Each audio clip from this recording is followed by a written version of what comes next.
Welcome into episode 19. We are back with the Santa Cruz tidal waves here in year 19. We've got this year and next year left to go. I don't know how well this is going to go, but we're going to try to win a national championship. I know last year it didn't quite go well for us. It definitely didn't turn out how I wanted it to. We had a 17-point lead in the first round of the playoffs against BYU, but what ended up happening was we kind of lost to them. We kind of lost, and things didn't really go our way. So now we were up, I think it was like 31-14. Then we let them score, I don't know, like 21 unanswered points. 35-20 or 35-31 was the final score. We got tossed out of the first round. We don't want that happening again. But we have gone undefeated the last two seasons. The only loss being, I don't know, I wish it would actually show it, but the only loss for Coach Manu was that playoff loss. So technically we're 27-1 in the last 2 years alone. So he's already one of the winningest head coaches in the Pac-6, if not the winningest head coach. Now we are starting off ranked 24th in college football, which is also going to be helped out a ton by the games we're going to play to start off the year. Here's the Heisman race just to get a little quick view. Notre Dame's got their quarterback. There's at least a good mix of QBs and receivers. At least it's not all 5 QBs. Preseason All-Americans. Let's see, do we have any national All-Americans? And that question is going to be answered with a big, fat no.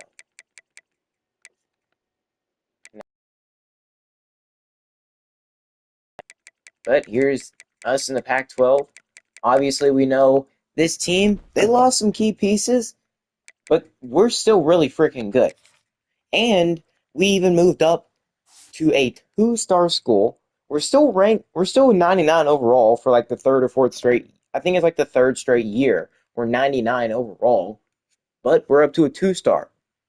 Maybe if we would have won that playoff game, we would have made it further than that.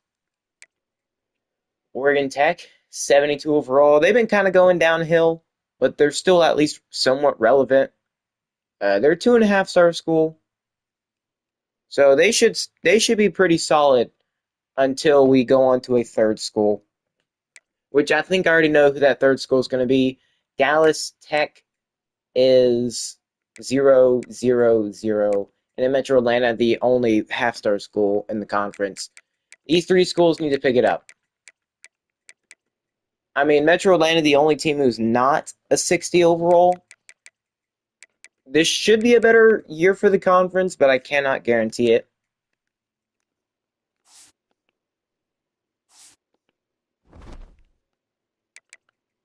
And on the team, I'm going to try to zoom through it. And here you go. Former 5-star edge rusher in his senior year, Glenn Calloway. I mean, we managed to get a 5-star edge rusher last year. Well, we have the trend continue. But, yeah, you can see he's risen to be the best player on the team. But we do have a change of quarterback. So, redshirt sophomore Gideon Abanaconda basically taking over for former quarterback. How have I already forgotten his name? Yeah, he's basically taken over for a quarterback who went to the NFL. I think after he was a senior. He graduated. So basically, Gideon was a good replacement. A lot of his stuff can just be insanely maxed out. Now, I feel like I'll probably end up trying to max out accuracy and then just go into quickness.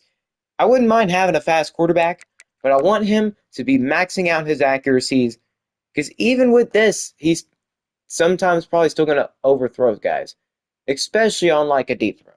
Only 83 accuracy on deep throws. That's probably going to result in some bad throws. But 93 throw power. He can definitely chunk the ball deep. His IQ is actually at a good spot right now. He's a 91 overall quarterback. Now, who's to say he won't just leave after this year because he is above that draftable range, which is 88 or above. But I don't think he's really had many good seasons. Well, he's only played one season. He basically only got to play one. He actually got to come out on one game and actually get to play. That was when our former quarterback kind of went down with an injury. He handed it off once, and then he made a pass, which was a touchdown. But yeah, Gideon, he's going to be going into his first year starting. And he's got some high expectations, like very high. He's got a higher ceiling than our former quarterback as well. He's got gold mobile resistance, so he should also be able to make throws on the run. His accuracies are really good outside of his deep throw. He's got 97 throw on the run, so he should also be able to throw it on the run. His speed isn't that terrible. 82 isn't bad. Also, 88 change of direction, so he's able to make good cuts if he has to run back up, get through the O-line. He's like a faster version of the quarterback we just had. And Spencer Jr., we saw last year, he had 22 rushing touchdowns as a third-string running back. Now, how one does that, I don't know. Probably because he was like a third down, or he went off last year despite not even being starting. He wasn't even the backup. He was a third stringer, and he got 22 touchdowns. Yeah, I'm only going to say that's going to get better and better from here on out. He only had 94 carries and you're telling me 22 out of that 94 were touchdowns. Now then again, they were probably all him at the goal line. So if that says anything, that just means he's going to be a good goal line back, a really good one apparently. Eric Carroll, unfortunately, is not going to be able to have that starting spot. But Spencer, 93 change of direction, 94 excel, 89 speed. He should be able to make some great cuts, hit some holes really fast, and just not necessarily get caught immediately. Now, he'll eventually get caught. He's only 89 speed. Actually, I forgot to check. Can we upgrade his speed at all? No, we can't. So he's maxed his speed out. So there's nothing we can do about that. And we can't get him shifty, which is kind of sad. But he is still he's a true sophomore. He's going to develop. The receiving core, well, it's still really good, at least in the top 3. We brought in Enrique Rust to potentially help his team out a ton. He has got 99 spec catch at 6'5", so just throw it up to him. Now, I don't remember his name, but a guy we had with Oregon Tech, he was also 6'5", 99 spec catch, but he was like 83, 85 speed. He couldn't really run that fast. So what will we do? Well, all we had to do was kind of just throw it up to him. If he's one-on-one, that's pretty much going to be a touchdown every single time. It was kind of hard not to. So is Enrique Rust going to be that kind of guy? Of course, his favorite player all time is Jerry Rice. So he wants to try to imitate him. Life imitates art, or whatever. Whatever genius said that.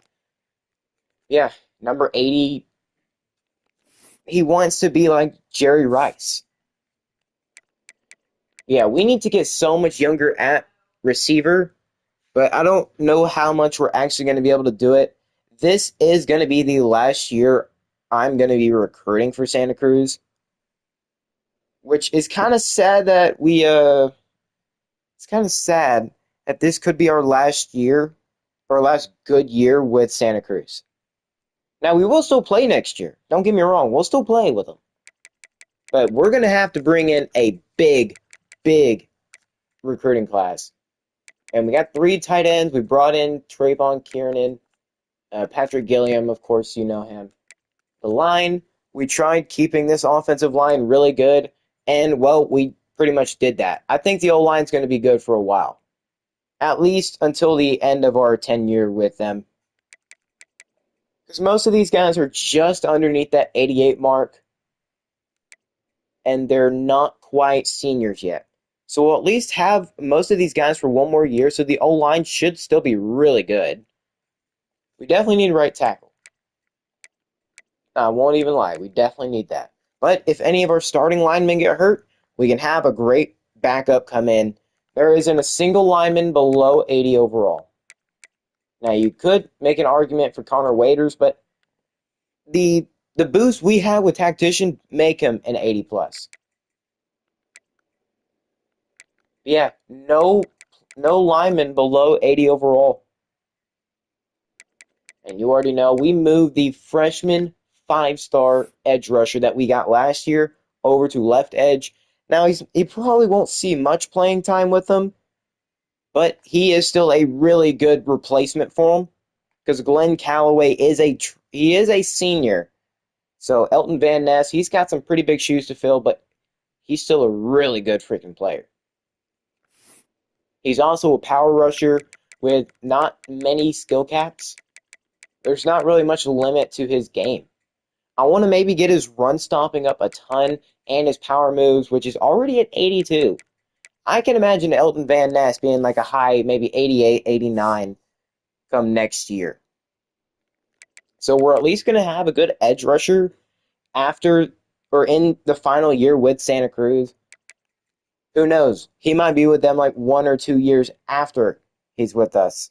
Or one or 2 years after we leave Santa Cruz. And then the right edge. Wint and Callaway are both incredible players. They can rush the passer. They've both got really good power moves. Their block shedding is actually pretty good. You're not going to see Glenn Callaway miss a tackle if he has his hands on you. You're getting tackled. You're not breaking his tackle at all. Which him being able to break most blocks and actually get back there in the backfield using his power moves. He should be a scary pass rusher. But the D tackle spot, Tevin Hicks. I mean, he's also a good power moves guy. He's also, well, none of our defensive linemen have crappy tackling. So if we can get back there, or the defensive linemen can get to those players like the running backs and stuff, we can avoid what happened against BYU and actually be able to tackle successfully. The only guys I'm worried about tackling-wise are like our defensive backs, like our corners, and that's pretty much it. I don't think our safeties I'm worried too much about. Definitely got to worry about them a tiny bit, but our safeties and corners are probably the worst tacklers on the team. But yeah, their block shedding isn't too great. I do think Lane Irvine, I want to say he should start over Craig Abreu, but it just doesn't look like he's going to. But yeah, if you're also paying attention, we have a ton of seniors on the team. That's going to hurt us big time in the future. Grant Richard, I went with every linebacker and every DB to work on their pass coverage and their awareness. Because I really, really want my defensive back group from a couple years ago to return. And for those that don't know, a couple years ago, we had a defensive back group that was so good at the pass coverage that we would get like 3 or 4 picks every game, no matter who we played. Like, we played against USC, that was like 3 or 4 picks. Or I think it was 3 picks. Then we played against, I think it was, I don't remember who. But it was 3 really good teams that we played for like 3 straight weeks, and we got 3 interceptions. Like, that was just such an insane group of players. They were so smart. We even had a guy with like 99 awareness, 99 play rec, and 99 zone coverage. He was a linebacker. Yeah, it was lights out. The final guy from that group of players that were so good at pass coverage, left last year. His name was Carlos Gray. He was a safety, And still, he even had 6 interceptions last year.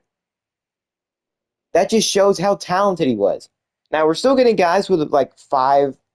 There's still a couple guys with like 5 picks. There was only one with 6, and that was Carlos. But I'm hoping this group of guys can get that level of pass coverage again, especially Grant Richard. 87 play rec and awareness should be good enough to know what play is ran and where it's going to be ran. Also, 99 zone coverage, self-explanatory. He should be really good in zone, which we actually run a ton of. Lonnie Maddox, he's still developing, but he's got 83 zone, and his awareness and stuff, it's going to be developed. Don't get me wrong, that is going to be developed. And at Mike, only 83 awareness and 79 play rec. His zone coverage is 86. And Roger Simonson, however you want to pronounce it, he's pretty much who I expect to probably be there. But don't count out Grant Cobb. Both these guys are lurkers. I think Thumper and Signal Caller. And then at will linebacker, we have Jermaine Pettis and Joey Burr. The awareness is definitely something Joey Burr strives at. And then zone coverage. Both of these guys have really good zone coverage. So while these guys don't have as good of awareness and play rec as maybe other players like Grant Richard, they still have good zone coverage, which we still run a ton of. So we should be able to cover really well this year. Should not allow a lot of big passes. Heck, maybe even get back to that level of getting 3+ interceptions a game on average. We're still a 99 overall team, which is good. And now for the corners. Every single corner we have is 91 speed or faster, especially Joey Light and Braden Moe. We actually brought in these 3 guys right here. So it would have just been Joey Light if we didn't bring them in. These 2 guys are going to be the fastest ones we have, especially Joey and their zone. Joey's got 97 zone, 97 awareness, 97 play rec. You're not going to be able to beat Joey. There's not many people that can. Unless you have great 95 or greater speed, you're not beating him. They didn't really throw it his way much last year, and it's very clear why. Braden Moe, he's really bad at man coverage. He strives in zone, which that's what we've worked pretty much heavily on. And we're going to continue to work heavily on it. He's 6'3", 94 speed. His change of direction could use some work. It's still really good, but it's not on the level of Joey. Not even the second best. He's tied for dead last in change of direction, but still. He's a really fast corner who can actually cover in zone. His awareness and play rec are still pretty solid. Jamison Jules' play rec is really good. His zone coverage is also good. Now, Dante Nicholas, it's going to be a miracle if he can get maybe a pick or 2. But none of our corners are below 6 foot. We've got a 6-foot corner, but nothing below that. We have speed and height at corner, so we should be perfectly fine. I don't want what happened last year in the playoffs against BYU. Yes, I'm referencing that game a ton. We were getting mossed at the end of the game to allow them to score 21 unanswered points for them to come back and beat us. That's ridiculous. It cannot happen. They did it within like 3 or 4 minutes left in the game. Then again, we've also got to be better when it comes to blocking and getting first downs at the end of the game. Clock management is a big, big thing we need to work on. But the safeties, well, man coverage is good. Zone coverage is also good. Awareness and play rec are not there, unfortunately. They are both hybrids. 5'11" Bobby Bibbs and Stephon Hickson. Hopefully they don't play like idiots. Like Hickson's one of the few guys that got mossed last year in the playoffs.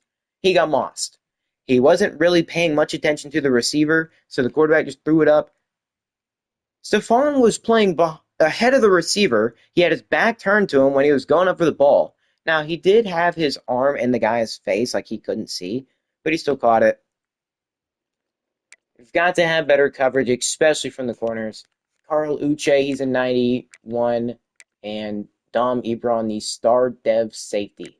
It's a shame he hasn't really developed as much as I would want him to, but he's still a good corner who's a really good man coverage. But Carl Uche's got 99 zone and 90 speed. 87 change of direction, but still. 90 awareness and 90 play rec. So he's also another really good coverage guy who knows what's going to happen. Dom, though, he's a little questionable when it comes to like his play knowledge, but he's still a good cover guy. He can definitely be the man defender that we need to have, because you can't just have a team full of zone coverage guys. That's not going to work. Now, even though we run mainly zone whenever I'm playing, it's still nice to have some man coverage guys. That's his strength. And then we've got a guy, Joaquin Azalea, or Azala. We had a good kicker last year, but this one's got 91 power and 80 accuracy. I imagine he's going to be a pretty good kicker. He's going to be a freshman, so he's going into his first year. You know, with a freshman kicker, it's never easy to make kicks, especially against some good teams, which we're going to be playing. We're starting off the season against them. And then the punter, last year. But he's got 99 kick power and 88 accuracy, so he can boot the ball for sure.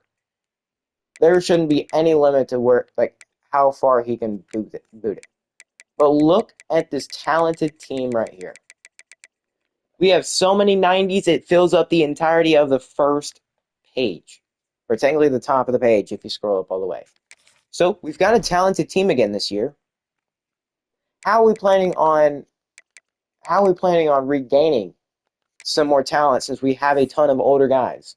Well, despite what I showed at the end of last stream, I'm not going to do just 5 stars because I realized we have a bunch of holes on the team that we need to desperately fill. Otherwise, we're just not going to have a bunch of good players. We're definitely not going to be 99 overall. Well, I don't think we're going to be 99. I've said that several times, and we still remained it. But this year, I feel like that might actually be the case. I removed a bunch of the 5 stars that I didn't think we were going to actually be able to get. You may see 26 targets on the board, but only 6 of them are really a 5-star. We've got Antonio Pettis. He's 6'4". He's really fast. Kind of reminds me of Denard Funchess from a couple years ago. Denard Funchess was also 95 speed. He was our best receiver on the team, but then he left us quite literally after just a year. And then Gil Harris, a gem, 85 strength. His speed is 81, so he's got decent speed. Block shedding's great. You know, looks like he is an edge setter. Getting another good edge rusher would help. Like, really. Having our other 5-star Elton Van Ness probably going to be developed a ton by next year. And having another 5-star edge rusher. Could we secretly becoming an edge rusher university? I don't know. We wanted to be a tight end U, but so far that just hasn't been the case. We haven't developed a tight end that good just because it's just not the main need. So, you know, Coach Mano has switched his philosophy a lot. But Ty Ishmael, this is another 5-star quarterback we're going after that I think we could probably get. We have to succeed, though. We actually have to start winning playoff games. We know we can go undefeated. This year is going to be probably the toughest opportunity, or the toughest group of games we are going to play. We got number 3 Texas in week 0, number 9 Duke in week 1, and then number 21 USC in week 2. That's a very difficult way to start the season, but I have confidence that this team can dominate college football, and not just the crappy teams either. I mean, we can definitely beat those really good teams. A win against Texas would be big, because I don't want to just be the 12th team in the playoffs. I don't want that. I want to be ranked higher in the playoffs, so getting some wins against these teams who are actually starting off season ranked pretty freaking highly, who typically finish in the playoffs, yeah, I think we'll do good. I think we'll be much higher than 12 if we can get that done. The higher we start off the season ranked, the less we'll fall by the end of it. Yeah, Ty Ishmael, he looks like a good QB. He's not the fastest, which 79's been about where we've had speed wise, but he is starting off with some good deep accuracy and short accuracy. He's a good quarterback. He's probably going to be like 70, 77, 78 overall, if I had to guess. And he's a gem. Ty Ishmael could be a future quarterback for the Santa Cruz Tidal Waves. But it all will rely on how successful we are. Like, let's see, what is his deal breakers? We've got good championship contender, good coach stability, and good pro potential. Everything else, well, it's okay. And then you look at like program tradition down, campus lifestyle up. Yeah, we could do better, but we're trying everything we can. Devin Hester, the name kind of makes the reason. And also, he's a good zone coverage guy. I think from now on, I want to get lurker linebackers because that's going to be basically how I want to build this defense from here on out. In these last couple seasons, I want a good pass coverage defense. 91 speed corner with 81 zone. I like that. Taj Visual, 86 speed as a outside linebacker. Good zone coverage at 75. He's also a lurker. He's going to develop with good speed. And those are the 5 stars that we're going after. And then it just pretty much goes into a bunch of 4 stars who already have interest on us on their board. Because I can imagine we're going to be spending most of our points on those 5 stars. Because I think, I don't think there's a single one of them interested in us. We just were able to get them or go after them. Yeah, other than those guys, I put a bunch of guys who are 4 stars on the board, and then we've got some 3 stars just to fill out the rest. But it totals up to 26 recruits. And that's what the recruiting's looking like this year. Hopefully it goes well. Another undefeated season would definitely help us out. But, like I said about the schedule, it's not going to be easy. We're starting off with 3 ranked teams. USC. This could tie the series up and setting us up for next year to potentially take it over. Kind of like how we did with Oregon Tech and Oregon. And we got Colorado. We have a break. FCS school, Troy. I put these schools on here because I think we can beat them. And look, the records last year, Troy went 14-0. I can imagine they'll probably do something like that again this year. Then we've got the conference opponents. Also, Colorado went 10-3. Maryland went 7-6. I feel like they'll definitely do a lot better this year. I just have that slight suspicion they will. And then we've got our conference opponent to finish off the year against CTEU. I'm hoping for another good season, but it's going to start off pretty freaking rough against those 3 ranked teams. There's no guarantee we beat USC. Now, we have pretty much dominated them in recent years, but there's no guarantee we beat them. So let's see how many of those players are going to take us off their board. I can't imagine many. Yeah, not many. So let's go. We're ranked 24, and we've got to face the number 3 team in the country. But they've got to come to our stadium. That way we don't have to deal with the effects. See, they're 89 overall. Us playing at home is going to make that even better.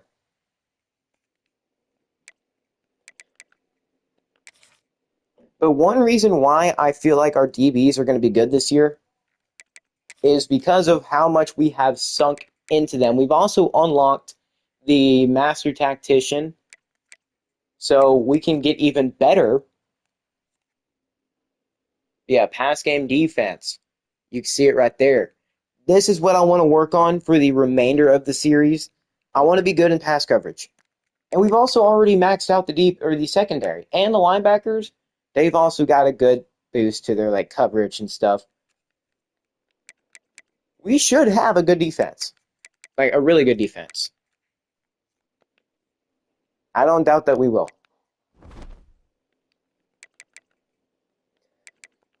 But let's put points into guys. Let's see. We've got 450 hours. Oh, that sucks. It actually sucks. But I do know one guy I want. I think. Let's see. I do know I want Vigil. He's 86 speed. That is too hard to miss on, or too hard to avoid. Rico levels. Let's see. I think okay, Ishmael. He's way too good of a quarterback to try not to go after. Pettis. He's also really good. I think I was gonna put 50 into all these guys in general.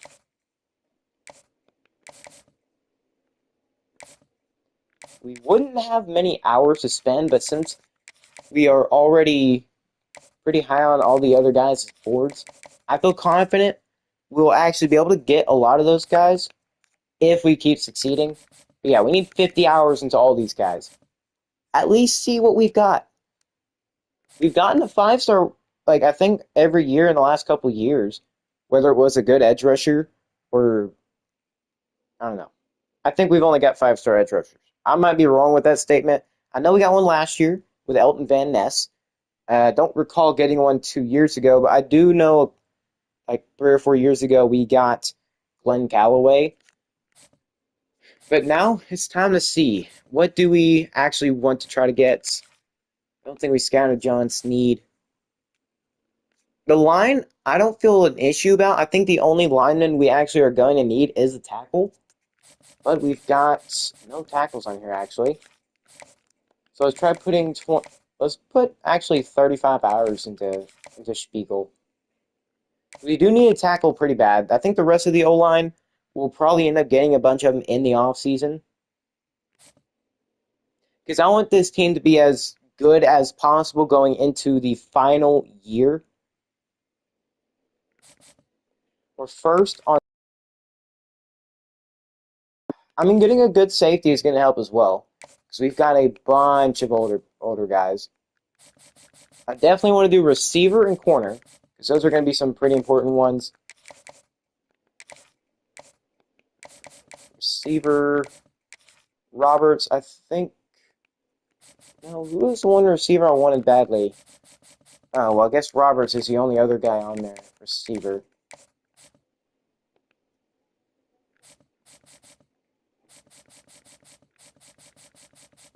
Yeah, corner... Minor... Oh, we were working on him. We didn't really have enough points. There's going to be a bunch of 4-stars that are mad at us because we aren't going to put many points into them.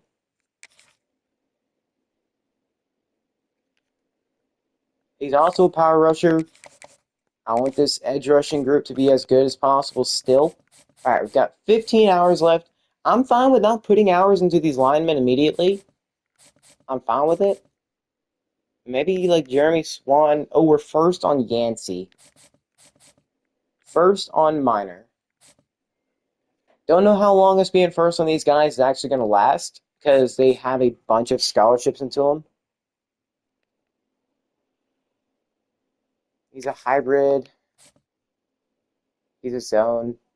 You know what? Let's go JoJo Minor.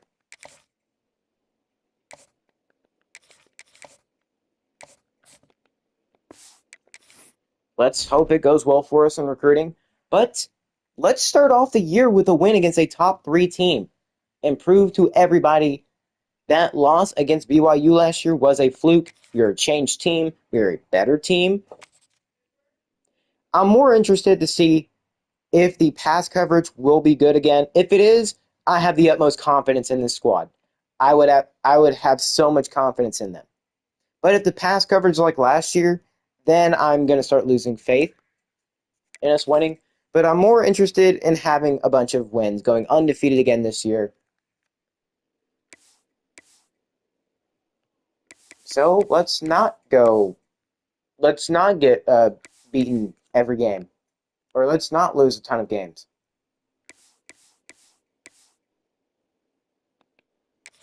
You know, this isn't something we've done much.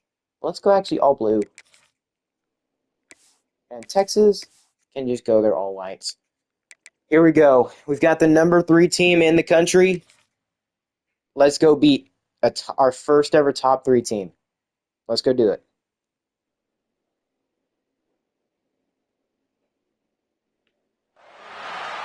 And here we go.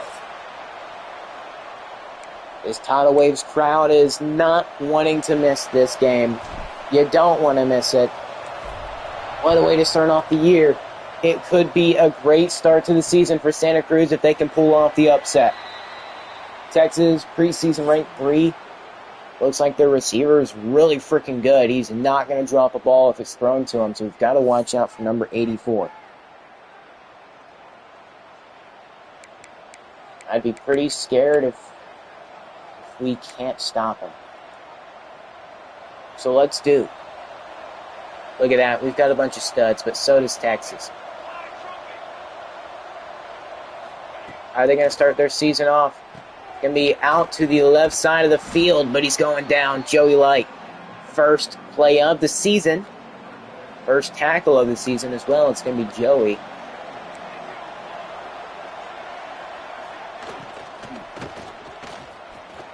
He's going to have a run, and he's going to be getting a first down. So Daniel Ramey. Good run right there from him.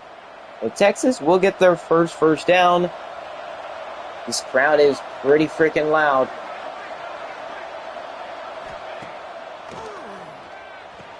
And it's going to be a catch. They're going to have yet another first. Sam G. He is... That's their quarterback, actually. It's not done too bad.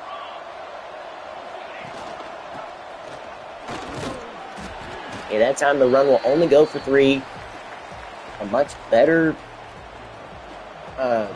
attempt at trying to stop him. 2nd and 7. He's going to check it down. And he will be brought down, but it's yet another first. Texas is just not having much of an issue with getting the ball and advancing it. It's going to be another run. And it will be an 8-yard run, so they're going to have continued just good momentum. So 2nd and 2 for the Longhorns. I don't think the crowd's really playing on too much of an advantage here for Santa Cruz. Well, actually, they've got them on 3rd and 2. Maybe they're one play away from getting a stop here.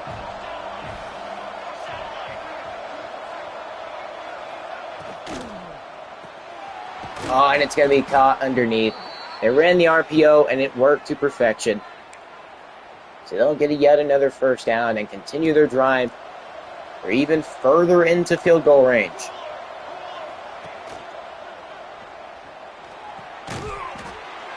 Oh, man, we just cannot cover it. We just can't. Watch out for a run here. And it is a run, and we are back there. Hicks and Richards. Not letting it happen.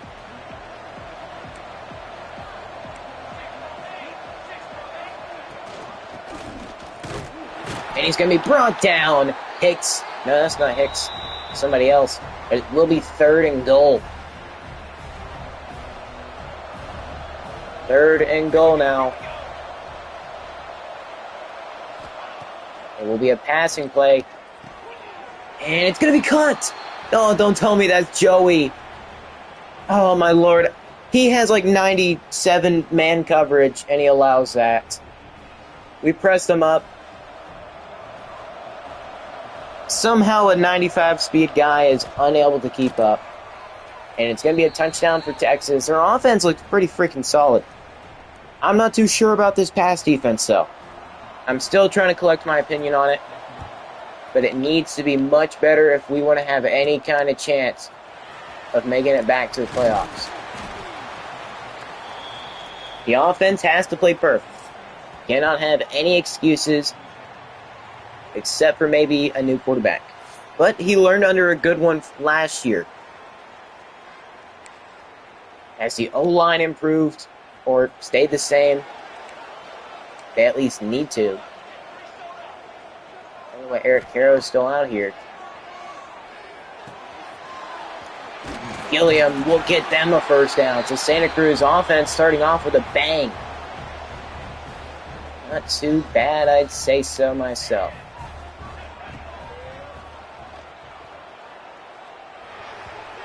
A low pass from Gideon. You've got to have better, accuracy. He was wide open, so there was no reason at all why he should have not got that.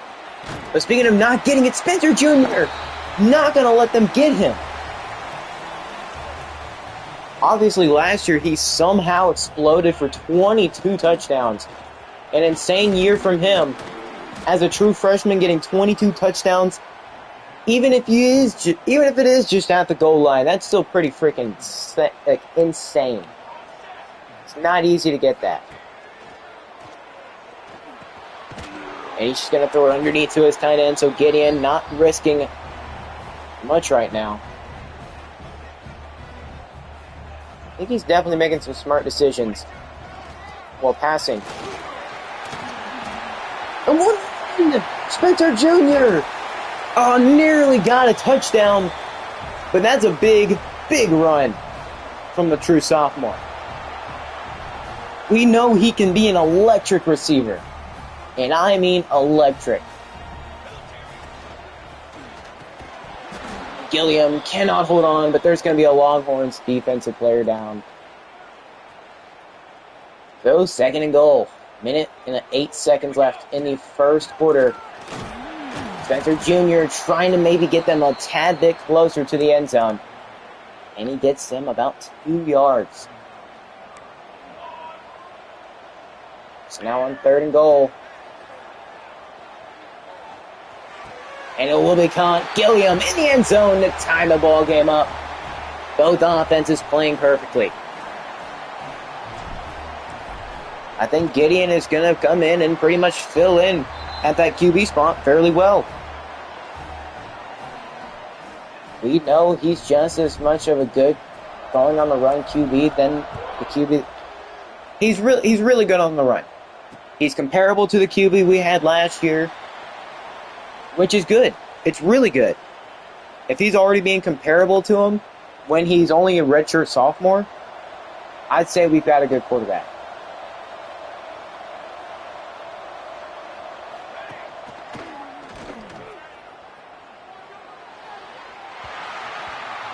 Second and 10. The quarterback didn't really have much to go off of there. It's going to be 2nd and 10.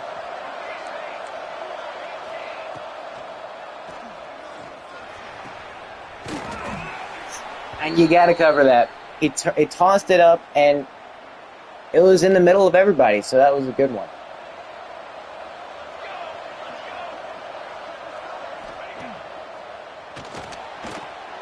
And it's straight to Carlucci. There we go. That's the interceptions I'm wanting to see. Carlucci getting the first pick of the season for the defense. And I mean, it was right to him.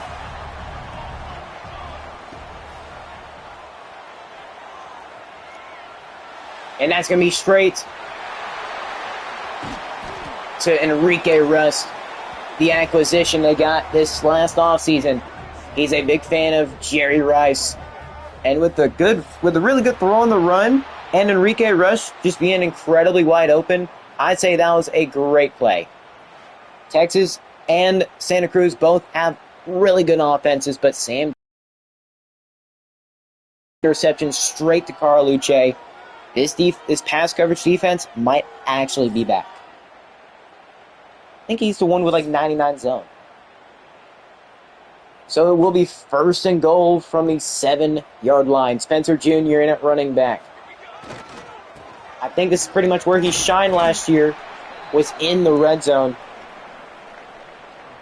He had 22 touchdowns. He did an insanely good job.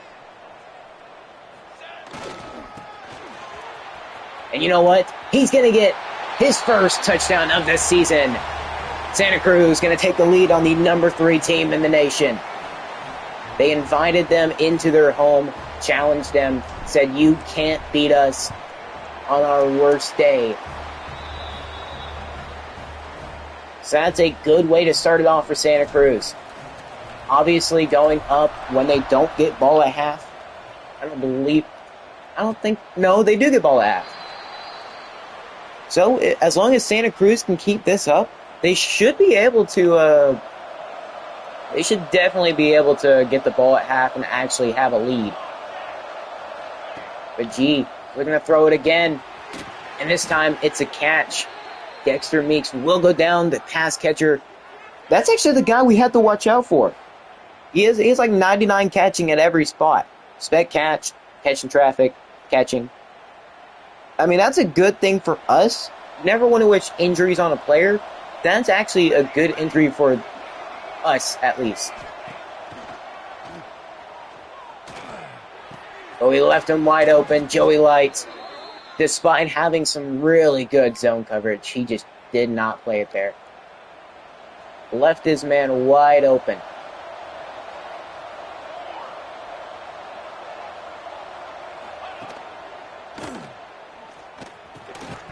And nearly sacked and nearly picked.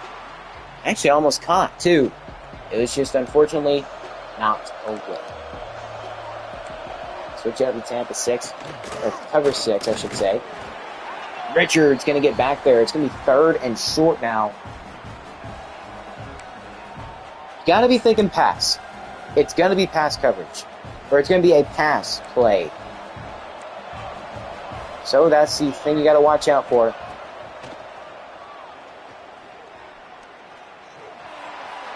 We're going to leave it up to the DB. And it's going to be caught for a touchdown. Texas will tie the ball game up. Why can we just never leave it up to the DBs anymore? Because if I switch it on to them, it's going to result in a touchdown because we get moved like 20 yards away. That's just simply how it's going to be. Well, Texas ties the game up at 14. 6.5 minutes left until the end of the half. Singleton, the freshman receiver, he's going to have a solid return getting to the 21.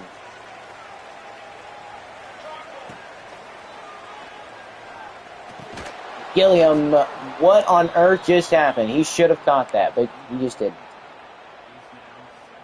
Well, after the incomplete pass, it will be 2nd and 10. And Enrique Russ getting about 9 yards on the play. It's 3rd and 1. Are they going to be able to get it with Spencer Jr.? Man in motion. They will run it, and Spencer Jr. is going to get the first. Had a way to run up the gut, powering through at least enough to be able to get the first down. And Gilliam, he's going to hold on. We know he made an insane grab before when it mattered most. And on 3rd and long, that helped.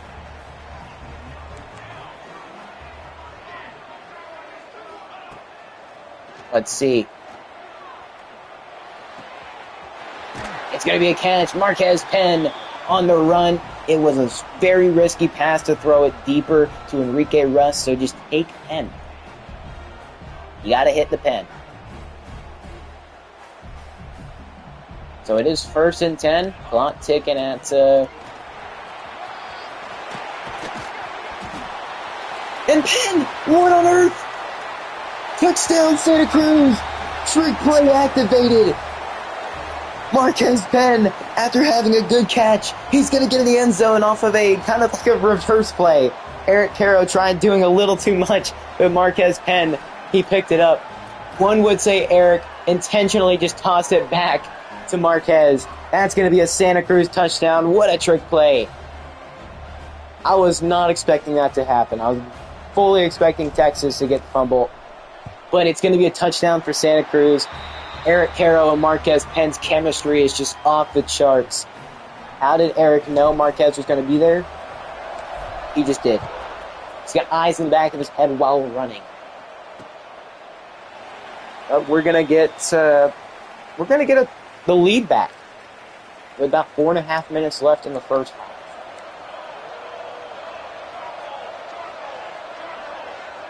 Quarterback going 5 wide, lone man in the backfield. And it will be caught. So it will be 2nd and 6. They have all 3 timeouts, so they've got plenty of time to be able to do something. But 5 wide yet again. Looks like they're switching it up. And motion. It's a jet sweep, but the jet sweep's going nowhere except for back 3 yards. That's a big loss for Texas, who is now at 3rd and 9. This crowd is super loud. And it's nearly intercepted, but it's going to be 4th down. Almost a pick. The second one, it would have been the second one of the day for Sam G, the Longhorns quarterback. So now Texas held to 4th down. They're going to have to punt it. And can Santa Cruz take a 2-score lead going into halftime? They're going to start from their own 37 after a solid return from Eric Caro.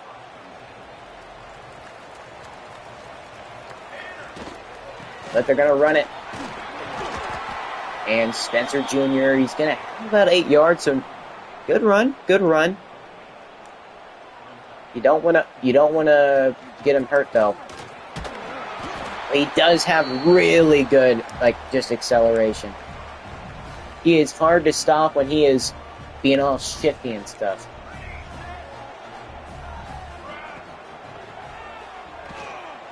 And it's overthrown intended for Travion. They're definitely trying to run some man defense. We're not going to let it happen, though.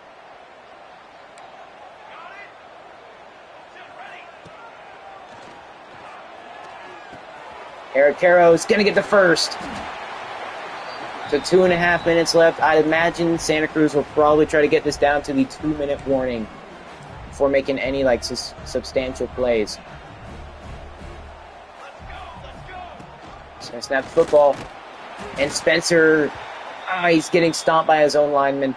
That'll take it to the 2-minute warning where Santa Cruz is up 21-14. Pushing the end zone right now. They do get ball at the beginning of the second half. Are we going to see them go up 2 scores going into halftime?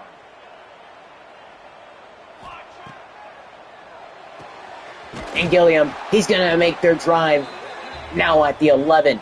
He's got 53 yards on the day, not even out the first half. That just shows how much Coach Manu loves getting it to his pass-catching tight ends.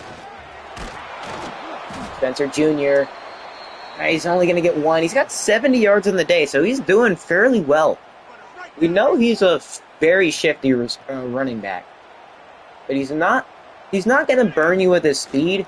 He's just going to destroy you with how shifty he can be. So it will be 3rd and 5? Yep, it'll be 3rd and 5 with about 1:29 left in the first half. Let's move Enrique Rust into the slot. Maybe see if we can actually... Let's see if we can get him open.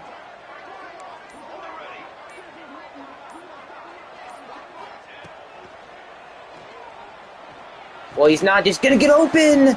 Oh, we had him. You've just got to get it over top, but it'll be 4th and 5 for the Tides now.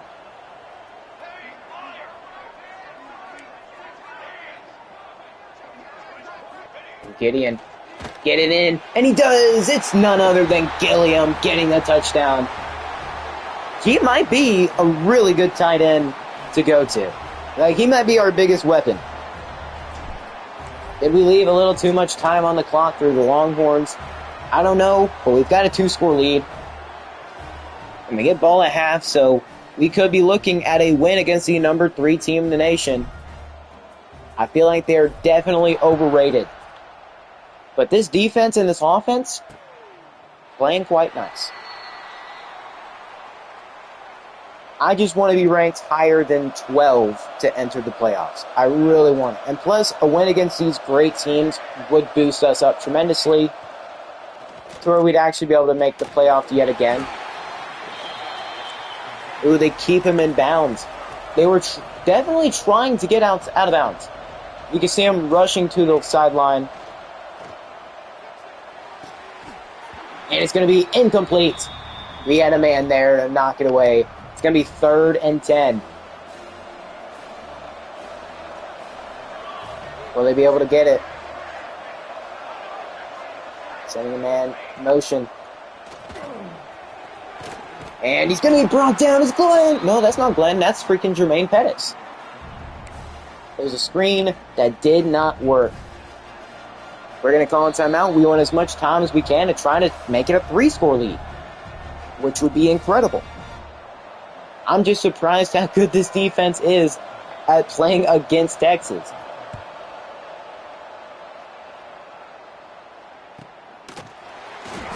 Instantly brought down, but we will have 53 seconds to try and go to score. Let's see if we can actually do it. Let's start it off with a good play. It'll be caught by Gideon Applewhite. Let's hurry this one up.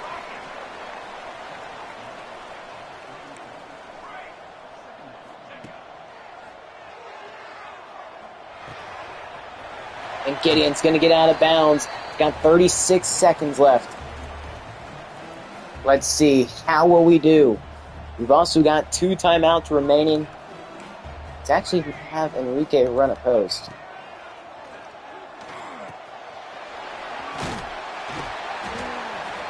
Let's hurry it up. We don't want to have to waste any time.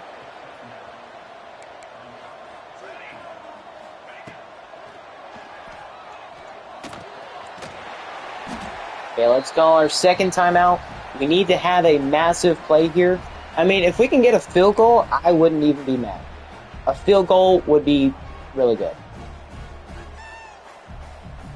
You know, let's actually try moving Enrique Rust over.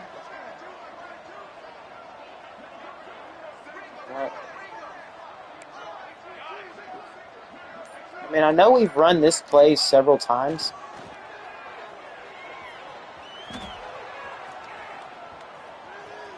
Just have Gideon at least getting a first, and he's going to get out, so we don't have to waste that timeout. Good run by him. We got out of bounds. Didn't have to waste anything.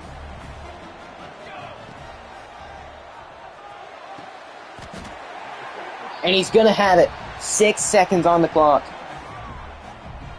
Good grab. You know what? 6 seconds left in the half. Was that Marquez? That was Marquez Penn with the grab.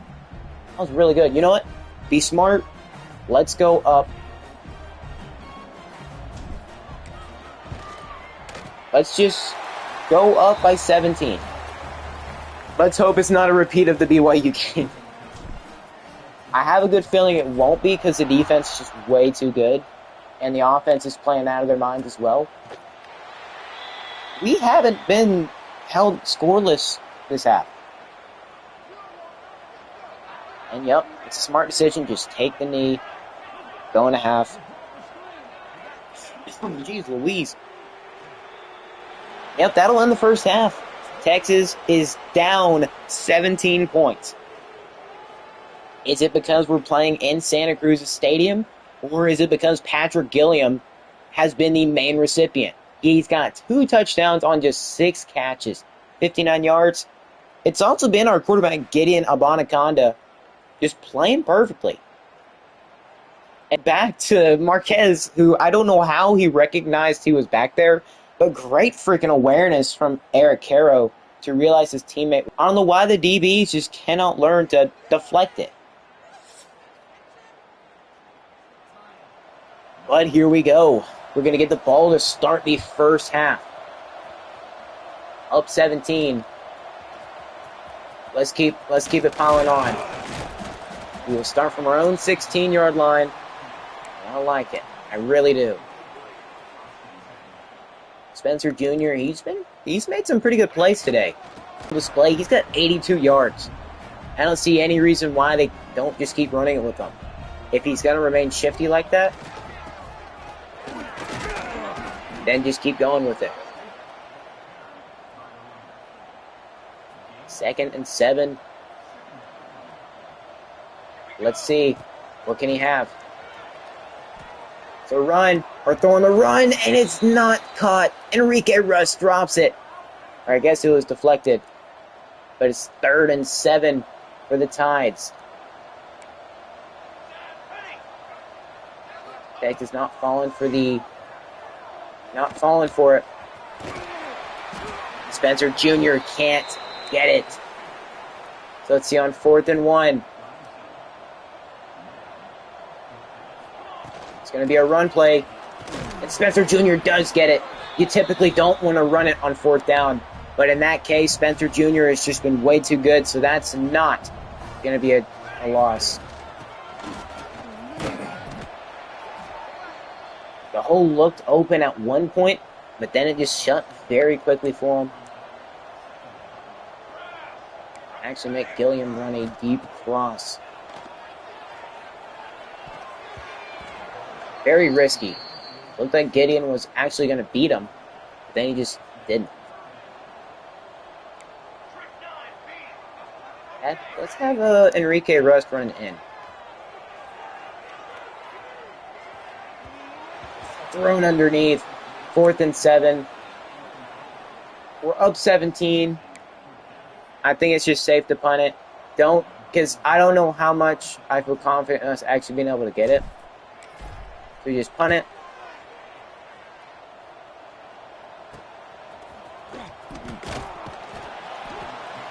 Alright, they're going to have the ball on their own 18. Good punt. We obviously know he's getting 99 kick power.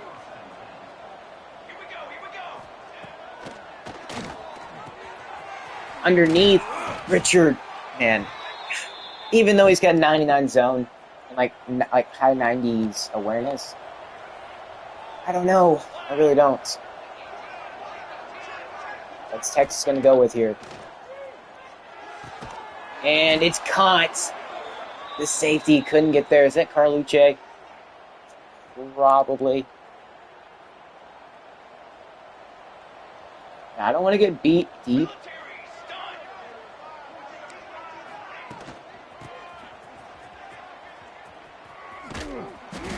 He will be brought down. It looked like that could have been pretty bad. It was so close to actually being incredibly bad.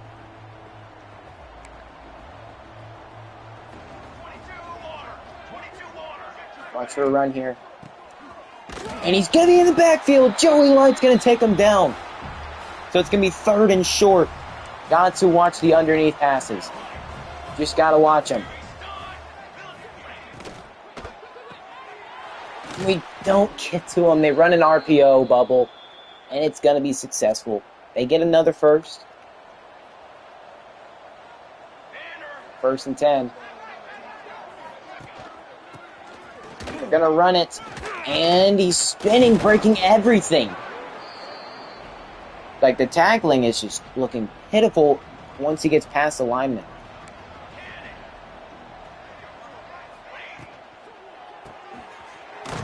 And Joey Light breaking off the receiver. It's going to be 3rd and short now. Now we actually, I know we've got to watch out for some bubbles because those are going to be very, very, very important to watch out for. And, why are you pulling him forward, Jermaine? Oh, why? We could have had a 4th down stop, but Pettis decided that he wanted to allow that. They're definitely trying so hard to run that bubble. Is that really all they want to do, though? Surely it can't be. Here we go.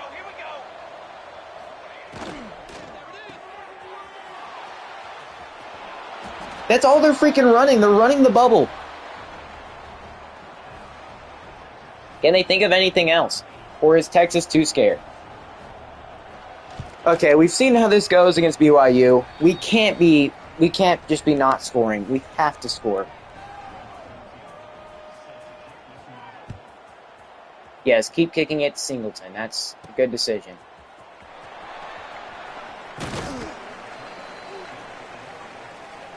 Yeah, we have to get in the end zone.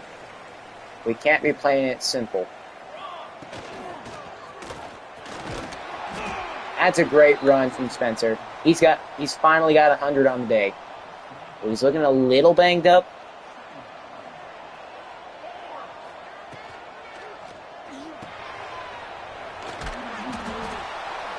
He can't get anywhere. The blocking is horrendous. So it's going to be 3rd and short. I'm thinking maybe Gilliam or Enrique.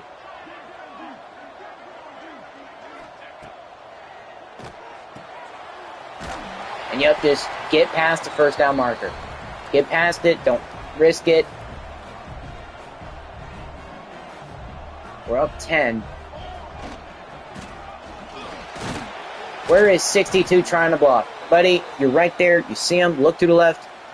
You would have had him. 15 seconds left in the 3rd quarter. We're up by 10. I mean, Enrique might not be a bad option here, but maybe Gideon. Gilliam, he's going to get it. That's going to be the end of the 3rd quarter. We're up 31-21, looking very similar to BYU. At this point, we didn't score any more against BYU. So that means we've got to get in the end zone here. Do not let Texas come back. We cannot have any scoreless drives at this point. That is just the last thing we want.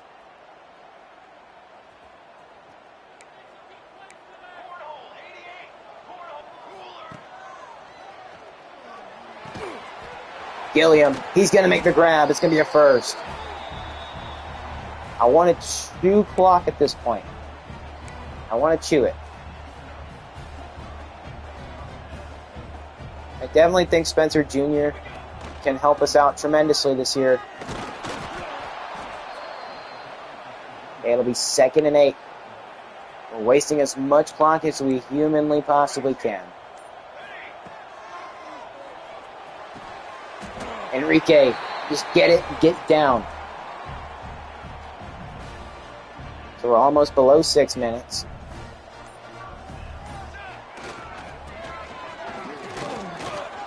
Spencer somehow bouncing off of his own lineman, actually able to get something more than just what could have been a very, very bad play. It'll be 2nd and short. We can get some blocks. This could be a good run up the middle. Eric Caro, what? Bro, he broke it, spun, and actually picked up the first. So that's going to continue what's been a decent drive so far. Actually runs slants here.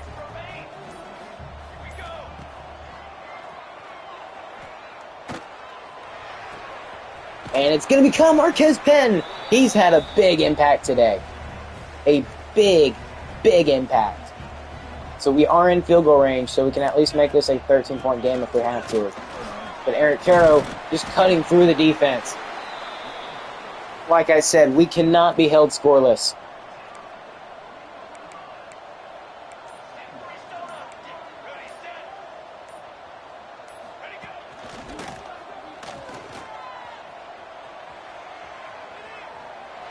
Yeah, just throw that away. Don't take a sack. Leave it up to 3rd and 2.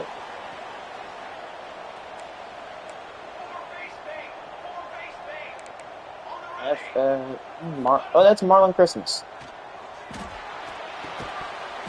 And it's dropped. I mean, taking a field goal here would be good. Let's run mesh spot again, but this time let's actually have him run a deeper in.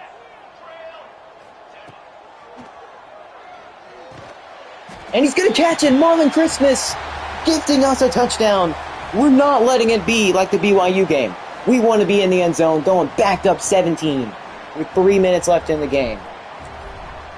We know what it takes to be in this situation now. We were in it last year in the playoffs. We got screwed over, lost by allowing 21 straight. We are not going to allow that again. We can't. We simply cannot. So what do we do this year? We get a touchdown. It's 17 points yet again, with 13 minutes left in the game. We know Texas has been loving those bubbles. We know that they have been loving it. And I'd say the pass coverage has been good. But I don't know if I'd be telling the truth.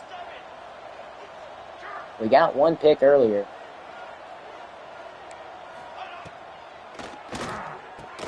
And nearly caught. It will be dropped. I think, no, that wasn't their guy with 99 catching. I thought it was. It was. Oh, he's on the left side.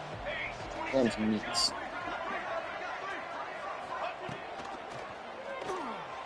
And it's caught. Grant Richard, he's going to save the touchdown. Kyrie Raymond, he's got over 141 yards. He has been going crazy today. Of course, him being the slot receiver helps out a ton.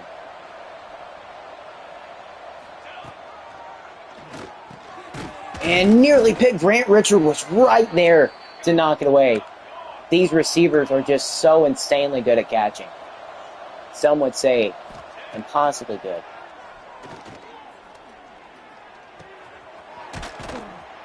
And we prevent them from getting in the end zone.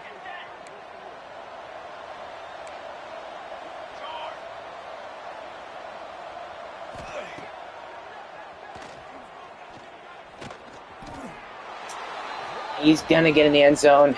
It's a 10-point game yet again. Well, the pass coverage has been pretty much the same as last year. We got one pick. There's at least that. Okay, I picked it wrong. I'm not going this with onside. I saw it said onside, and now it's just going through quickly. And Dom Ebron, he's going to get it. Will that be the end of the game? We've got 2 clock on.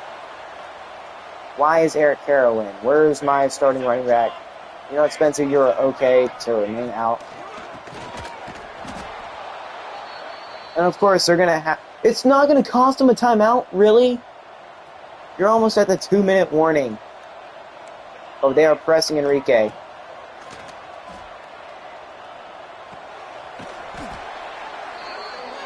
Don't tell me there's... Okay, it's 2-minute warning. 3rd and 9. We need a first down here. Where will the first down come from?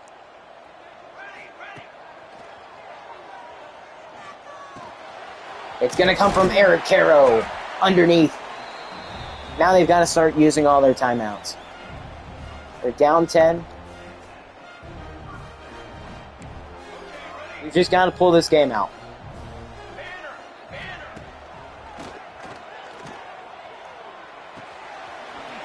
And Gilliam, he's going to have it. It's going to be a first down. And Texas will call their second to last timeout. It looked like for a second our QB was struggling. Let's see. Can we get Enrique Rust here? And no, we can't. Triple coverage. Not a good decision. That could have easily been picked.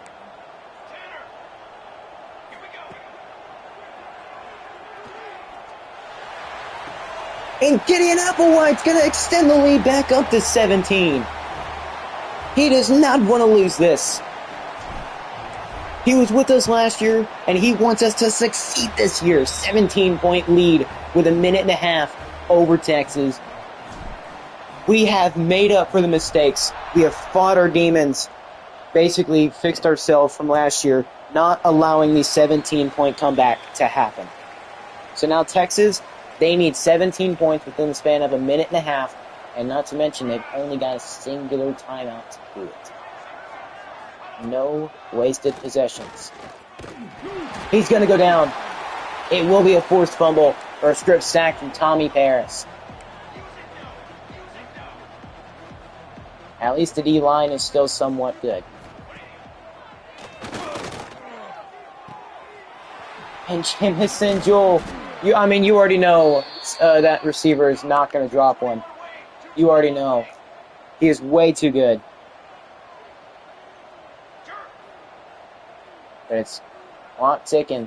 Trying their best not to waste that timeout. Oh, it's that receiver who breaks 2 tackles.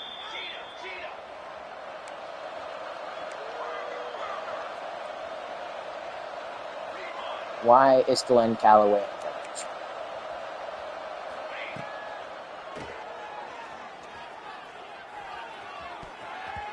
It's knocked away. Defense was all over that. Joey Light knocked it away, so he's got a pass deflection. That's good.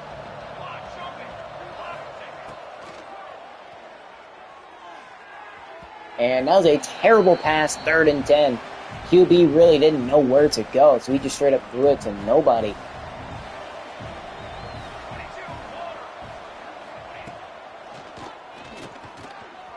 And it's a bad throw yet again, underthrown. It's going to be 4th and 10. This is pretty much going to end the game. Not that it isn't already over. If they just can't get it. And it's Jermaine Pettis with the pick. That's going to be it. They're going to get their 2nd interception of the game. And it comes in a very crucial moment. This quarterback, I don't know, maybe his arm was a ton sore. I don't know. It seemed, because at the end, he was just making some bad throws. That was completely terrible. But Jermaine Pettis, he's going to get himself a game-sealing pick. So now all they got to do, let the clock run out. Aaron Carroll will get the first. And might as well just let the knee go down. The Santa Cruz Tidal Waves are going to beat the number 3 Texas Longhorns by 17 points. What a way to start the season, destroying a top 5 team and the former backup Gideon Abanaconda. Wow. Oh, and I remember who the quarterback was. It was Patrick Carapacious. He looks very similar to Patrick, but he didn't make the same mistake. He was in the same situation, except he didn't throw a pick today. He played perfect. He found his guys. He made smart decisions. Did not throw it to somewhere that did not need to be thrown to. We're already ranked 24, but surely this has to boost us up a ton. We scored 24 in the 2nd quarter and 14 in the 4th. You see, we still probably would have won even if we didn't get those 14. But we got those 14, sealed the game, ended it, 17-point win, perfectly executed. Gideon Abanaconda, in his first game starting, had a really good performance. 72 completion percentage, 1 yard off of 300, 4 touchdowns, no picks. That's what you got to expect out of the QB. Spencer Jr. had a great game, 112 yards, 18 carries, and a touchdown. And he did it against one of the best teams in the country. This has got to be a massive win for the program. And also Patrick Gilliam. He was a big, big key to them winning this game. He had 95 yards, 10 receptions, and 2 touchdowns. Now Gideon Applewhite had one, and Marlon Christmas holding on to it in 4th and goal. But I think Patrick Gilliam was the more impactful tight end and just the most impactful receiver to date. Just an incredible performance. He did drop it twice, but he was targeted a ton of times. But he came up clutch, made some big catches. And he's the guy to go to. Joey Light, as expected, 10 tackles. Defense, I wouldn't say they shut down Texas, but they were getting some stops. The offense was clicking on all cylinders. The run was working great. The pass was working great. And the blocking was actually really good. I don't think our quarterback took a single sack. Also, his ability to throw on the run, we're going to take more advantage of it. We didn't really take too much advantage of it with Patrick Carapacious, but I want to take care of it.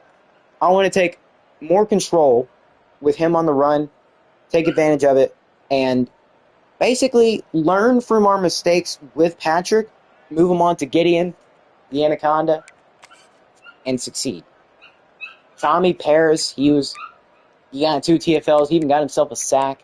Grant Richard, you already know he's a really smart player who can play zone coverage lights out. He nearly got a pick, but it just wasn't meant to be today. Tevin Hicks, he had a TFL.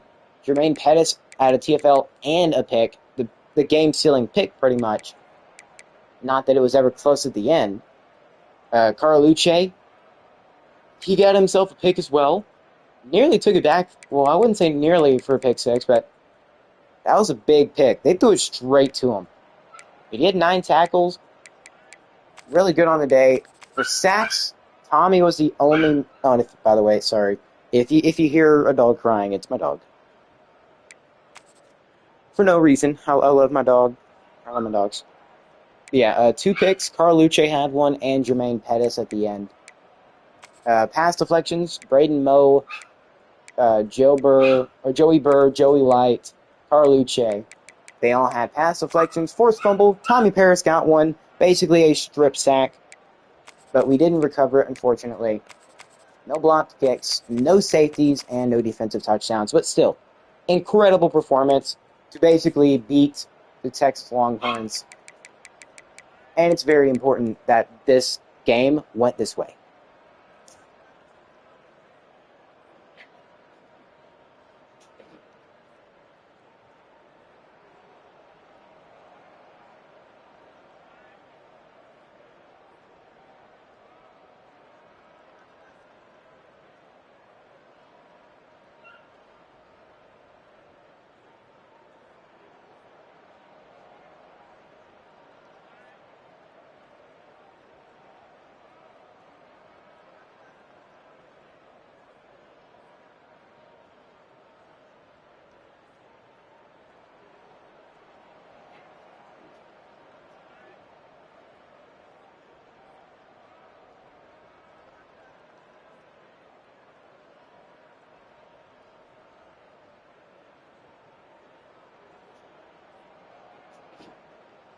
Alright, so let's advance on the season. Good game. Let's also get the thumbnail. Let's see. I want to say Gideon. I'm sorry. Yeah, Gideon. Oh, Gideon to Gideon. Nice. Just realized that somehow. But yeah, that was on 4th and 2. Gideon got it to Marlon Christmas to score.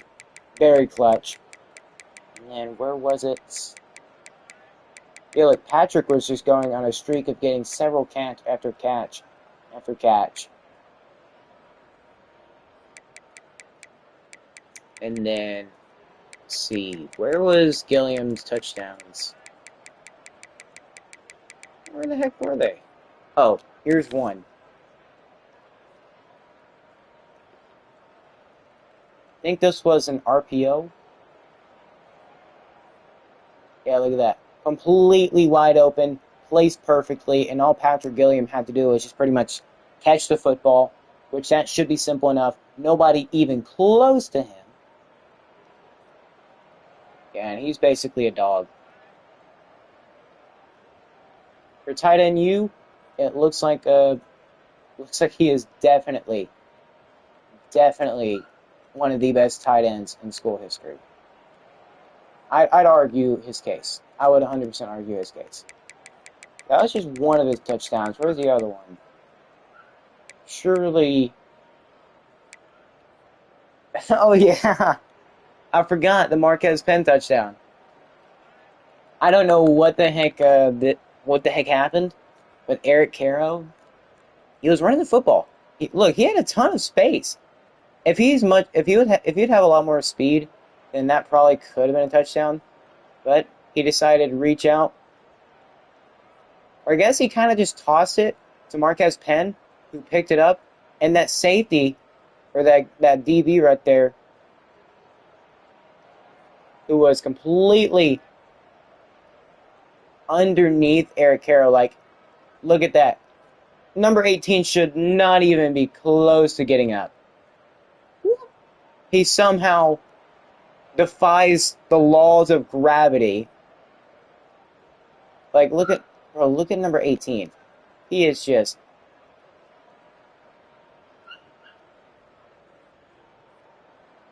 Like, look at this.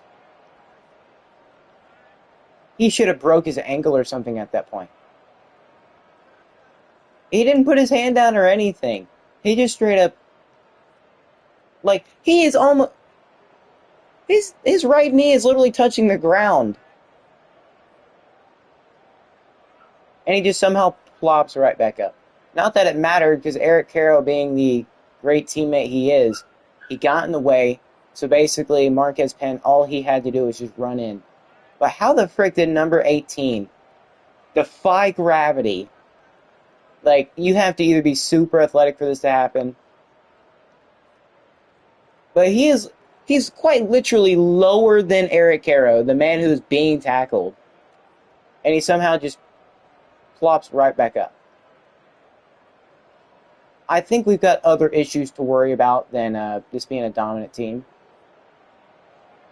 We've got to worry about them somehow freaking defying gravity and just being pretty much impossible. Yeah, Marquez Penn, let's see where he was. He was the slot on the left, and basically he tried running in to block. He did, but then Eric Carroll was going to get tackled. He kind of just actually, Eric might have been able to see him. As he was turning, he tossed it up. He knew Marquez was going to be there, and he also was a great teammate, basically blocking him. So all Marquez had to do was just jog into the end zone. Incredible. But I don't think he deserves the player of the game. And also, not to mention, the play before that, he had a 22-yard grab.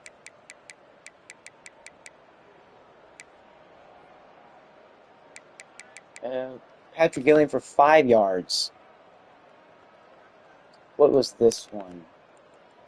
I'm not trying to take too long doing this. Look at this. Beautiful ball. Pressure in his face. Didn't let the DB get to him. Abanaconda. Playing like an anaconda. Perfect pass and catch. Slides down rugby style. But great job from Gilliam. It's a great job from him. I think I'll use this one instead on the I'll use this one instead on the thumbnail, the RPO. Because look how did he get so open? I think the man who defied gravity pretty much ran in.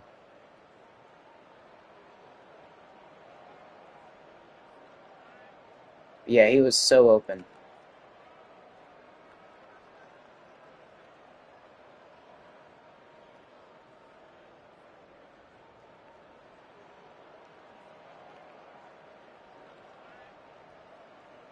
You know, let's actually add in a little bit of this.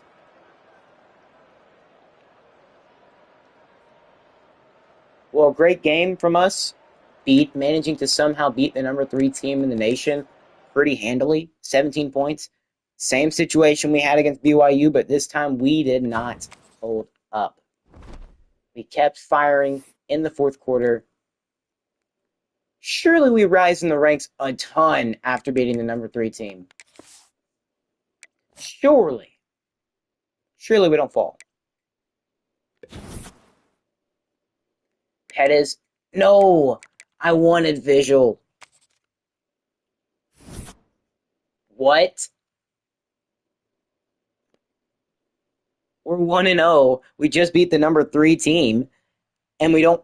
Well, okay, it'll make sense if Texas basically. We beat the number 3 team in the nation, and yet we don't get to move anywhere. We probably could have even beat them in Sim.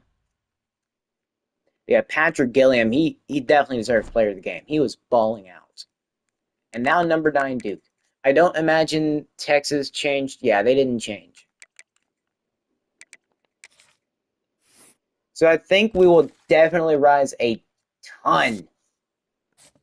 Like, we should rise a lot. We've got 100 hours. Put 5 more into him. Into Spiegel. But first on Magnifico, 10. You know, I'm going to put 10 into all the 3 stars.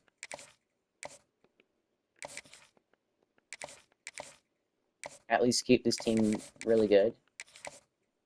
John Sneed. I hate doing it, but we do got to put 10 more points into him.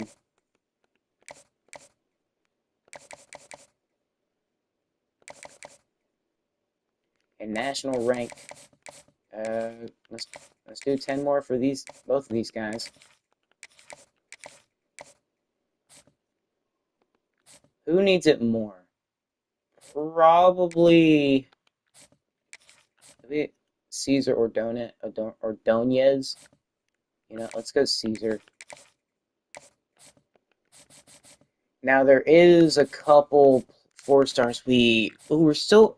How are we first on Juan Yancey? We're not on Devin Hester's board, which is sad. Can we take him off? Probably shouldn't. Okay, well that's how recruiting is right now. But we've got number 9 Duke, who is an 84 overall. Not going to say it's going to be close, but it should be pretty similar to the Texas game.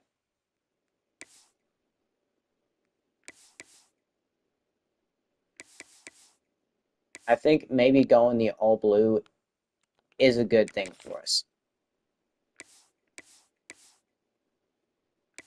It is definitely got to be our. Excuse me. I feel like it's definitely a good luck charm for us. All right. Well, let's get into the number 9 Duke. Let's go try to face off and beat our second straight top 10 team. Duke is typically really good in sim. They've made the playoffs the last couple years. This win should boost us heavily. Like, it should give us a really good favorite. Or a really good favoritism. And we're getting to face off at home. Somehow the stands are still not completely full. Which I don't understand. We're top 24. We just beat a number 3 team. And I genuinely don't know. But I guess the season truly starts in week 1. We need a big win. So, we get ball at half as well, which is really good.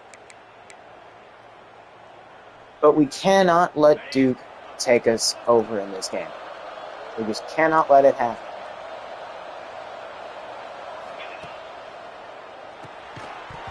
And it's knocked out. Grant Richards there to take it out of his hands.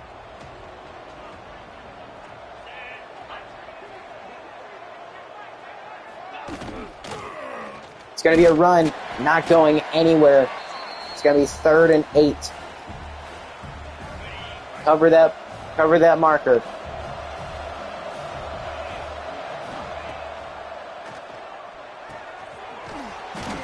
And we can't get them. They ran a slant over the middle. Pettis was the man who could have got there, but just didn't.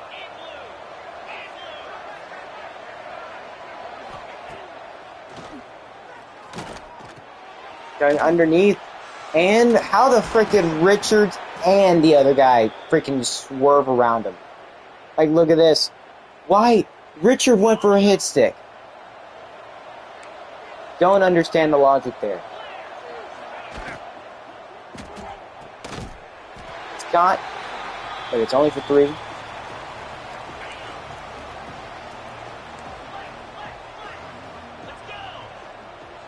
Second and 7.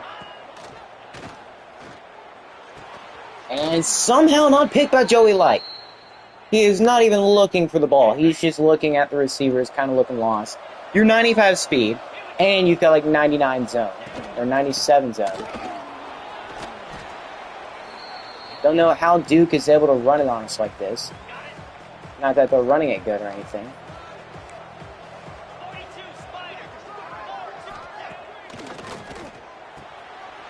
And he's left wide open. Man, this QB reacts so freaking quickly. Like, they react so ungodly quickly.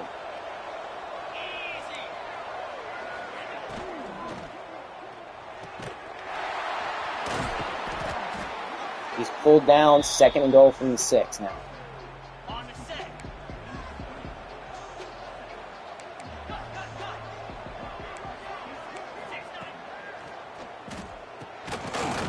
It is comp, but they're held at the 1. I don't watch QB sneak.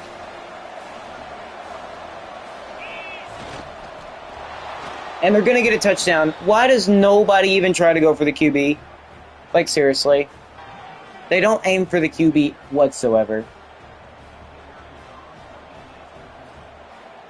So Duke does get a touchdown. We're going to get the lead. It's going to be a 7-0 ball game. But the offense last week clicked. Are we going to see a similar offense this week, though? Allerson Teo. We've seen him get some playing time before, but Gideon Abanaconda, he had a really good game last week. He was perfect, and he didn't make many mistakes.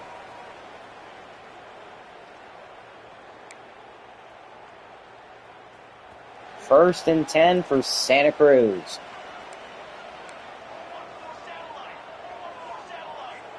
Let's see. It's going to be to Eric Caro, who's going to get them a first down to start it off. Good job on that one.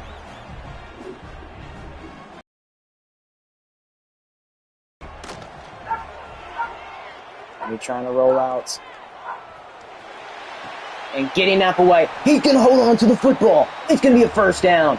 Former 4-star making a massive play. It was a good throw to where only Gideon could get it. Well, we probably could have placed it a tad bit lower. But it was still a good throw nonetheless. Somehow getting tackled right there. I genuinely don't know.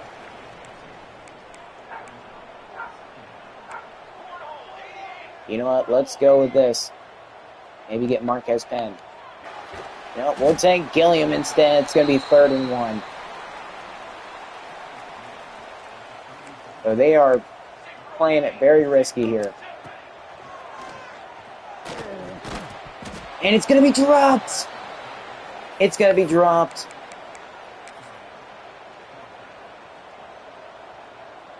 Can he get the yard? He will. First down, Santa Cruz. Or at least they'll give it to him. I mean, Duke's got some studs on that defense, but we've got some studs on the O. Spencer Jr. trying to make a big run, but Devion Doss, no. He's actually an elite dev guard. That's not a good player to lose.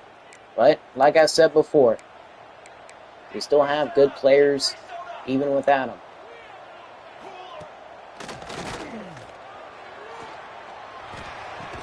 And Enrique Rust wide open on the post.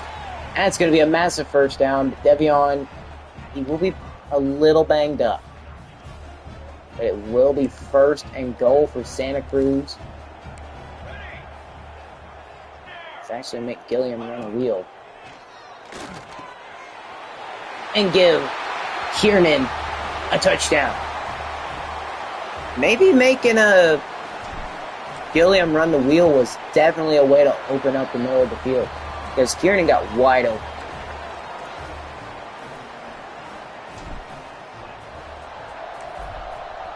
So it's a tied ball game. Duke now going to try to go see if they can score again. Is this Duke team comparable to the Texas team they faced last week? I don't think so.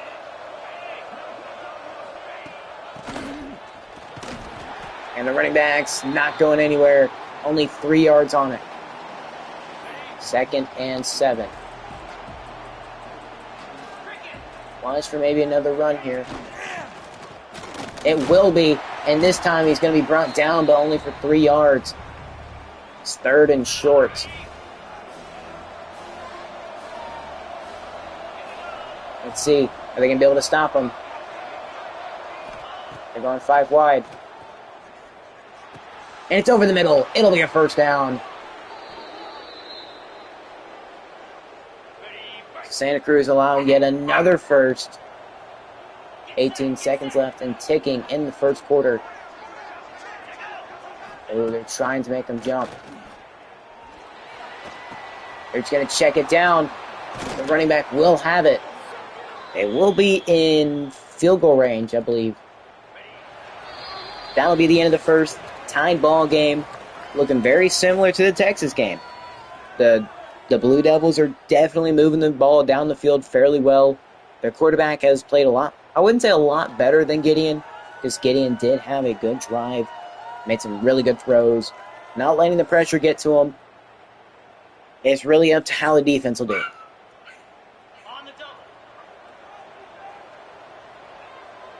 All right, at the start of the second quarter. And it's intercepted. Grant Richard right there to take it away. Does he have the speed to outrun him? No, he doesn't. But we finally get a pick to start the game. And I fully expected it from Grant Richard. That will be his first one of the season.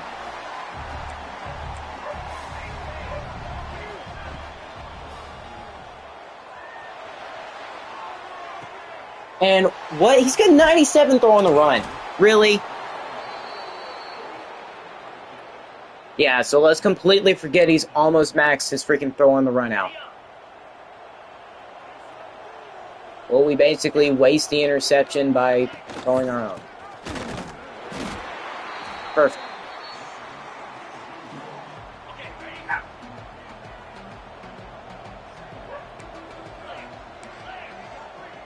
Let's see, it's going to be 2nd and 8. Knocked out. Pettis right there. It's going to be 3rd and 8. Are we looking at yet another stop from the defense?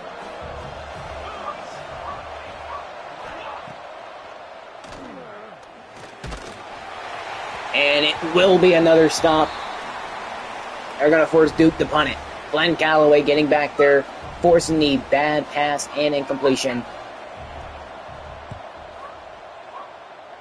So, Santa Cruz, they threw a pick last time. They don't want to repeat that same mistake.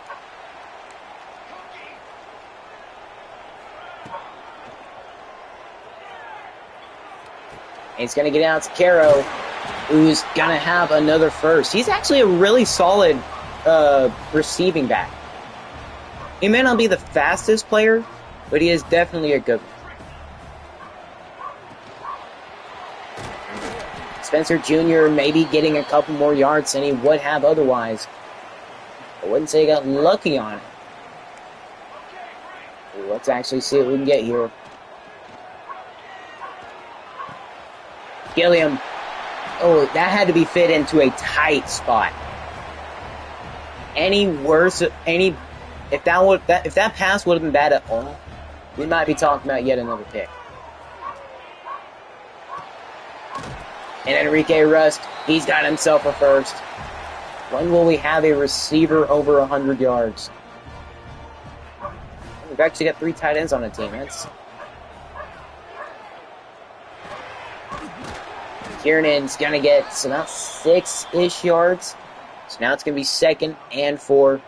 I'm going to try utilizing these motion plays. Maybe we can hit Rust on this. Just throw it away. Don't want to take a big sack. It's hard to roll out sometimes. It really is.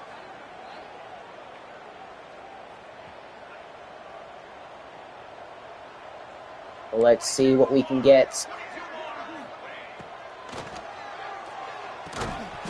And Marquez cannot hold on. But we are wanting to go for it, and I am all for it. All for taking it.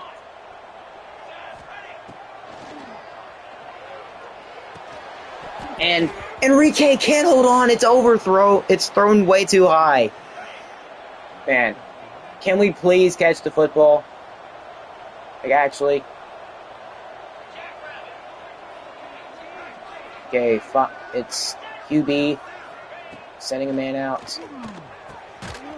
Knocked out by Richard. Probably a good thing Pettis ran with that one too.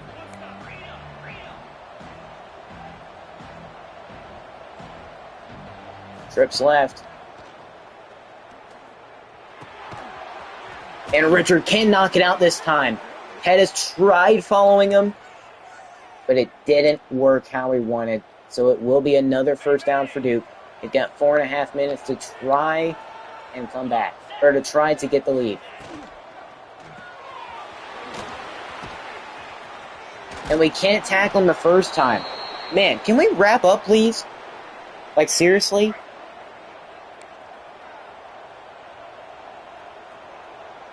First and 10 for Duke. He's going to scramble. Ooh. There was several guys who he could have tried throwing to. I think he was definitely wanting to throw to him. Probably for the best he didn't. But we need another turnover. And Richard's going to take him down alongside number 7. It's going to be 3rd and short. Watch the underneath pass here.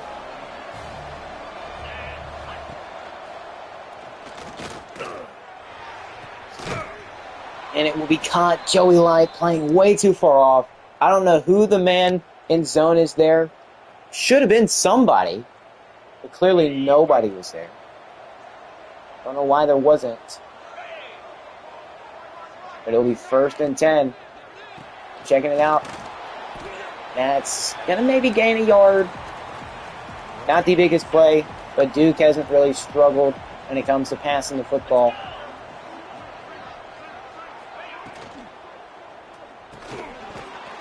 Yeah, you can see right there it's 3rd and short. They've almost gotten at the 2-minute warning. They're not going to get it off past that.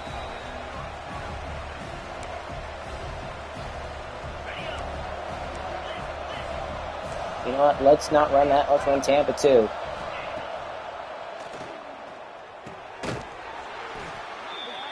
Man, we just can't play underneath. Even with Tampa 2, you just cannot play underneath.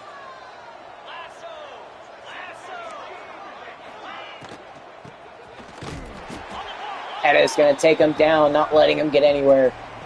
I think they're just in field goal range. I think they are. They're going to check it down. And he goes out of bounds. Man, where is everybody at? Why is nobody covering the exact areas we need them to? It's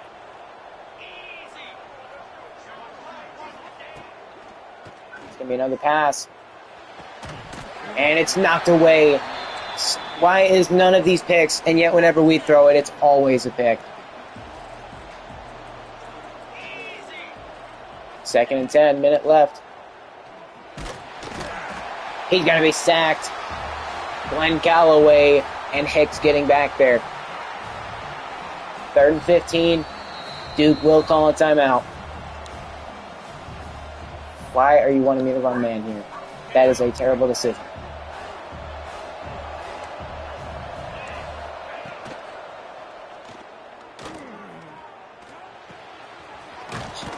Like, seriously, what?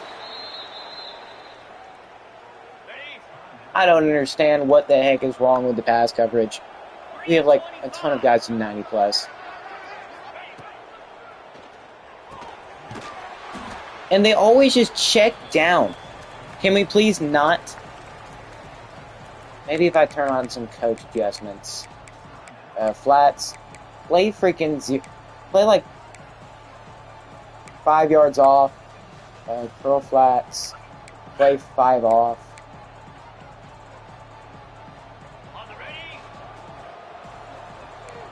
Maybe that'll help.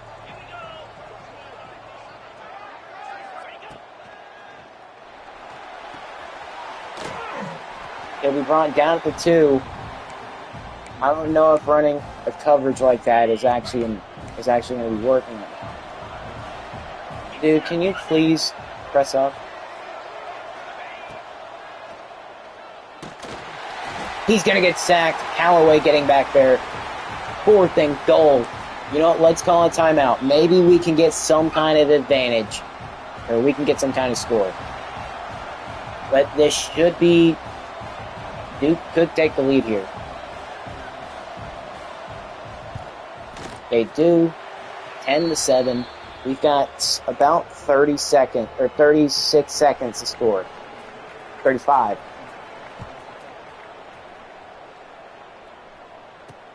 Just take a knee. Don't waste any time. We've got 2 timeouts.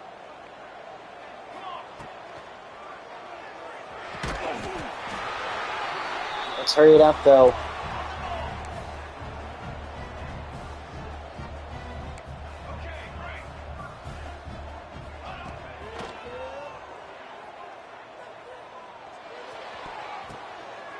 Of course it's picked.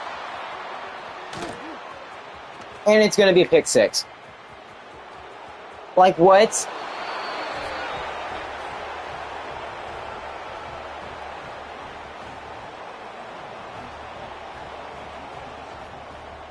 You can't even make a throw because it's just going to be picked every time. Like, they're not even looking at the ball, and they go get it off a deflection as if they know exactly where the ball is at all times. Like, no, not everybody's going to know.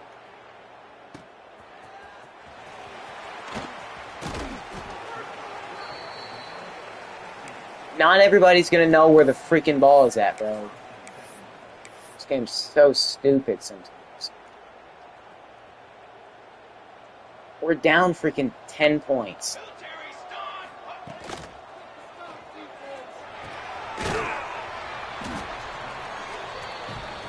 Gotta call timeouts.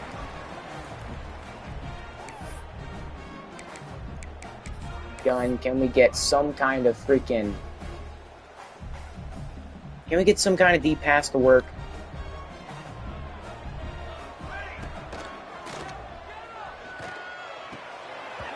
Nope, because we can't catch, but yet the opposing team can catch everything. Thank you, game. It's always fun to hear that.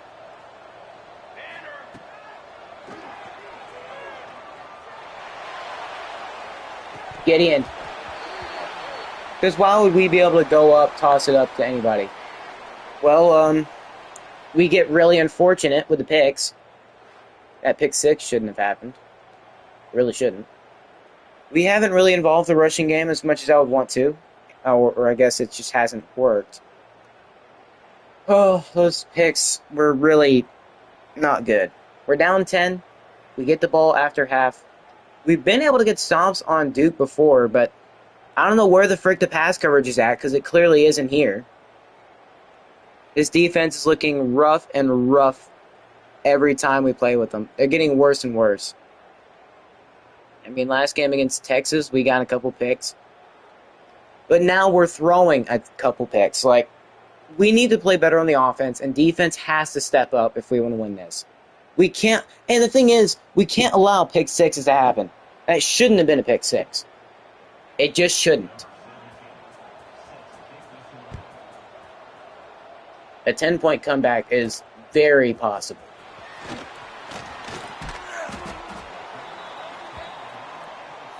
But it all starts with a good drive. We've got to have a good first drive. We can't be held scoreless.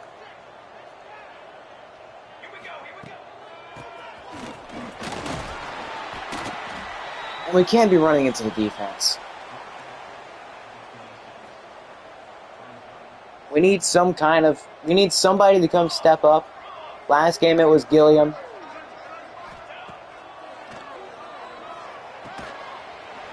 Gideon Applewhite. He's not got the speed, though.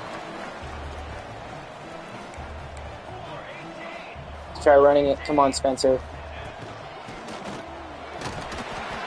How the frick did he get tackled? Through the lineman. That's not physically possible, just like it wasn't possible for the guy from Texas. Gilliam. Okay, you know what? Let's hurry it up. But let's flip it this time.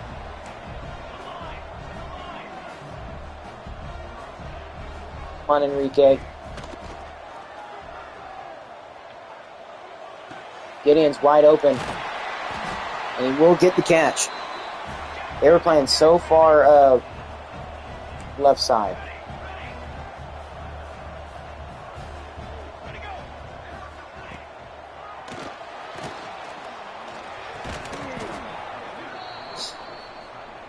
It sucks that our guys just don't like catching the football.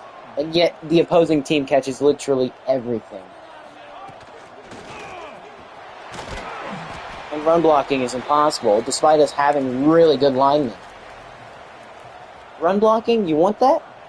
Well, sorry, buddy, that's kind of impossible.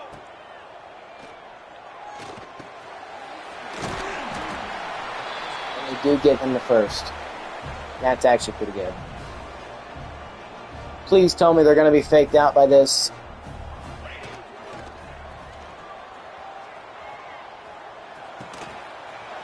Enrique will hold on. And it's a good pass as well. For a guy who has 97 throw on the run, you think he'd be completing literally everything. Don't see a reason why he wouldn't be.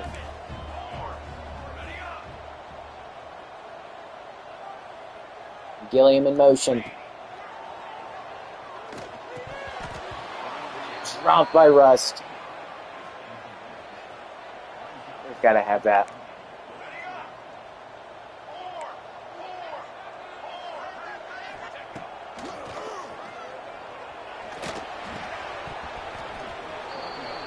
Oh, come on. We've got to have something. Like, literally, we have to have something.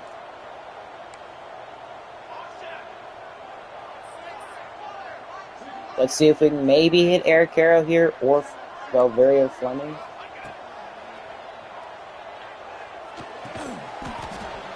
Down to the 2, it's 4th and goal. Yeah, we definitely need to go for it. We 100% need to go for it.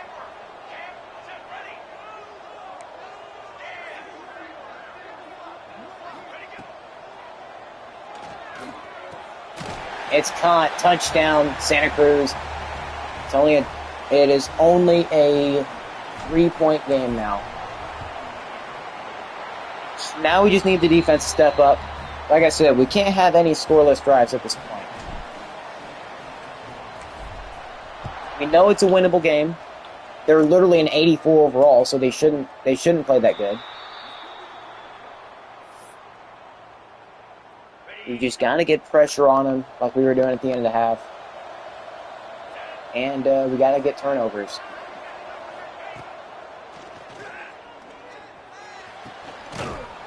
And we are just not even trying to break on the ball. We're watching them get it. You've got to go after the ball. It's a good thing Joey's got 95 speed, because we are getting cooked on the ground. Like, we just cannot control it. Like, we actually can't. Like, we cannot get stops. Our run defense is atrocious. You would think our defensive line would actually be good, considering the talent we have on it. And how is that not an overthrow? Like, how does it not go above his head? How do we not even get close to picking it off?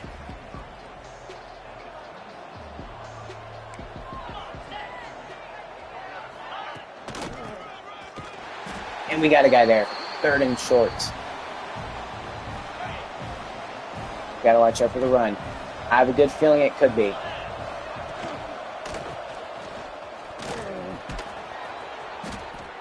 Oh, we don't get anybody there. Why is nobody producing any pressure? Like, quite literally 0 pressure is being produced.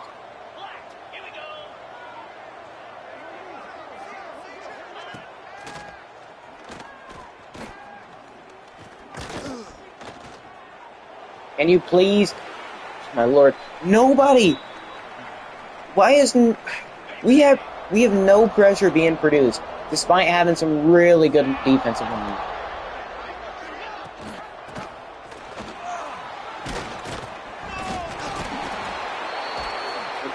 Really? What's the point of challenging it if the other team just doesn't get it? Why would we be the team challenging it?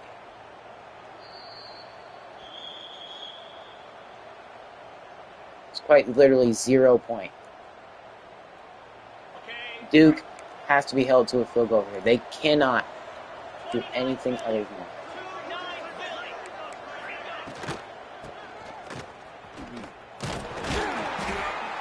We need everybody there on the ball.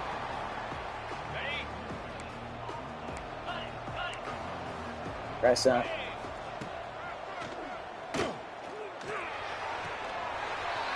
Like, the DBs are right there. Why are they acting like they're in quite literally quicksand? They're right there. They're acting as if they're 20 yards down the field, like it's a scripted play or something. We need 10 points. It's a comebackable freaking score.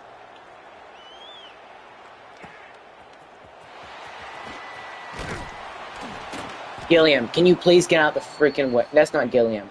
I'm sorry, buddy. Man, we are... It's quite always freaking Duke. Enrique Rust.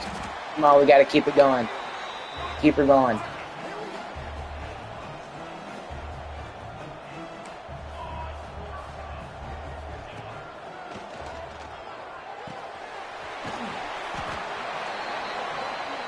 Let's score before the end of the half.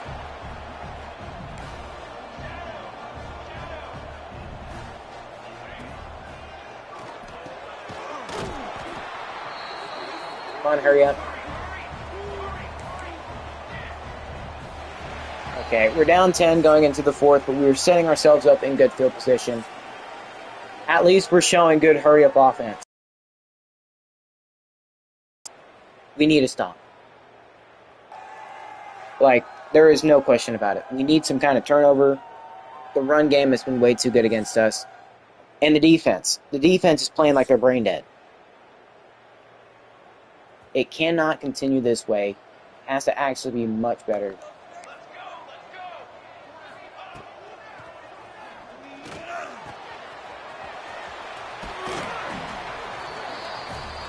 Okay, that's a good start to the quarter. Okay, I'm not running these RPOs at the moment. I am not doing this. It's the last thing I want to do.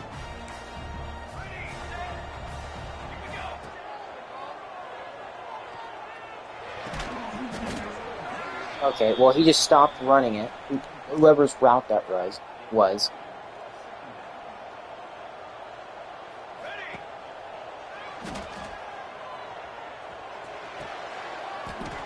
Enrique, good job holding on. But now we just need... We need a touchdown here.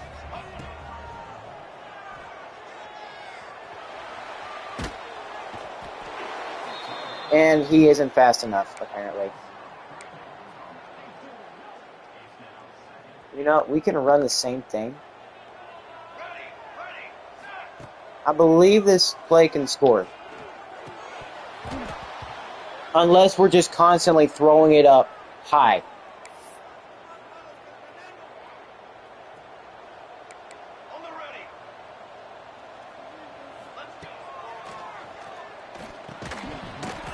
Why is nobody holding on to the football? Like, quite literally, nobody is holding on to it. Everybody just wants to drop it. And it's ridiculous. And they don't call penalties. Forget a penalty, because that's just never going to happen. This is the state of the game.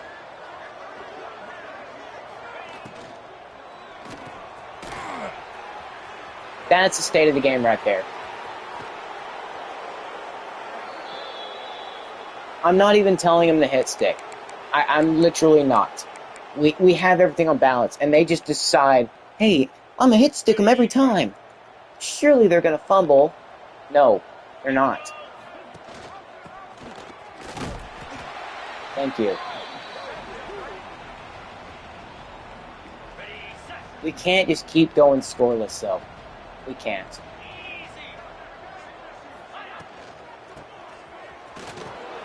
Please stop him. Don't let him get the first.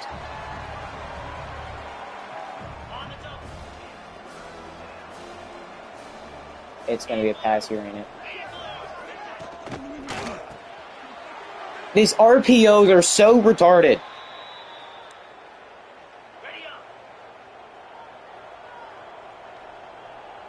They do it way too much.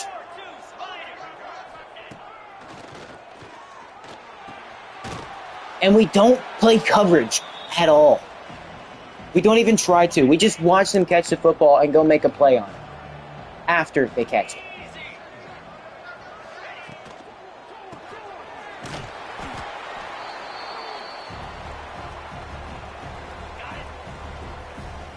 It's a QB sneak. I can call it right now.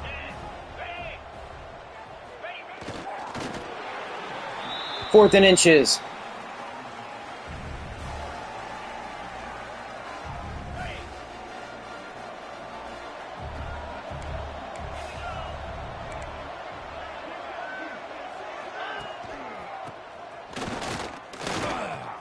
And we can't bounce off the freaking lineman, because how difficult would that be? This is a freaking 84 overall team. We would have smashed them in freaking simulation. They should not be this good.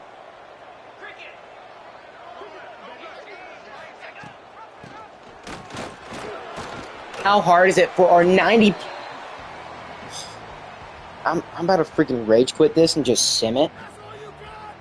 Because if I'm not getting fair treatment in this, I am not going to be happy. I might actually rage quit this. If they actually get a touchdown here, I am going to rage quit.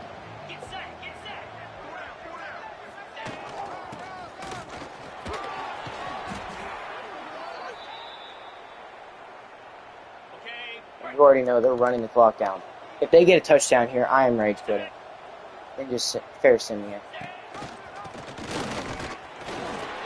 You know what, that's it. Screw this stupid freaking game. Your guys who have like 97 pass rush and like 88 block shed, yeah, completely ignore them. Your pass blockers who have like 99 pass blocking, yeah, forget them. Your guys who have like 99 zone coverage, forget them. Because they're just going to play as far back as possible in their zone when there's a guy coming right in their face. Forget that. I'm not letting our perfect season end just because of that. I'll leave it up to simulation, where it's actually fair. You see? It shouldn't have even been close. Fair. From now on, that's how I'm going to do it. If I can't win one time, I'm going to fair sim it. If I feel like I got cheated heavily, fair simming it.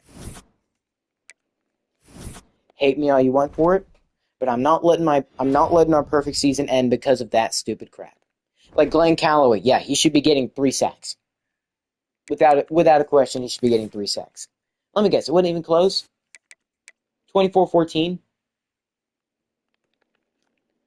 Yeah. When it's left up to simulation, I don't get to control who wins or loses. Simulation does. You see, that's exactly what should be happening. Their quarterback should be throwing a pick. Their running back had 99 yards still. But he's 86 speed. He's only got 82 break tackle, and he's breaking every tackle. Like, it should not be that way. The receivers, they're 82, 80 overall. They should not be catching everything. 83, 80. Then they catch everything under the freaking sun. Now, Gideon did throw a pick, but he had a game kind of similar to the last one. He actually got sacked twice. Spencer had a much better game than I was having with him. And Gilliam, yet again, he did really good. I'm honestly not. I wouldn't mind if our tight end would get that. But it's so stupid, man. It is so incredibly stupid for that stuff to happen. We are up to number 11. We've beaten 2 top 10 teams. Can we beat number 15 USC? They're 89 overall. If I see a bunch of stupid crap happening, I'm gonna fair sim it. But now it is, we're 2-0. Got number 15 USC. We could even be bumped into the top 10 if we win this game. The rest of the season should be a bunch of easy wins, but we've got to keep an eye on recruiting. We have to. Well, let's get into it. We've got to go to the Trojans field.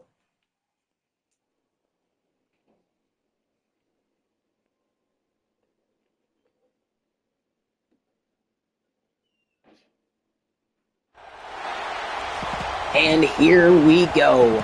The battle for the West, where Santa Cruz is trying to attempt to tie the series up at 5 apiece. If they tie it up here, then next year they have a chance in taking the series lead. Now, we obviously know Oregon Tech, they were in this same situation and they managed to pull ahead of Oregon. Are we going to see something similar with Santa Cruz? Also, Santa Cruz seems to just be much better than that Oregon Tech squad. Like, much better. They've made it to the playoffs last year. They're already up to number 11, the highest any team in the conference has ever been, at least ranking-wise. But we're having to play in their stadium. You already know how storied this rivalry truly is. Santa Cruz has pretty much dominated them in the last couple years. It's a 5-4 USC series lead. The Battle of the West is potentially going to see a momentum change after this. Are we going to see the Tides pull it out? Or are we going to see something else? Well, the Trojans will start the ball, or start with the football. And he's going backwards, back to the line of scrimmage. Joey Light not letting him go anywhere. 2nd and 10 now. Watch out for some kind of screen. No, it's going to be a pass play. Big pass play as well.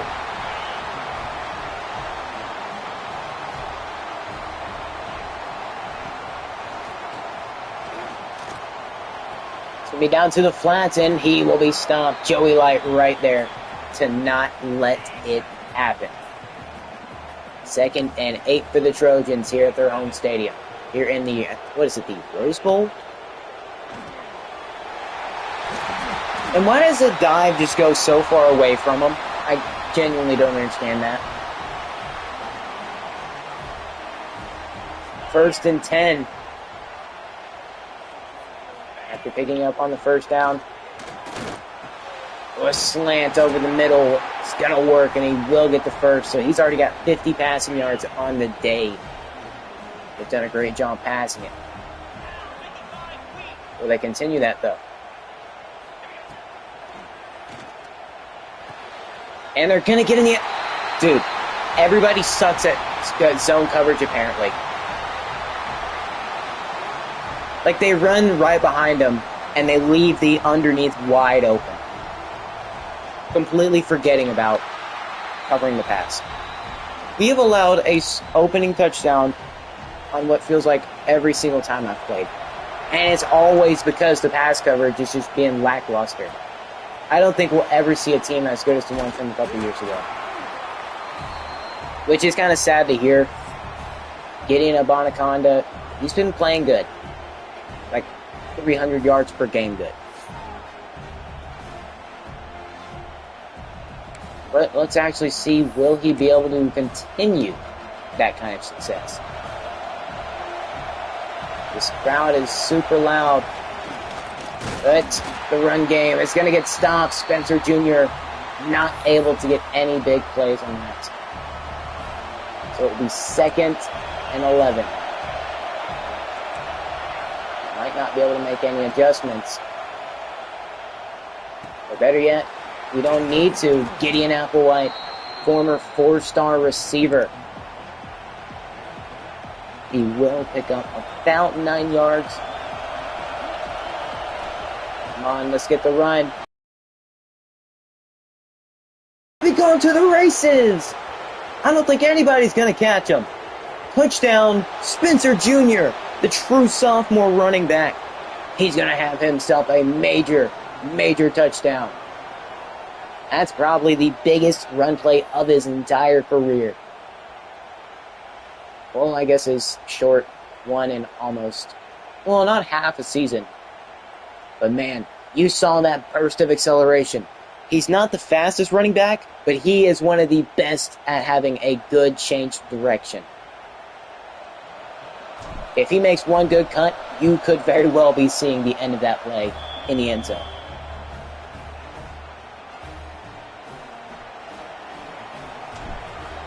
Here we go. Santa Cruz kicking back off to USC.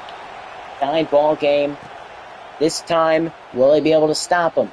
Their pass coverage was very lackluster last time, allowing USC to get in the end zone through the pass. Are we going to see anything different? No, because we just refuse to not play tight on them at all.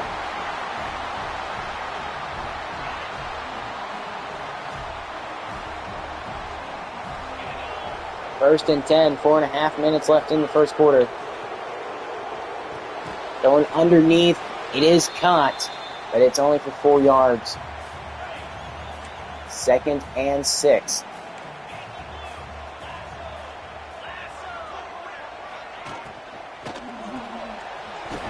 And he will be stopped short, 3rd and 6. Joey Light making a nice diving tackle to save that, or to save the play.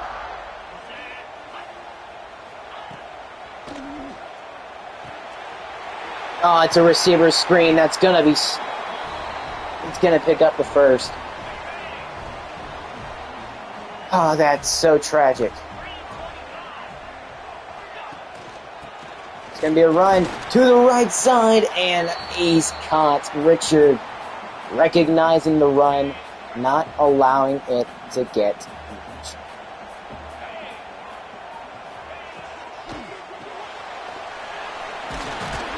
And man, they are just so bad. Santa Cruz is so terrible against bubble plays. I mean, I know they're the best pass coverage team right now.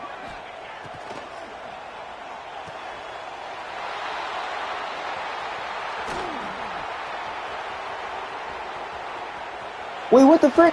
I wasn't even paying attention.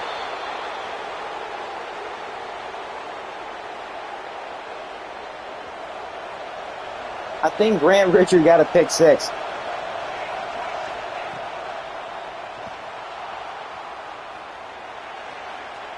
Of course, the man with 97 throwing the run overthrows it.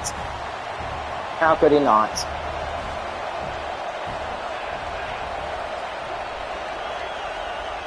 Yeah, I'm looking back at the film now. Grant Richard got a pick.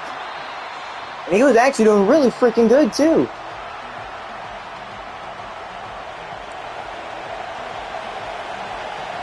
I think Gideon's trying to make some changes at the line. He can't get the ball out in time. There's 4 Trojans in the backfield. It's going to be 4th and 9. What exactly happened? Well, 76 decided, hey, I'm not going to block a single man except for until the... You got to block the most dangerous man. So we definitely had Gilliam open right there. 4th and 9.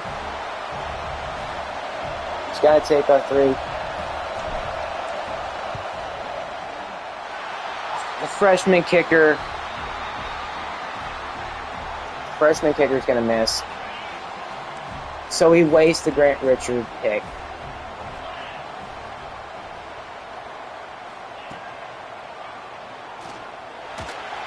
And it's intercepted again. This time it's Carlucci.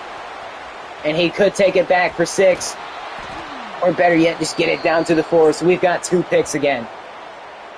Do we own USC?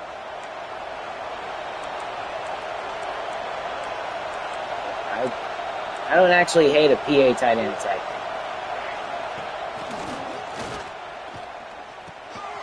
Never mind, I should. Gosh. Well, we're going pick for pick right now, it seems.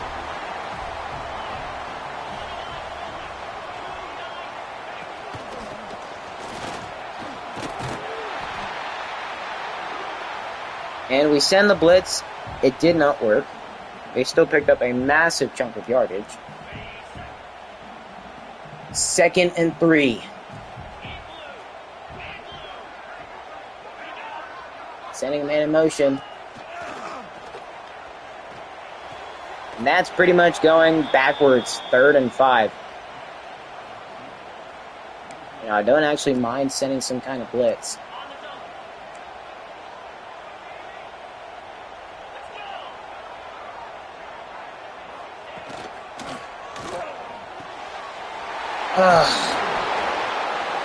Man, we cannot cover on short yardage situations.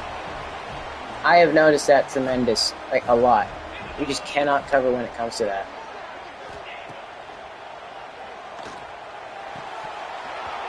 And that is knocked away. Thank you, Bibbs. 2nd and 10. 2 seconds left in the first quarter.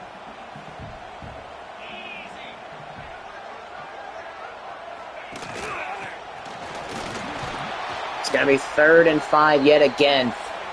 That'll be the end of the first quarter. It's a tied ball game at 7. We got several picks. We should be dominating them right now. They have destroyed us in the passing game. Like, they have gotten so many passing yards, but we've done a whole lot better in the run game than they have. It's going to eventually come down to who can do better in the passing game. Right now, it's looking like USC is very much going to have that in the back.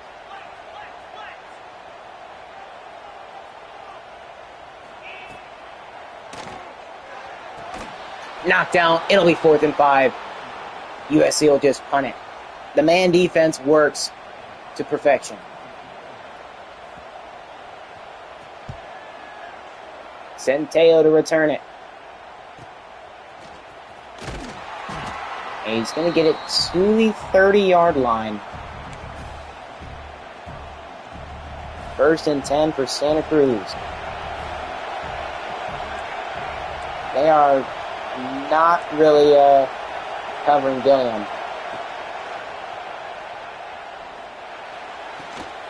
Or, you know, better yet, the DBs will catch everything because it's not only an overthrow, but the receivers, yeah. Somehow the DBs are just excellent receivers. Why not put them at receiver? They're going to pick it off. Or they're going to catch it. Why not put them at receiver? And why is it every time I switch on to someone, they always just try to double team me? Like, no matter who I go switch over to.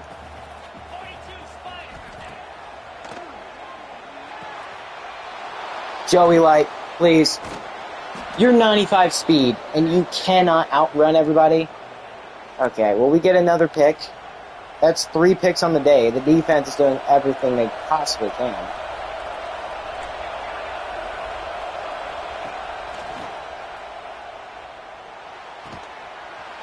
Gilliam makes the grab, and he's even on the run, too. Good job right there. I mean, Gideon, he's young. He'll make some mistakes.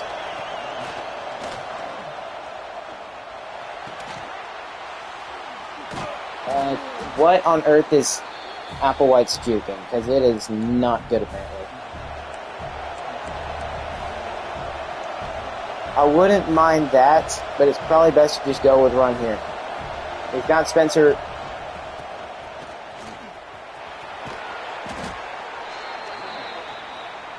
Okay, well, that's not a bad play. Got a 1st down from Spencer. Actually, let's have him run a slant. And Gideon Applewhite holds on down to the 9-yard line. Last year, we couldn't really run tight end drive, mainly because we didn't have 3 tight ends. Good thing Kiernan holds on. He's been pretty bad at catching the football.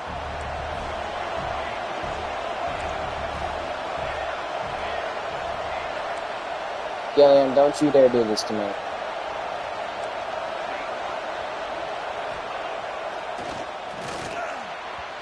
Really? The thing is, they miss the wide open guys so horrendously bad.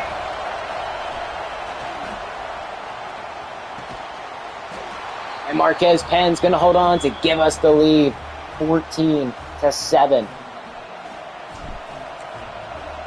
Freshman kicker has missed a kick earlier today. We would be up 17-7 right now if we did make it. But who knows? We probably would have done a lot better. But we've got a 7-point lead. We get ball at half. We just got to get stops in defense.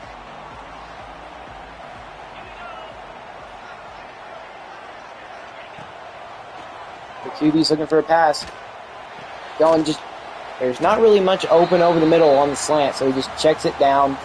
It will be 2nd and 6.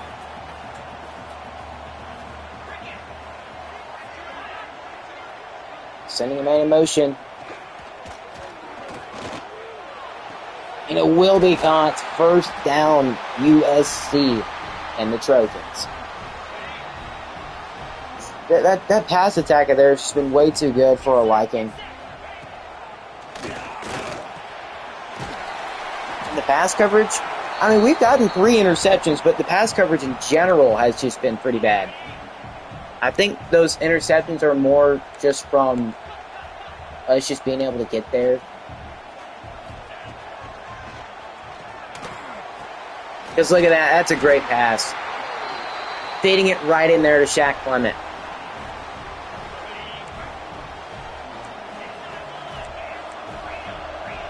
We've got to have a better... And pass... Where is the coverage? It is not here. I mean, we've got... Like I said, we've gotten 3 picks. We just haven't gotten stops.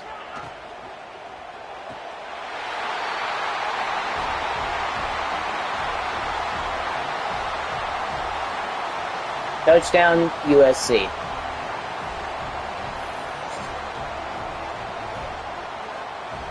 What on earth is with everybody just having Gideon as their name?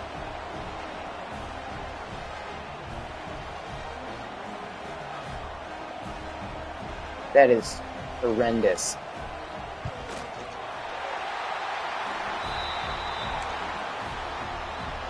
Well, USC ties the game up at 14. Yet again, because of our pass coverage, allowing a touchdown.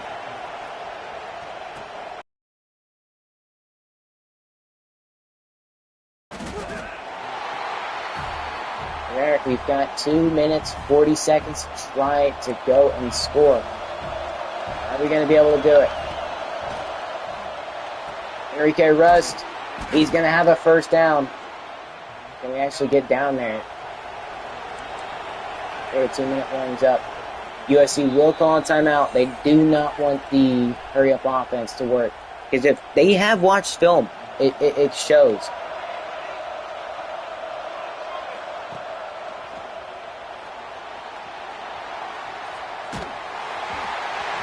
We got the pass off. Luckily, it didn't head straight towards a defender, like it typically does.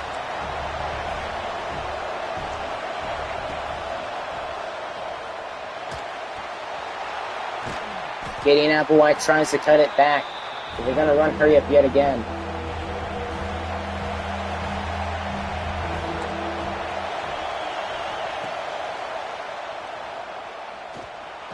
You know what? Gideon is just way too fast.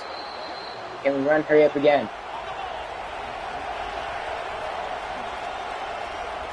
No, we can't get it off before the 2-minute warning. All right. We've got 2 minutes to go trying to get the lead before half. Actually, let's have Marquez. Gilliam. Man, he's been so good. Don't let him start being bad now.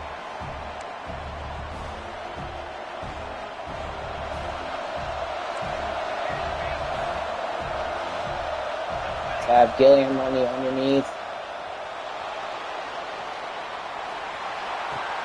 And Marquez Penn, he's going to have it.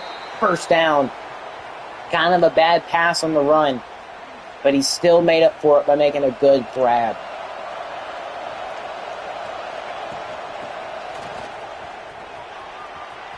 Touchdown, Santa Cruz. Spencer Jr. yet again in the end zone, giving Santa Cruz the lead.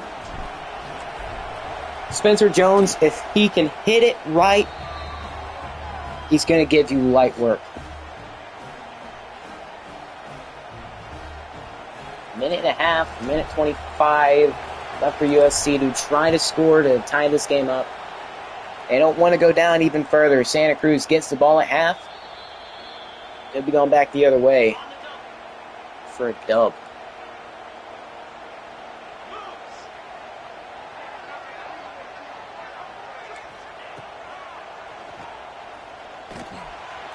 Nice pass over the middle.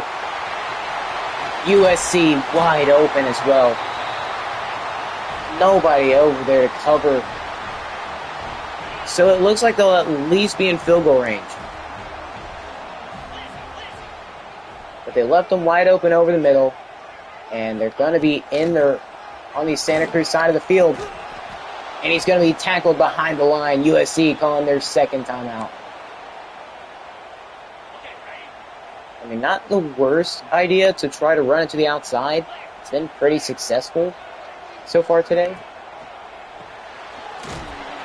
And he will be brought down, only a gain of 1, getting back to the original line of scrimmage. USC forced to use their final timeout due to an injury. They're going trips right.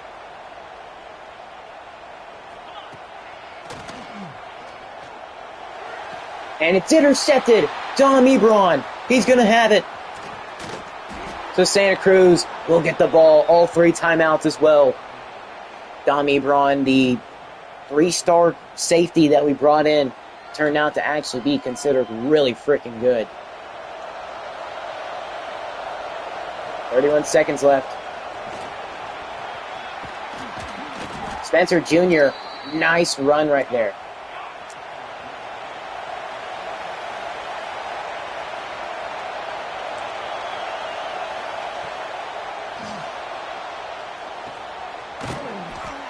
And they're going to call their first timeout. Just taking a nice little couple yards underneath. I don't know if we can get a shot. I don't think we can get an inside screen. Let's try to get Enrique Rust. Move him in a little bit. Have him run a post. Or better yet, have him actually run a deep cross.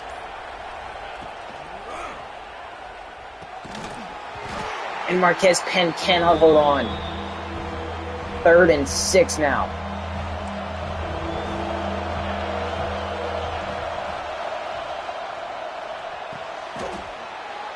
You know what? Call timeout. 10 seconds left. Just keep pushing it down the field.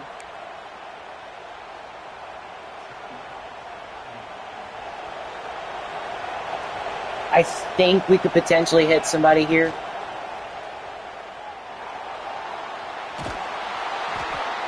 Another timeout. It would be a really far field goal. I don't know if this freshman necessarily has it. I don't think he has that kind of leg.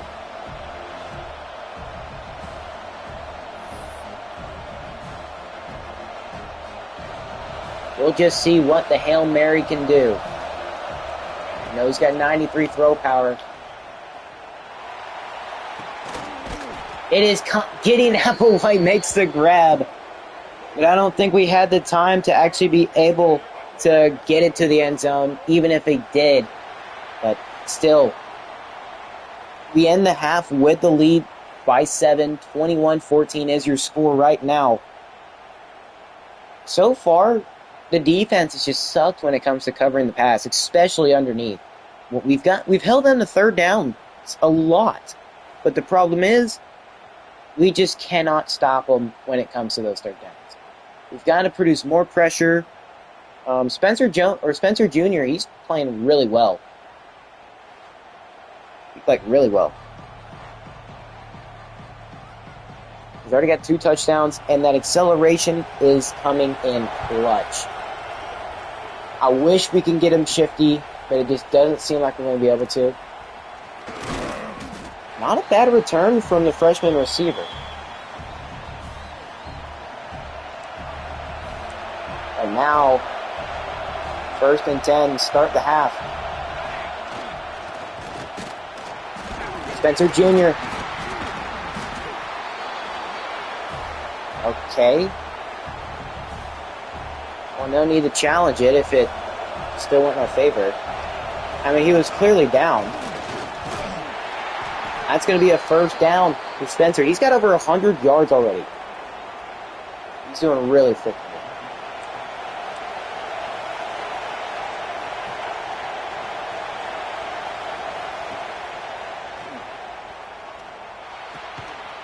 Eric Caro is going to get us 6 yards. He can be our starting running back, but I don't think he's nearly as good as Spencer is.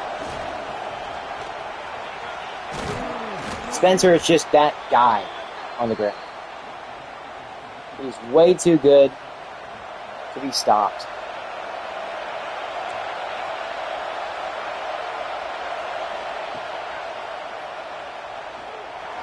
Oh, they're leaving the flats open.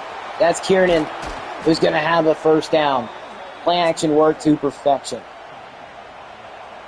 They weren't. I don't think they were expecting. Well, they were, but the coverage just wasn't there. Spencer might have 200 at the end of this game, as long as he can stay healthy, stay in. But the blocking, they're still wanting us to run it. That's a stupid idea. We're not doing that. Instead, let's do mesh spot. Let's see. It doesn't look like we're going to be able to do anything with him. So remember. And he doesn't have the first. And we could take the field goal here. Quite literally 4th and 1. And he's going to get the first. So it'll be first down for us. You know what, let's try some play action spots. I don't think our quarterback is the best at play action.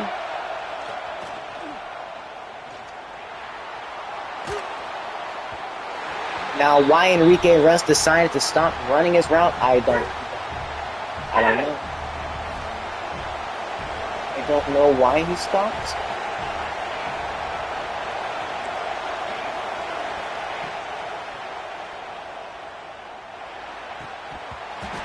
And he can't get it, Marquez Penn. That's unfortunate. But at least it wasn't a pick. It's going to be 3rd and 10. Rest in motion. And Marquez Penn cannot make a good grab. So I guess we'll just take the 3. Kick is up. And the kick is good. It's going to be 24-14.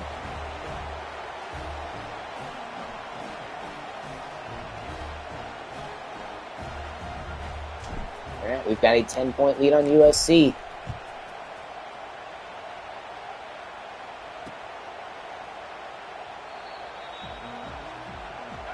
Here we go.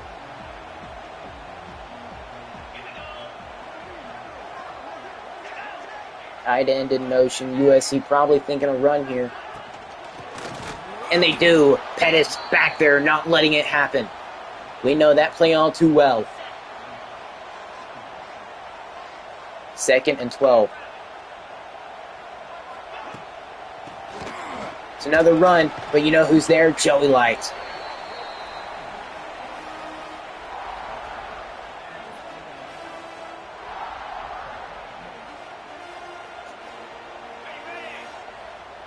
Third and 7. We need to stop here.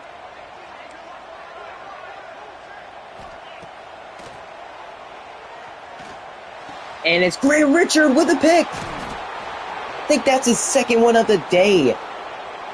Not a smart decision to go to the tight end there. You had quite literally everybody else. It's USC making mistakes as we speak. Spencer Jr., he's got 9 yards. You know, I don't think they'll be expecting the fullback dive. Can Kiernan get it? And he does. Fullback dive for the win, baby. 2.5 minutes left in the 3rd quarter. Up by 10.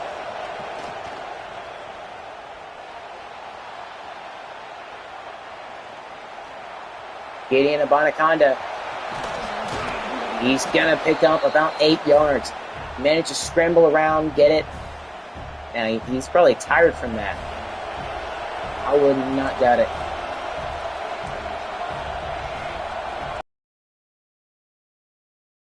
They definitely have an eye on it. But you know what they don't have an eye on? Enrique Rush in the end zone. 17-point ball game. We are destroying some top teams in college football.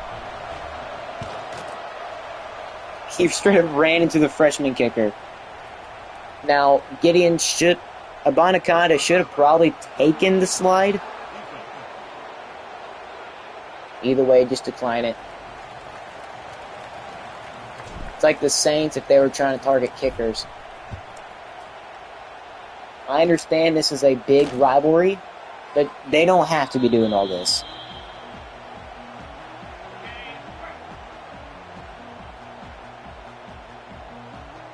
First and 10 for USC. They're down 17.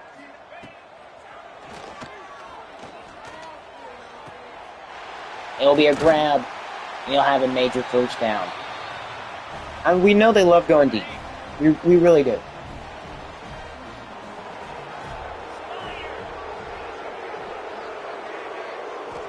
Oh, you know the crowd booing.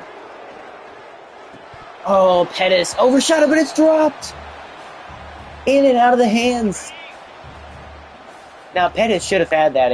There was absolutely no reason to overread that.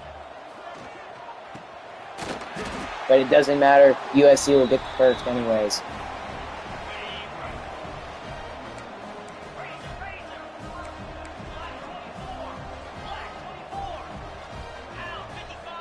Going 5 wide, trying to maybe spread it out wide. When they just go underneath the 12, and he's got a couple yards. Randy Boyd's already thrown 5 interceptions. Wow, I did not know he threw that many already.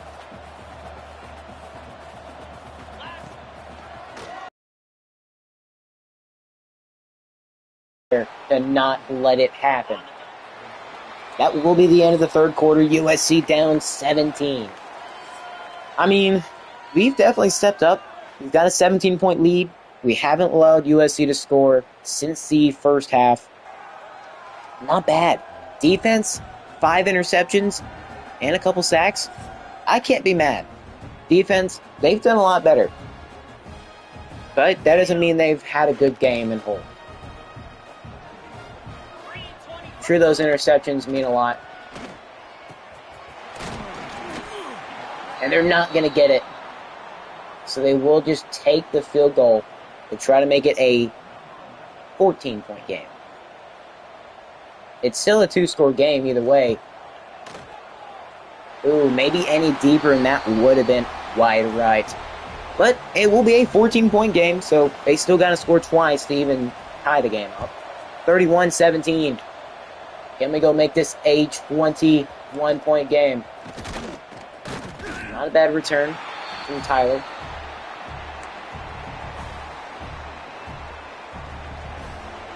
Oh, we've got Eric Caro out here. He can't quite fit it up the middle completely. So it'll be 2nd and 10. We're up 14. Getting a touchdown here would be big. They can't get it out. They took way too long.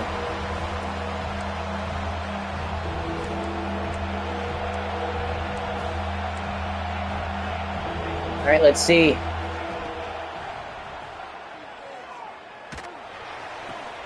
And it's intercepted. Gideon Applewhite closing in on the sideline. Doesn't even try to slow down to get it. He's kept on running. Doing his best Forrest Gump impression.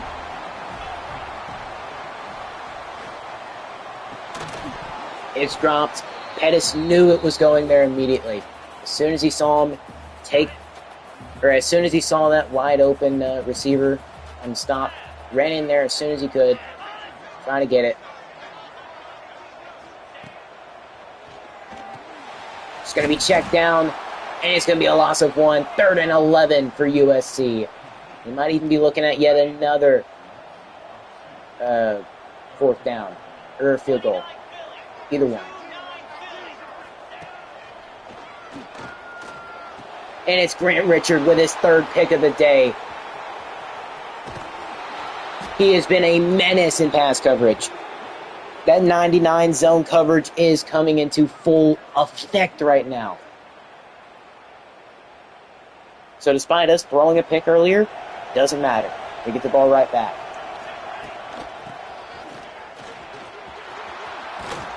Spencer Jr., another good run. He's got like 42 more until he can actually reach 200. I would not mind a 200-yard game from Spencer.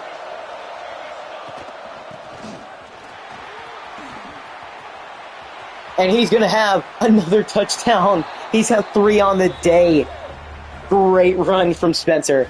He is just balling out like nobody's knowing what to do. I mean, I don't know how I managed to get this, but Spencer, that is why you have a guy on your team with really good change of direction. He may not be the fastest, he's only got 89 speed, but he's got like 93 change of direction, and it's absolutely insane. We're going to go up 21 points.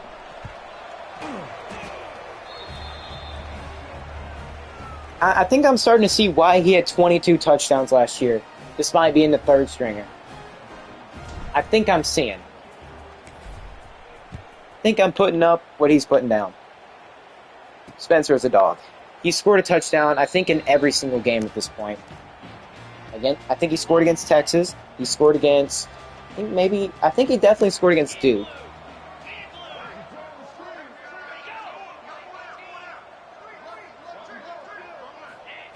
Watch out for a pass here. There it is. Joey Light hopping in front of him, basically making him do a full front flip. I think the MVP of this one has definitely been Grant Richard. I think it's more of just us owning USC. Because we don't play good like this against other teams. So watch for QB sneak here.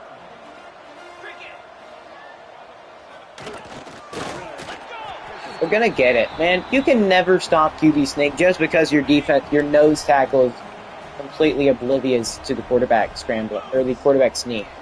Despite them always running it. And it's intercepted. Bibbs, he's going to take it back the other way. That is what, our 7th pick of the day? We've got 7 picks. Okay, I'm not going to say the defense is back. I think I'm just going to say it's back, especially against them. Just mainly against USC. He got over 200 rushing yards today. 3 touchdowns. Okay, nowhere to go on that one. Just chew clock. There's no point in trying to be too risky. Spencer Jr. is going to be a special running back. Marquez Penn, he's a dog as well. I think Spencer is going to be very valuable when it comes to playoff time. Because having a good run game around that time is going to be very, very valuable.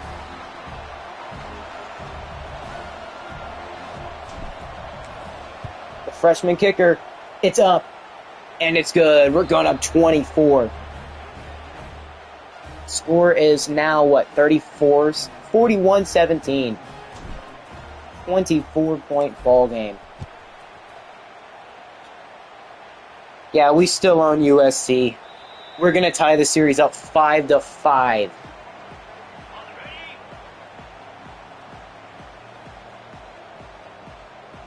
Two and a half minutes left in the game. He's going to check it down. Joey Light couldn't make the tackle. I don't mind him being the inside corner.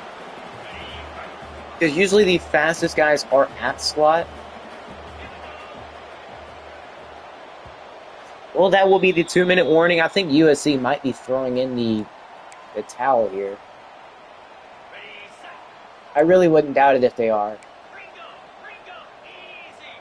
Then again, I wouldn't doubt it if they just continue to try to come back. Knocked out of the running back's hands. It'll be 3rd and 5.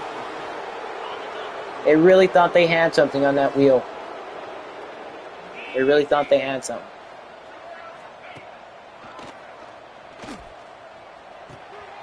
Well, I guess now they've got something. I mean, this will be a major win. We could even be boosted into the top 10 if we win this game. I don't know why USC is ranked this high, considering they just have had really bad seasons in recent years. Like last year, they went 7-6. Like they've been horrendous. Not horrendous, but they haven't been number 15 quality, or they haven't been ranked quality for a while.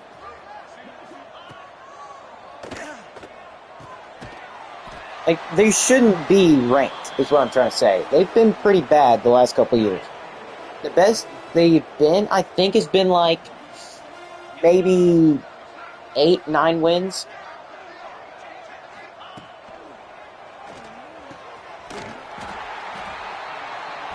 You know what? One thing gameplay-wise they need to fix? They need to fix to where the DBs and everybody on the defense, like whenever you're in pass coverage, they just all turn their backs to the ball. How are you supposed to play defense if you don't know where the ball's at or where it's going to be? And also, whenever you're playing press man on goal line, the defense for the CPU always successfully presses, no matter how good your receivers are. You never get inside leverage. But when your defense tries to, oh wow, you cut the deficit to 17. But yeah, like your defense always wants to turn their back to the ball and just allow inside leverage to the receiver. Like, why does it always have to happen? That's taught at the very bottom level, or the very basic levels of football. Don't allow inside leverage. That's the last thing you want to do. You want to make sure as a defender, you keep it. Well, I can't be mad with a 17-point dub to tie the all-time series against USC at 5-5. Basically meaning next year, we could win our 6th Battle for the West game. But what a game from Spencer. He had some major runs. I'm starting to see why he scored 22 touchdowns last year despite not even starting. Like, look at that boost. Number 2 should have caught him, but he didn't. That's just that acceleration at 94 and that change of direction at 93. That is a deadly thing. But the thing is, if he could get a tad bit faster, which he can't, it would help out a ton. But still, a really good game. We scored at least 10 in every quarter other than the first. We really just dominated after the second quarter. In the second quarter, we started cooking. Their quarterback threw 7 interceptions. I'm not going to say the Deep Blue Sea is back, which is what I'm calling that defense from a couple years, where we would average pretty much 3 picks every game. I think this is just the fact that we dominate USC every time we play them. And it's not even freaking close. Like, we just won 30 by 17 points. That is a 3-score game. We blew them out. But yeah, Randy Boyd, 7 picks. I mean, his throw power is really good. His accuracies are also good. But I guess our zone coverage and everything actually came into play. Like, against Duke, now, yeah, I did rage. I rage quit and just simmed it. We have a better chance in sim anyways. I'm not going to do that for every game. It's just Duke is somehow... At an 84 overall, you shouldn't be that good. Like, you shouldn't be playing that good. But yeah, we also held... Well, Devontae Berry cooked us. What's his speed? 95 speed? Yeah, that's why speed is dangerous. Very dangerous. Well, let's check our stats out. George Abaniconda, he had, what is that, 13 incompletions. Could have done better. 3 interceptions. Got to start limiting those. Then again, I don't think some of them were completely his fault. It's just the gameplay being the gameplay on Heisman difficulty. But we got to win. Dominant fashion. He did good enough for us to get it.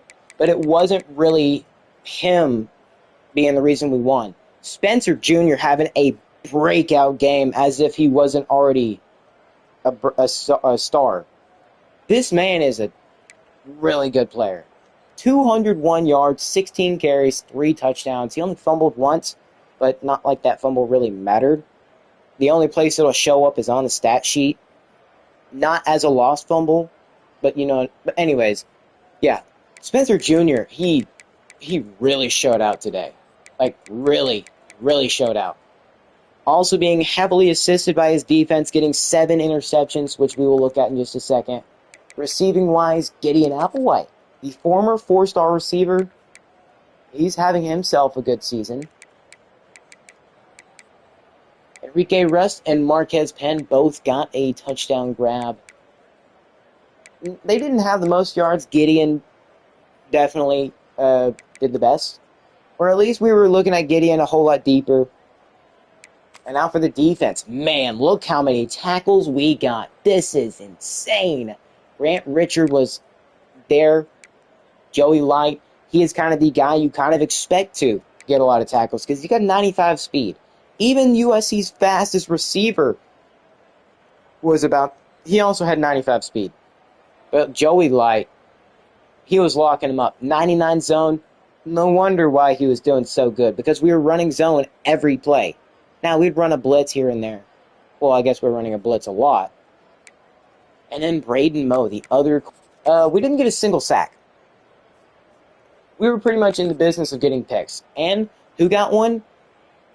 Who didn't get just one, not two, but 3 picks? The guy who was 99 zone coverage, Grant Richard. Yeah, I think it's really good to have a linebacker have 99 zone or man, which it should probably be zone. If you have a lurker linebacker, the 2 things you pretty much have to worry about upgrading are pass coverage. Well, I guess technically 3. Pass coverage, awareness, or I guess IQ, and then run stopping. But you mainly, if you want to have a good pass coverage guy, work on pass coverage alongside IQ. Those are the 2 ones you want to get. IQ, so they know, they have good awareness and play rec. Those really help him out. Now, he's only got 87 awareness, which is still really good. And he's got 85 speed, so he can definitely get there. It also helps that the defensive line was definitely pressuring the QB to make him force those bad throws, which a couple of them were bad throws. But the other ones were a couple user lurks, actually, which is not easy. We should have had another with Pettis.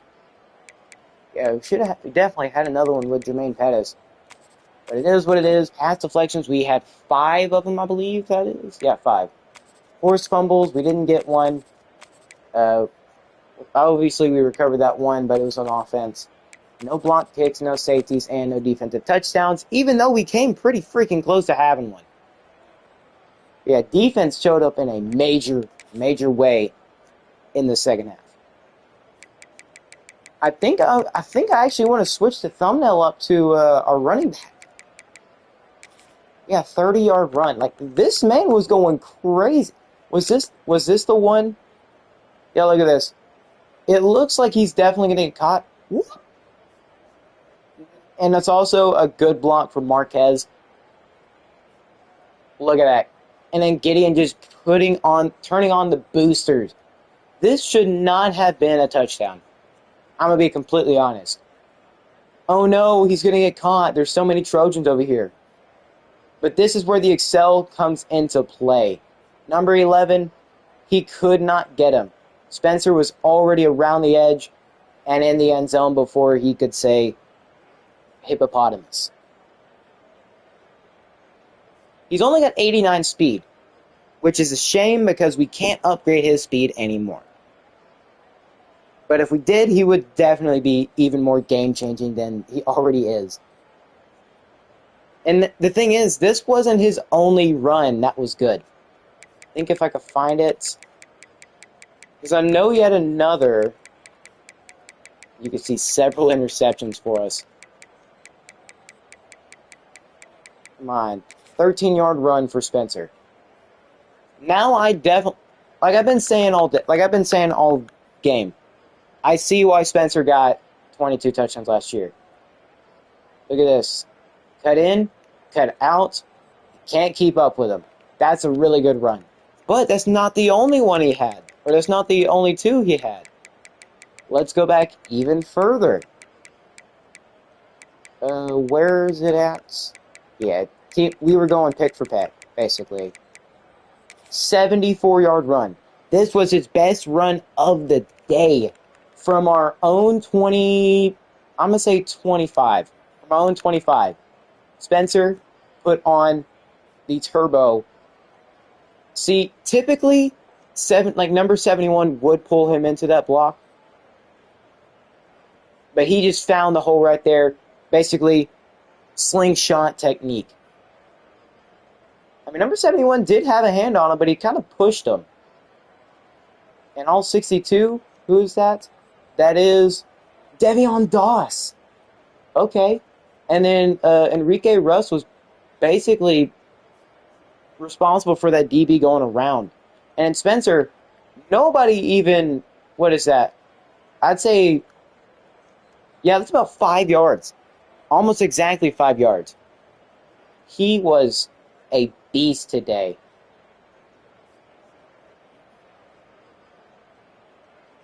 Is this the best Santa Cruz running back we have ever seen?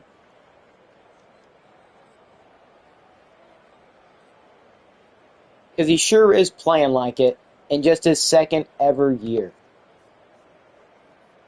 You know what? We've got a new thumbnail, folks.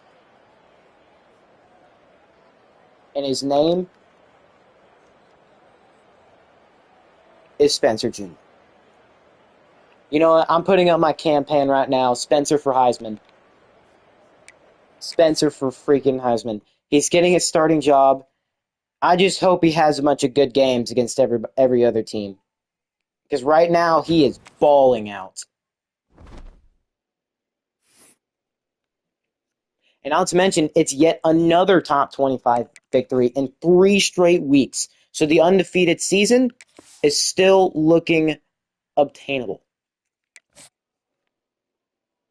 And I think we figured out our offensive strategy. Get Spencer going. Isaac Hawkins takes us off his board. And after beating number 15, we moved down to 12. I mean, at least we're this high. And Colorado's ranked. Can we do it for 4 straight weeks? If we can do it for 4 straight weeks, that'd be absolutely insane. Texas is 1-2? Oh no. That might not be good.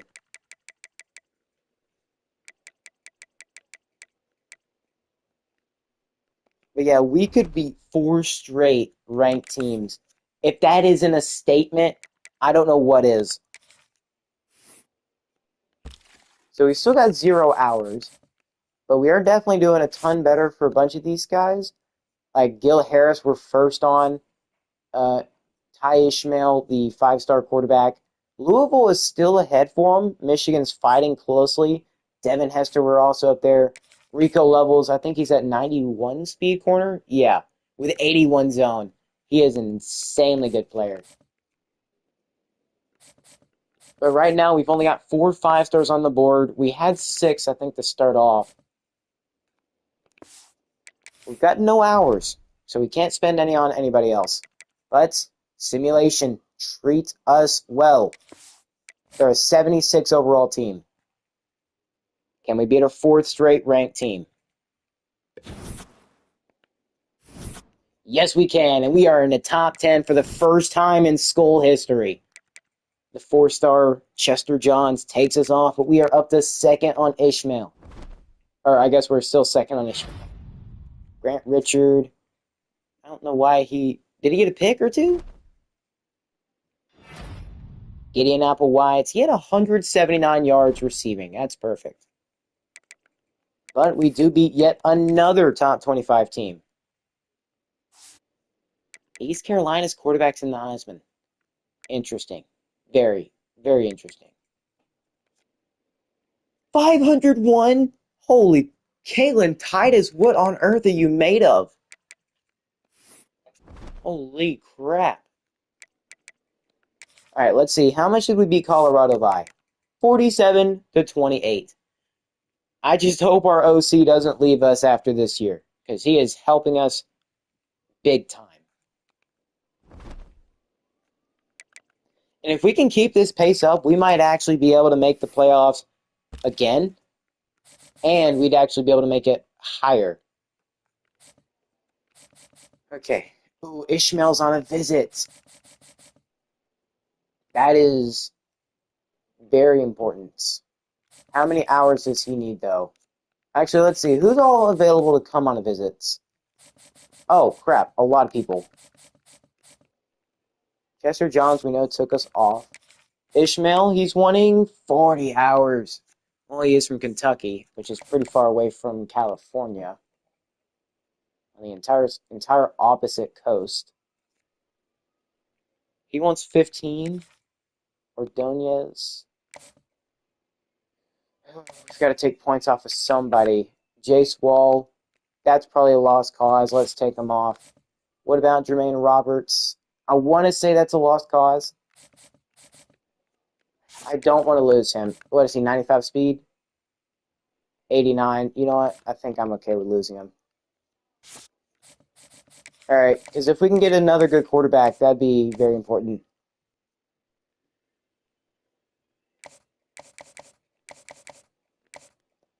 Okay, when do we think he'd where do we think he'd realistically be committing around? Because we don't want to bring him on a visit too early. Now, obviously, the rest of the teams on the schedule aren't too tough of teams, but we don't want to bring him in too late, because if we bring him in too late, he might commit before we're actually able to get him, like to somewhere else. We can't do week 10. I imagine that's when they put theirs for. So let's just go week 9. And he likes Coach Prestige. Does he like Championship Contender? I don't know, but he does like Coach Prestige, which it's not the best thing to bring him on a visit for. Got 10 hours left. What about Cesar Ordonez? I think maybe Marcus Corral is also... I mean, we could put more hours into him and definitely be able to get him. Let's bring him on a visit. How close is he? Let's also bring him against Vermont State. He likes proximity to home, conference prestige. Let's just do proximity to home. That's the best shot, I think, for now, at least. We've got 5 hours.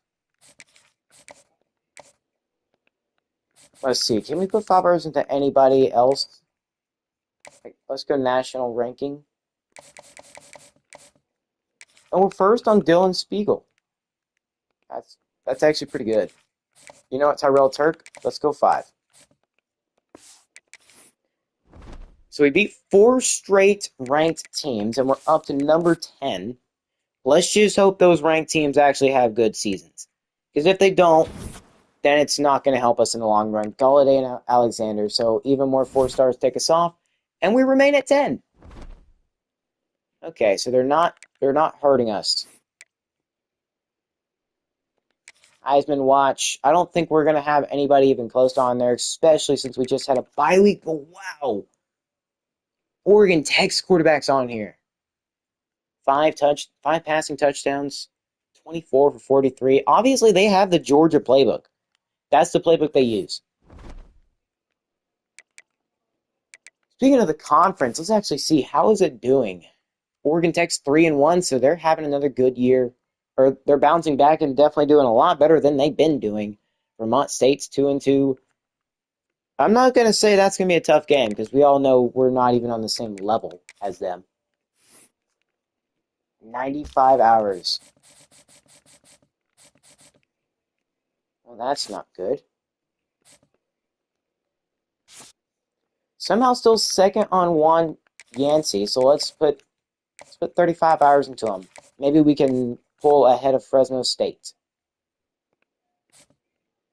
Jeremy Swan, nobody's really looking at him. So you know what? Let's actually go his way. But first, I guess let's actually see who's able for a visit. Spiegel needs to come on one. 40 hours is crazy. What about Turk? Also 40 hours. Nobody else has brought him on a... At least for now. Enrique Fox. I don't know how much he's going to care for 10 hours, but we'll give it to him. All right, let's go Cook FCS Northwest. Go 5-0. Surely if we go undefeated again, we've got to be ranked in the top 10 to end the season. Oh, we're number 8. We are literally number 8. Do we have a chance at being the number 1 team in the nation? Holy crap. Oh, I thought that was a receiver for a second. I'm like, jeez Louise. I think Gideon's had a pretty solid year. Has he only thrown like 3, 4 picks? He's thrown 5 interceptions. Okay, that's not the best. Spencer's already got over 600 yards. Nobody's even close to 1,000. Not even 500. Player of the week is Oregon Tech 3-2. Vermont State's 3-2. Okay, that's good. Now we've got 2-2 Troy, who last year went 14-0. They're 75 overall. Let's go try to get a dub. We want to face teams that are actually super good. We've got, what, 11 points? Man, we could save to put points into that. I mean, that's not a bad idea. You know, we could go the O-line, but we're playing perfectly fine right now. I don't see a reason why we'd need to go there just yet. Let's let's actually save. Let's actually save.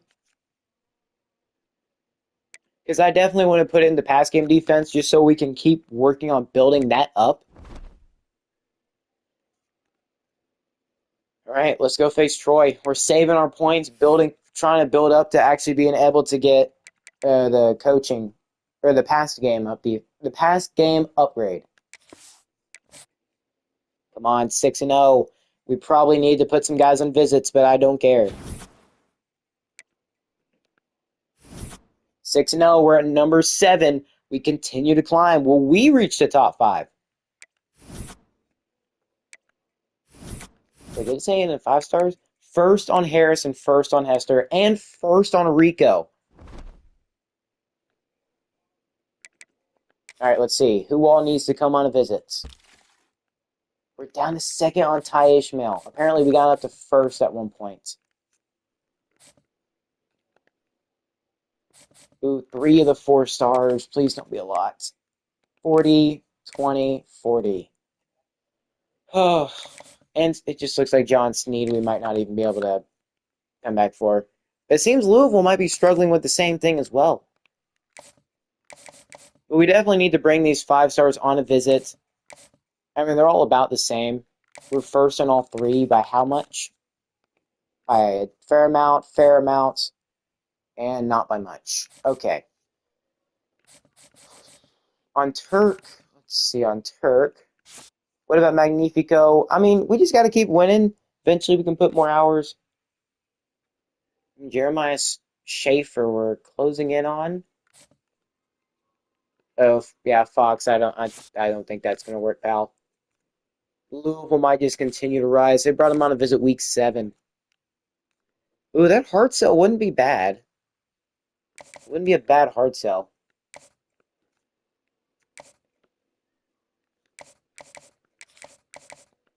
Let's see, what would that hard sell be exactly? That. Okay, the clutch that we should be able to rise from a lot more than we are right now. We've got 10 hours. I think the closest person we'd be able to get is Devin Hester. But we need 80 hours. Holy crap, where the frick are we going to get 80 hours? Well, I guess at this point we can look to see who we're most likely not getting. I mean, Dylan Spiegel doesn't seem out of reach. Ordonez. I mean, we're second. What's his hard sell looking like? You know what? His hard sell is achievable. We'll see how the hard sells work into the next couple weeks.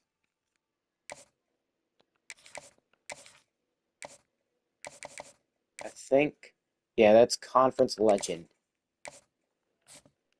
I mean, 50 hours would definitely help as well. It would a lot. We're up to third on Jeremy Swan, which is really freaking good. I don't think his hard sell is going to be good. If I had to guess, maybe proximity to home, playing style, and championship contender. We're first on Juan Yancey, which is expected. We are fighting so hard for minor. Jeremiah Schaefer, we've got to take points off of somebody. I don't want to do it. I don't want to do it. Okay, we've got 20 hours, so we can at least do Devin Hester. Ishmael's coming on visit against Vermont State, yes. And they're 4-2. So it wouldn't actually be a bad loss. Or, I'm sorry, not a bad loss. I mean, it'd be a pretty good win. Because they're actually only 2 games away from a bowl game. Yeah. Got Vermont State, him for a visit. You know what? Let's bring Devin on a visit. Championship contender. That should work like a charm. His hard sell? You know what? His hard sell could actually work.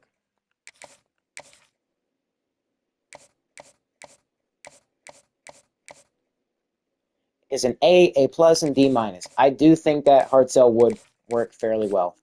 It would do a whole lot more than we're doing right now. So now we need, let's see, let me guess, 80 points? Or no, 40? Yeah, okay, yeah, we need 80. Who can we take it out of? Oh, not Spiegel. But we do still need 80 points. Speaking of Spiegel, we can do a hard sell. So let's actually switch a bunch of our guys onto hard sells. Because that might actually take us up a ton. And it's my favorite one. It's clocked in. I thought we had a lot better. I thought we had 50. Oh, well. Oh, no, he only had 40. Oh, we need to bring Rico and Gil Harris on a visit. Now, Gil doesn't seem like they're doing too much for him. Oh, this hard sell might be trash. What could possibly be with conference prestige that isn't something below? Is it championship contender and coach prestige? I hope it's not status seeker. I have not seen that much. Okay, aspirational goals. That could be good. It would do a lot more than what we're doing now, hopefully. Let's just see if we can get it. Let's put everybody on hard sells that we possibly can. He might also be aspirational goals. It's worth a shot. We'll see, because we're not really doing much for him right now, and Louisville is ahead of us. Surely the Vermont State game is going to do a lot, because he is very close to committing, or at least it's going to do. There's going to be a bunch. We've got 3 5-stars coming on visits. We need 80 more points. Where can we get the 80 from? I mean, I guess Spiegel we can take off, even though we're actually pretty close. Spencer or Cesar Ordonez, they've got him on a visit week 10. He's very close to committing. Ooh. We could actually get him. It's just we gotta hope his hard sell is really good. We gotta hope it's tremendous. Because I don't think we're gonna lose many games. I don't think we're losing any more games or any games at all this year. So we might have 3 straight undefeated seasons. Which would understand why, because the way to explain us having going 3 straight undefeated seasons would be us literally just having 399 overall teams. Simple as that. But man, conference legend. We could get Cesar Ordonez. We really could. But now we just got to find out where we can get points elsewhere. Jeremy Swan. Is it going to be playing style? It's either championship contender or coach prestige. We're doing a lot for Swan. We're first on Juan Yancey, but I'm not taking 10 off because that'd be pretty stupid. We're close for JoJo Minor. You know what? I'm sorry, Jeremiah Schaefer. It's just time to take points off. Who do we think is more important right now? Rico Levels, or we're first on both, but we can continue to build up a massive lead for him. If we bring Rico on a visit, he's got Devin Hester also coming for a visit. So we can make an even larger, um, even better visit because of that. But if we bring Harris, it's not like we're doing too much. This could separate us from Tennessee. Championship contender. He could very well commit. Oh, we need 40 more points.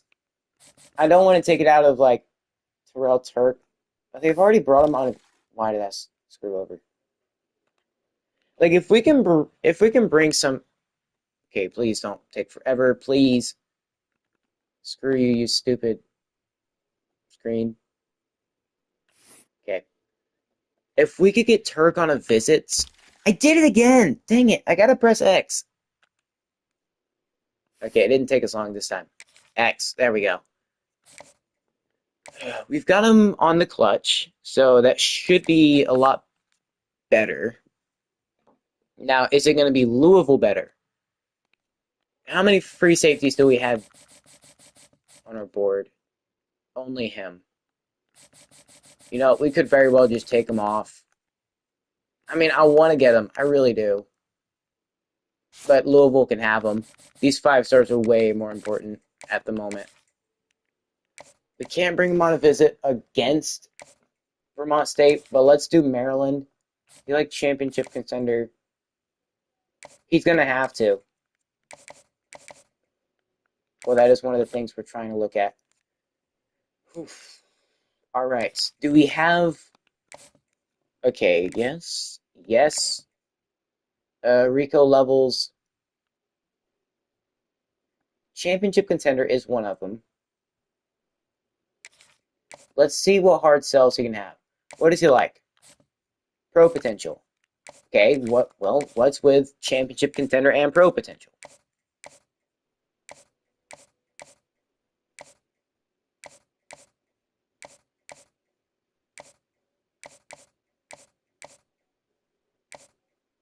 Okay. It might not be the best hard sell. We are first on him barely, though. Let's hope this will work.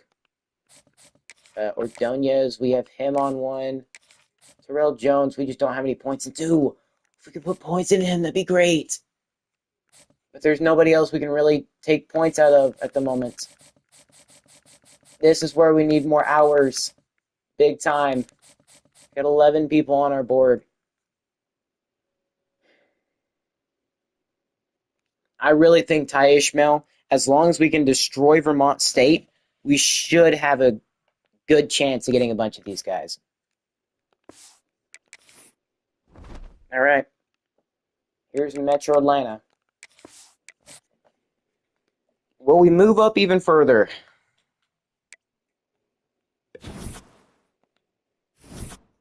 No, but we moved down to 7. Or, I'm sorry, down to 8. Recruiting-wise, we're second on Minor, first on Yancey, and second on Swan. We've got to close the deal on some of these guys. Spencer Jr., 97 yards. He had another good game. Okay, we've got Dallas Tech at the moment. Next week, we've got a couple people on a visit. We're still second on Ishmael. Louisville is taking a massive lead. We're still first on Rico.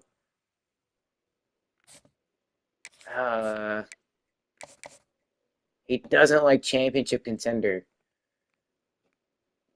Okay, well, a hard sell isn't going to work. So we just have to send the house on him. What about Ishmael? He doesn't like it either. We have to go 50 yet again.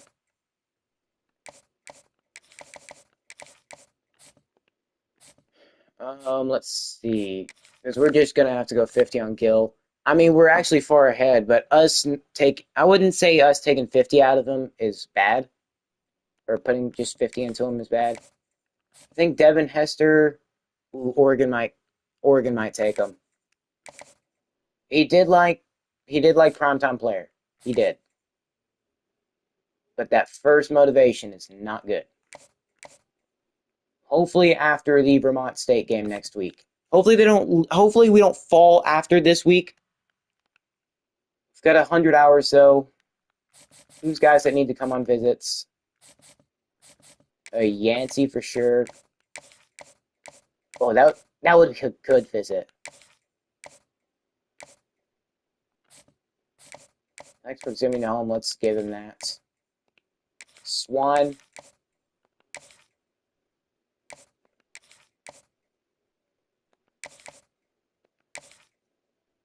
What does he like? He likes pro potential. Oh wait, playing time. And then Sneed.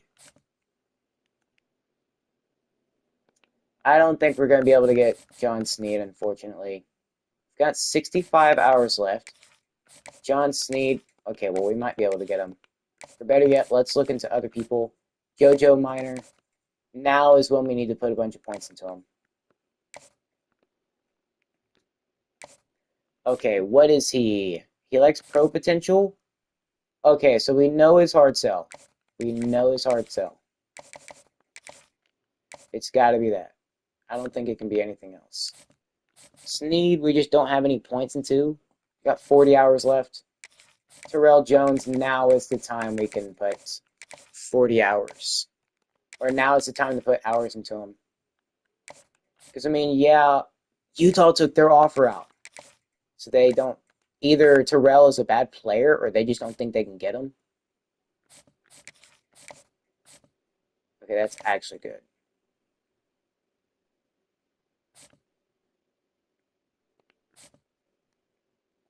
We brought Swan on the visit? Yes, we did. Wait a second. His hard sell could actually be good.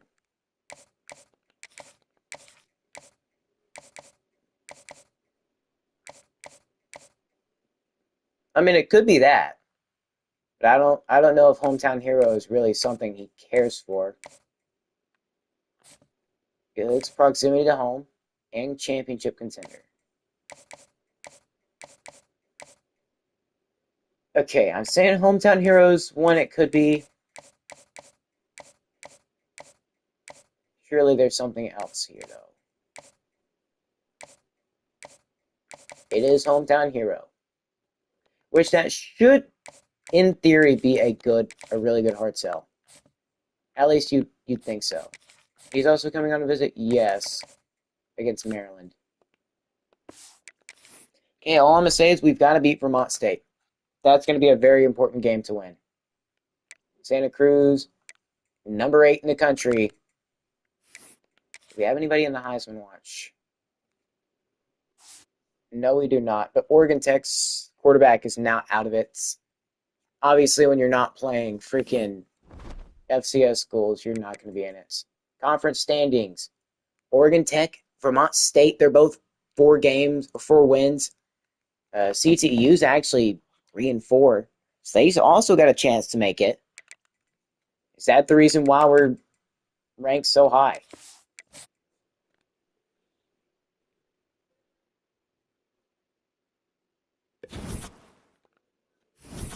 We're 8-0, and we're down to 10. No, please, why? We're winning games. We're still second on Ishmael. First on him. Oh, we need this visit to go well. Marquez Penn, he had 143 yards. This is a very important game. Vermont State 1 game away from being bowl eligible. CTU cannot lose another game or another 2 games. Oregon Tech, they've got 2 games away. Vermont State's 1 away. We might not see Oregon Tech in the conference championship this year. But recruiting, we've got 85 hours. We're falling even more for Sneed. Cesar Ordonez. It's sad. Did the hard sell work? Yes. We got it. We got it correctly. We guessed it correctly. The visit this week could be very, very important. Like, super important. This is a very important game to win. He does like that, but the first motivation is not helping us in the slightest. But we've got so many guys on the visit this week. Can we put any more on them? Ready for visit. It's only sneak. 40 minor. Let's take. Oh, you know, we can actually. You're on a hard sell. Oh, did the hard sell actually work? Yes, it did. That's good. Terrell Jones. Okay, we know what your hard sell is, pal. We know what your hard sell is. I think maybe Utah saw that we were. Oh, we can't put it in them yet. We can't do a hard sell yet, can we? Oh, we can. He likes proximity to home, which that's what we know, basically. Let's just do 50. Surely that's going to boost us up a ton. Jeremy Swan, we're second on right now. Hard sell did work. Okay. I think that just means we're going to start rising for him. But this game against Vermont State is very, very important for us.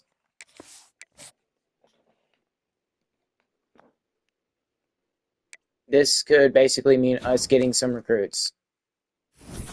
And we do win, but we're down to 14. Why do we keep falling? We're still undefeated.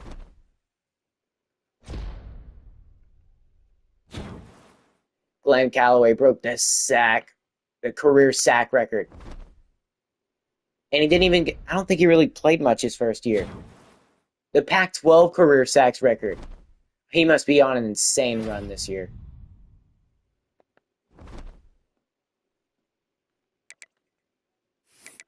Okay, the bracket. Are we in it?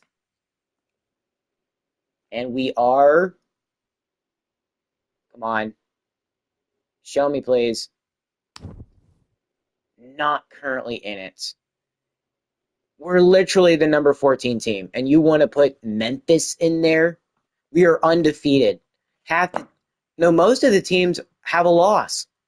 The only teams that don't are Michigan and Notre Dame. And we're number 14. We're ranked ahead of Memphis. Why would they get the freaking bye? Or why would they get the spot? Okay, USC's receiver Devontae Berry's in here. Michigan's quarterback's still here. How much are we beating these teams by? Vermont State 44-0. Surely those recruits love that game. Hopefully. We're still second on Ishmael, but he is very close to committing elsewhere. Yeah, we fall for Gil Harris. But this game against Maryland could boost us up tremendously. Devin Hester could commit. Rico Levels. He's on a bit. Oh, it was. Oh no, it was Vermont State he was on a visit with. We're first on him. Doesn't look like Tennessee. I really hope. All right. We need to win again. Oregon Tech needs one more win to be bowl eligible. Are we going to be that win? No, we're not. But we're back up to 13. We are back up to 13. And we fall for these 5 stars. Man, you can't even be successful and be able to get these teams.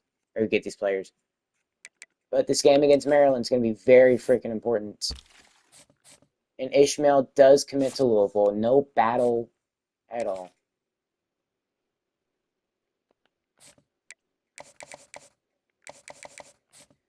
I think we scheduled their visit a tad bit early. Sucks.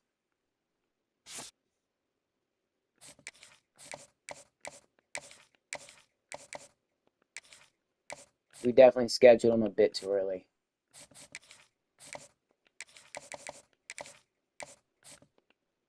It sucks. It really does. There's nothing we can really do for Jeremy Swan. We just gotta hope this game against Maryland goes very well. We really gotta hope so. Let's try to get some players to fill out positions. A quarterback. You know, Marco, a hacker? You truly are a hacker? I'd like to see. Man, there's never any left-handed QBs. Fine, we'll go with Marco. Running back, we need some of those.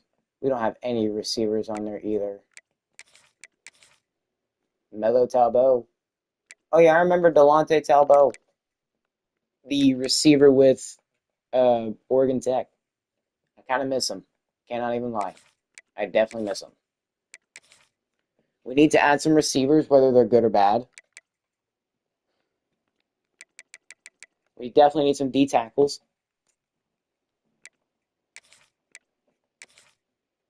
Start adding a bunch of 3-stars. We got 40 hours.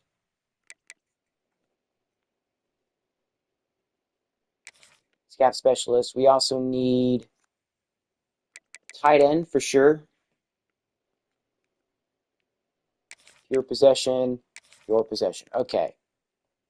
2 athlete tight ends. Now, do we have enough hours to actually give a scholarship to every one of these dudes?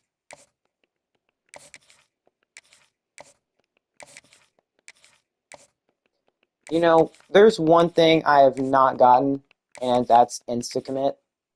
I've not gotten one in a long freaking time. We are first on all these guys' boards, which is very good.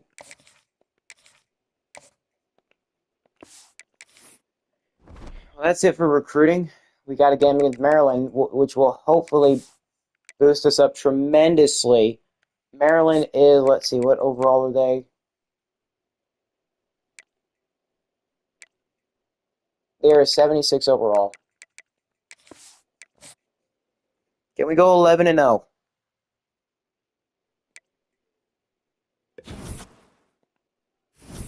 We are 11-0, and we're up to 14, or we're down to 14. Oh no, Rico takes us off. You've got to schedule your visits right, because if you don't, then it's going to be bad. Rico takes us off. So does that mean we only have 2 5-stars on the board? Yes, it does. Who came on a visit against Maryland? Was it you? It was 45-17. He didn't like championship contender? Well, crap. That is not a good hard sell. Okay, Gil Harris might just be out the equation. Maybe same thing with Devin Hester.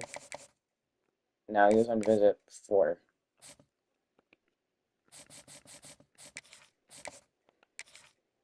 Well, I guess it's just going to be a bunch of 3-stars and a couple 4s. Because we can't go without filling up the roster at least a tiny bit.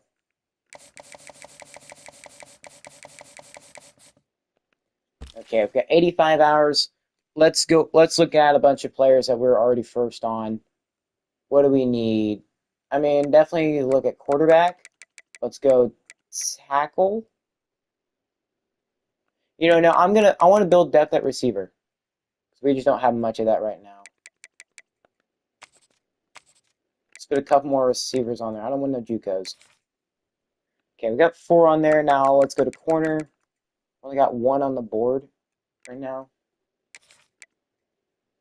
Wamba and Droogsma. I mean, that's a short corner. But oh well. Safeties. We need some of those. We're not first on any safety, unfortunately. We can always look in the off-season for them.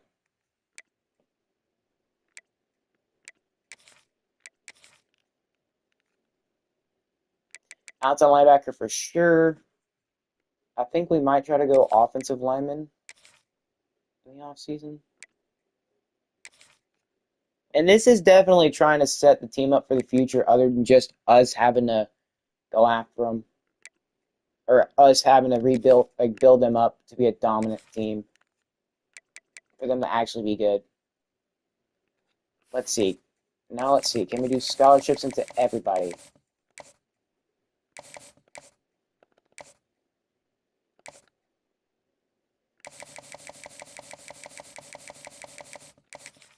I know not everybody on here is going to be happy the fact that we're not putting points into everyone. But I think the players that truly want to come to the team will. This will at least fill out the depth a lot. I think that's the strategy to go about it. You start off the year by pretty much going after some really good players and just see how it progresses throughout the season. And if you can't get many of those players, which you most likely won't unless you're like Georgia, then yeah, you just got to basically do this strategy. Go after some players.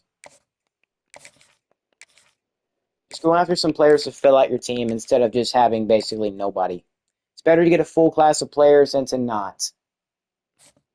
Okay, who else can we put on the board? We've got 25 hours, so that would be 5 more people. You know, let's do some running backs. Unless there's just terrible running backs. Got a couple 3 stars. Okay, yeah, we're not doing running back. What can we do? What can we do? Guess let's look at tackle. Got 1 4-star on the board. Terrell Jones, we are pretty much super far ahead for him. Doesn't look like Tulane's able to fight much.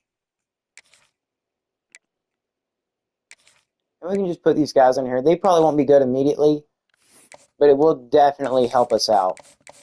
Just being able to fill out the roster if we're not able to do much in the transfer portal. Which once we get to the transfer portal, we can definitely try to do a lot more.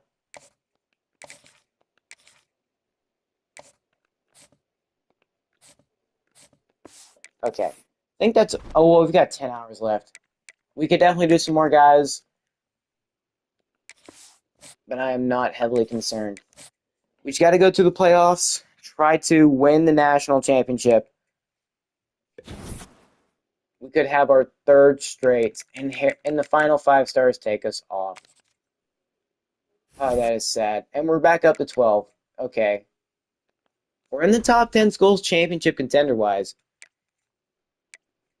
So does that mean we're in the playoff bracket right now? Please tell me that's what it means.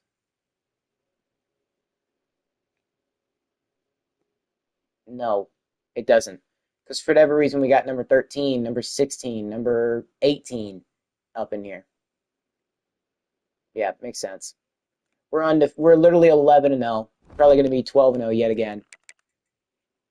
This has been such a good season for us. CTU, yet again, is the team that separates us and having another undefeated season.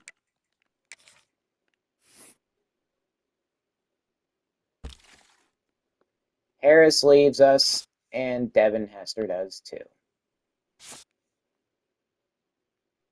But who's competing for JoJo Minor? No. No.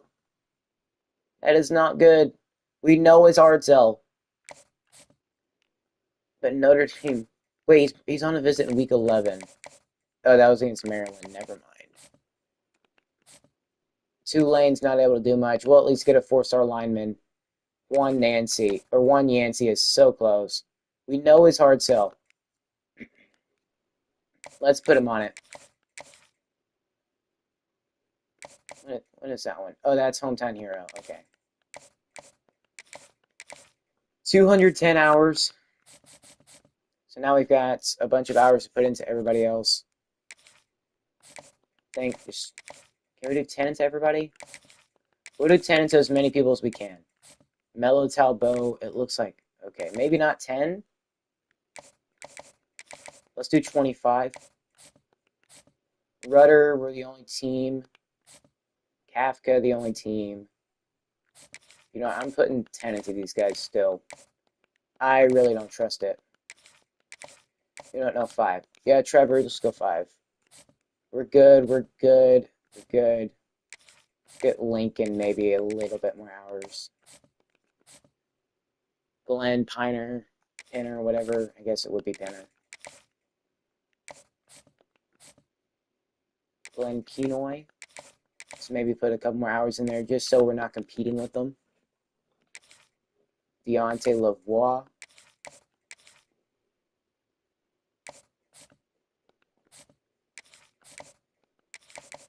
Do 50. Surely Deon Brown's going to want to come here.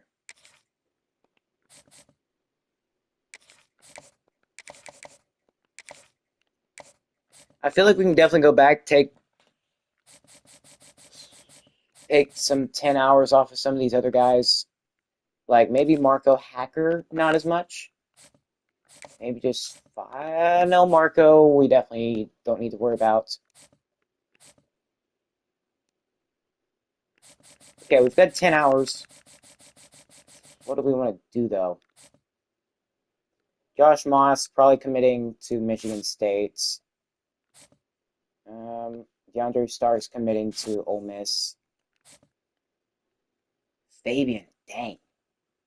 Morgan freaking Fabian. You know, let's try 10. I mean, he's not even close to his final commitment. But CTU is in between us and another undefeated season. And I guess whoever we face in the conference championship. Speaking of conference, we have 2 teams with 7 wins. Holy crap, we might actually have a good conference this year. We just need Oregon Tech or Vermont State to win a bowl game. And I guess now Vermont State and Oregon Tech are tied conference game-wise and just game-wise in general. Let's go. CTU. They're like a 61 overall, 61, 62 overall team. Let's go. We get JoJo Minor, the 4-star corner. It was a close freaking battle with Notre Dame. We get our first commit, and we're up to number 11. Okay. First on Hacker, Lane Lincoln. We're actually closing in on USC, it looks like. And then Douglas a day. Oh wait, no, USC jumped us for him. Oh crap. Okay. Yeah, we're still first on Yancey with USC closing in ever so closely. We're only going to get 1 4-star this year, and it's going to be Vermont State advancing to the conference championship. So Oregon Tech is no longer. This is their first time in like 19, or well, I guess not 19, but let's see, it'd be like 16 or 17 years not being in the conference championship. Holy crap! Or no, maybe I think it is like 15 or 16. But either way, they spent almost a decade and a half, or they spent over a decade and a half making the conference championship. Does this mean we're actually in the rankings for playoffs? Please tell me it does. Still no. They want to have us number 16 and number 15. Yeah, sure. Makes sense, buddy. Nobody is undefeated in this playoffs tournament. We'd be the only undefeated team if we were actually able to make it.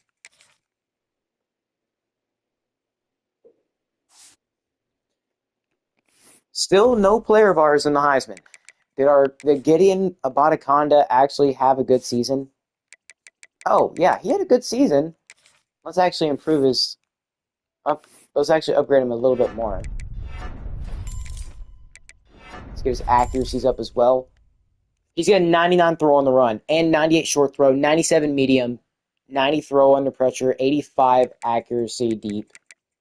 His awareness is improved. Gideon should be really freaking good. Now, hopefully he doesn't leave after this year because it'd be nice to have him next year. Good. That is not freaking good. Okay, he's only out 2 weeks. That's not bad. That's actually not bad. But Braden Moe, compound foot fracture. That's definitely going to keep him out the rest of the year. Put him on IR. He's out the rest of the year. That actually sucks. But Spencer, we could get back if we make the playoffs, which we very well should. We're number 11. That cannot keep us out the playoffs, though. Recruiting. We've got 50 more hours to spend. Alex Kohler, the 3-star left guard, which it sucks we're still fighting for 3 stars. Looks like Arkansas is actually doing a ton of damage.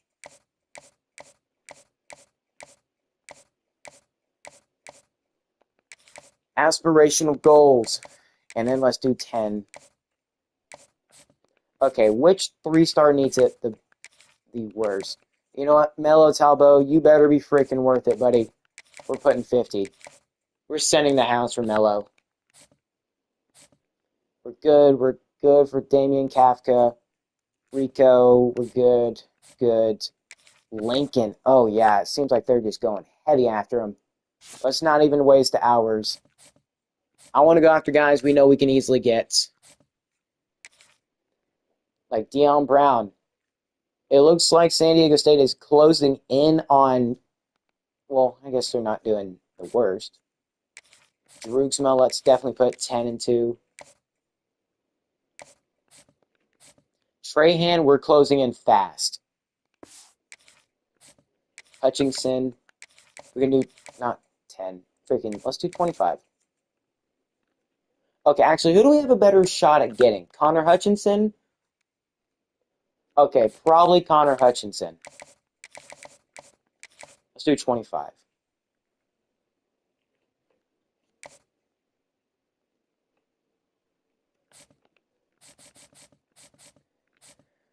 Okay, we're third. We're still third on Morgan Fabian. I don't know how much I feel confidence-wise with him.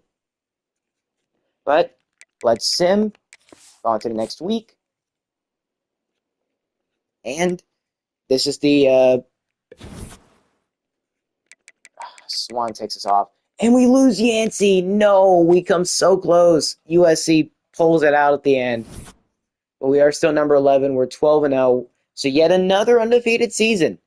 Now, we have had 3 straight undefeated seasons. But it all comes down to will we beat Vermont State? Oregon Tech had 7 wins. Vermont State had 8. So either way, we're having 3 teams in the conference go to a bowl game. But this is the honorary get a drink moment, bathroom break, before we basically set off the playoff shenanigans.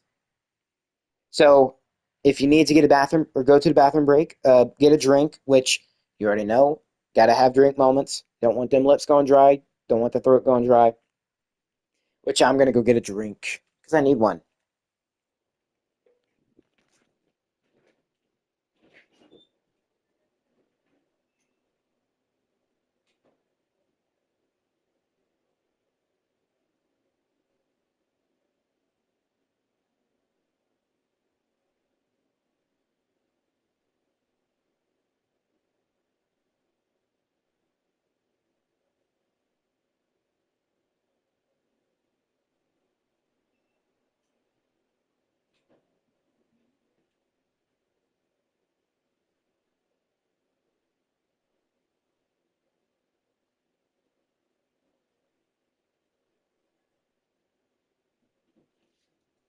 All right, I am back. Well, folks, the drink of the night for me tonight is Gatorade. And not just any Gatorade, the cool blue flavor. I think it's honestly one of the better flavors. I'd say Cool Blue is probably number 1. And then this is a controversial opinion of mine. I think it's the lime one, the lemon lime flavor, which is like the yellow one. I think that's second. I'm gonna say that's the second. Now, some people might say the white or the red flavor. Blue's number 1. I think the lemon lime or whatever the frick it is, the neon yellow one, that's second. And then I'm gonna say the red one is, no, I'm gonna say white is third and red is fourth. Oh wait, no, I almost forgot. Now I know I drink Gatorades a lot. I'm gonna be honest. Cool Blue's number 1, Lemon Lime's number 2. Not many know about this one, but Green Apple is third. If you know Green Apple, then you know ball. Green Apple is actually pretty good. I like it. I think it's a really good flavor. And then I'd say white is fourth, and then red is fifth. If y'all think otherwise, let me know. But yeah, let's go ahead and get into the shenanigans of the postseason. Let's see. Is any of our coaches considering other jobs? Well, obviously, we can't let our OC go. We have been dominating with the offense. And as long as he's willing to stay, I'm fine with keeping him. Let's extend him. Let's see. What has he developed? Oh, he's worked on his tactician a bunch. The running back, definitely. The O-line. Oh, he's got master tactician. And he's worked on the pass game offense. It's actually good. Fast tempo offense. Chance to see the defense's coverage shell and hurry up. And he's also working on the defensive side as well. Okay, so basically, our OC is what I kind of want to be. And his recruiting, let's see. He's good at recruiting running backs and blocking, which, yeah. What about motivator? He's maxed out almost everything on the offense, which I'm actually okay with. And for a DC, he's spent. Well, he's working on motivator. I don't think he's a base motivator. No, he's a base recruiter. He's not quite got it to where the DB or the he's not quite got it to where the transfers are interested immediately. Stefan Mendenhall, he's actually been a pretty solid replacement for the guy that we used to have, who went on to coach. What school did he coach? I think. Man, I can't remember what. Oh yeah, our former DC went on to go be the defensive coordinator at Alabama. And how is Alabama doing? Well, they're not even ranked. At least not from what I can see. So I guess Alabama's having a pretty bad year. Here we are in the conference championship. Got the Vermont State Mustangs, who are up to a 65 overall. Hold on, is the conference actually improving? 65, 72. That's the highest non-controlled team. How has Vermont State fought back from being like 1-10, going to 8-4, making the conference championship? This team sucked. I thought Vermont State was going to be pretty much the worst team in the conference for the entire time. I was thinking maybe we were going to have to rebuild them just to basically end it off. Well, this is your final Heisman list. If I had to guess, Kalen Titus, he probably had a good year. Oh, he didn't just have a good year. He had an insanely good year. We got the Michigan playbook too, so I don't know what is making him really good. Wait, did we throw over 40 touchdowns? And that answer is no. We've got 37. Don't even got 4,000 yards. Let's do auto upgrade the team. Unless like Glenn Calloway, he's got 8.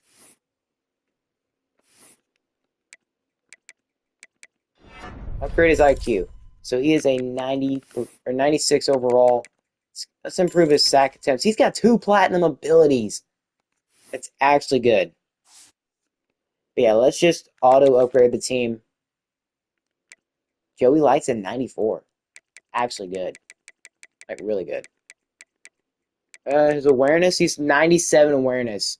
Okay, yeah, he should definitely be really good. What about his man? What is his man defense? Or man coverage? His play rec is 97, so he should also be insanely good pass coverage wise. Pursuit's 85. It's not the best in man coverage, but yeah, 97 zone. Who really improved, though? I'm genuinely curious. Rodney Ball is our best offensive lineman over George Willetsko. Okay. Yeah, look how many 90 overalls we've got now. It's insane. But we've got the conference championship. Do we? I mean, we are so much better. And last time we faced Vermont State, what exactly did we win by last time? 44-0. Beat CTU 66-7.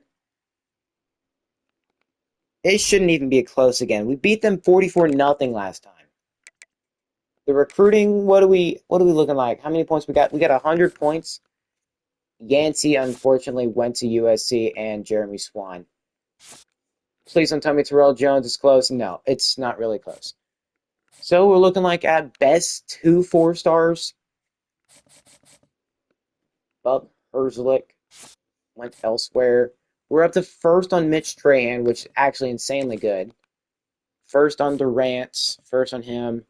We're still fighting pretty hard for Trahan. Colorado's not got him on visits. We are fighting insanely hard for Alex Kohler.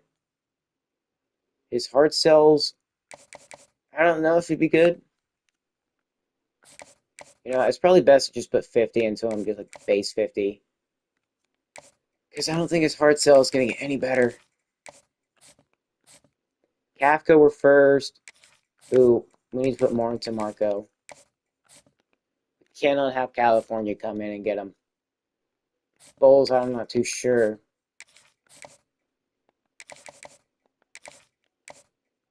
Well, we don't need tackle as bad. We can probably get better ones in the offseason. But I want to get Bowles. He's a lurker. So let's try 50. I mean, he is very close to committing. I don't know how much 50 would even do at this point.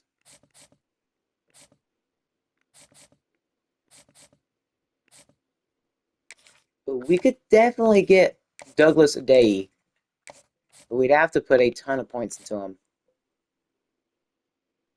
Oh, Connor Hutchinson. We've got 25. We're first on Melo Talbot.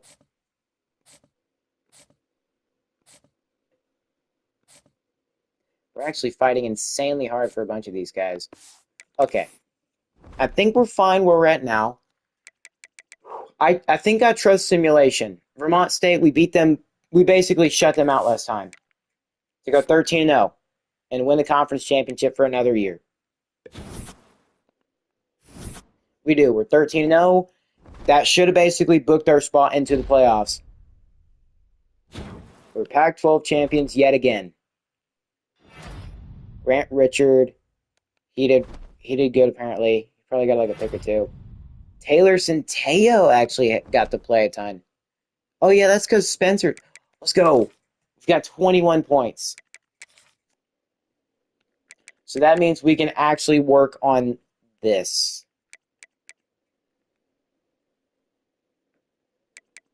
Let's see. Let's do puncher's chance.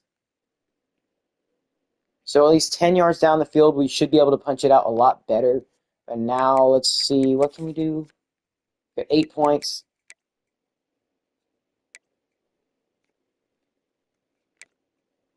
QBs, I don't necessarily want him to have that good stuff.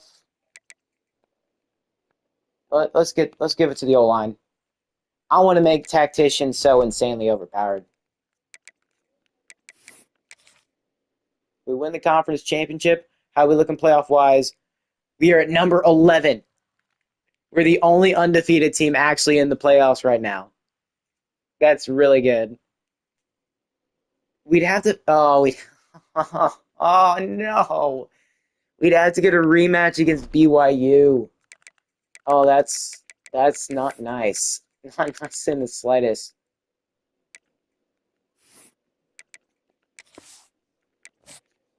Well, let's see. What are the playoffs looking like for us? Gone undefeated yet another year. Are we going to be facing off against BYU in the playoffs? And yep, Kalen Titus wins the Heisman Trophy. Understandably so. And yep, we've got a rematch BYU. I'm actually really hyped for this playoffs. Hopefully we don't have to play in another snow game. If we play in something other than that, I feel confident. Early National Signing Day. We've only committed one person. We're still first on Terrell Jones, but how the frick is Tulane fighting? Let's see, JoJo Minor is a star dev corner. Okay, we at least got a good corner. How's the conference looking? Pac-12, Dallas Tech's only gotten a couple 3 stars. Or a couple meaning 7. I'm surprised Vermont State hasn't gotten some. Well, then again, I think they're a 0-star school, so it makes sense. But BYU is a 94 overall team. They might be better than last year. I don't think we lost any coaches. No. Tom Hammock is staying.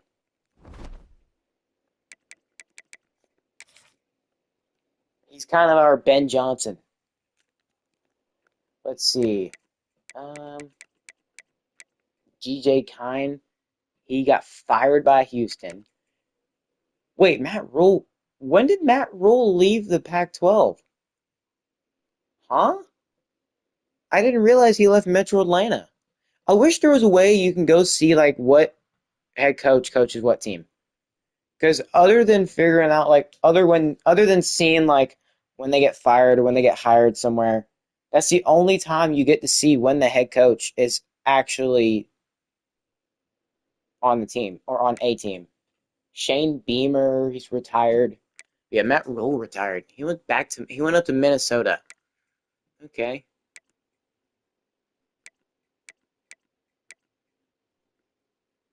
Bunch of these guys got fired. Dallas Tech's head coach got fired. I mean, it's not an easy team to coach.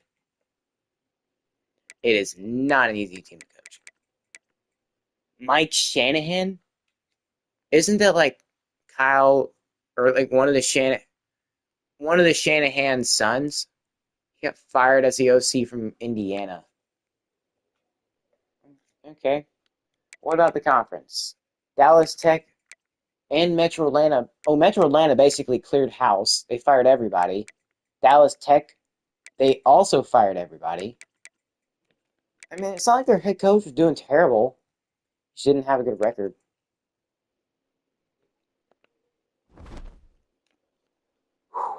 Am I ready for the playoffs? We're going to have to be. I just hope it's not another snow game. We've got to get a rematch against BYU. Okay, but let's look at the playoff bracket. We're not counting our chickens before they hatch, by the way. Wait, did we get Spencer Jr. back? Because it said he was out for 2 weeks. Okay, if we win, we'd have to go face Penn State. And then we'd potentially have to face either LSU, Miami, or Louisville to be able to go to the Natty. It's going to be a tough path. But this could be our last chance to make it to a national championship. Got to play really good defense against BYU. Cannot hold back.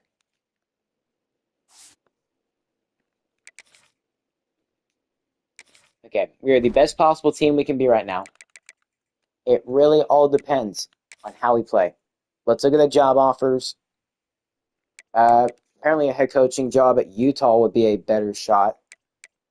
Why would we take a job decline? I would not be the OC under Matt Rule. That is absolute no-no.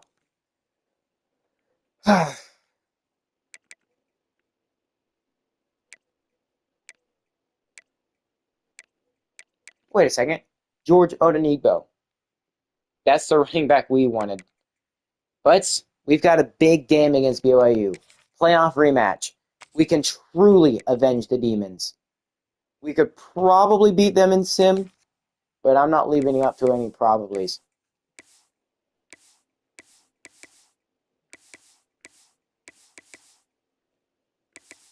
We're going wide out.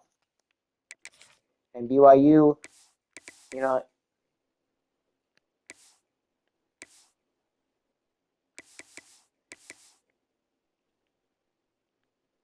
BYU can go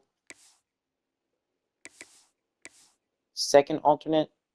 Yeah, make them go all black. We're gonna go all white. They're gonna go all black. We're making it for the second straight year. Can we beat BYU? A very, very important playoff game.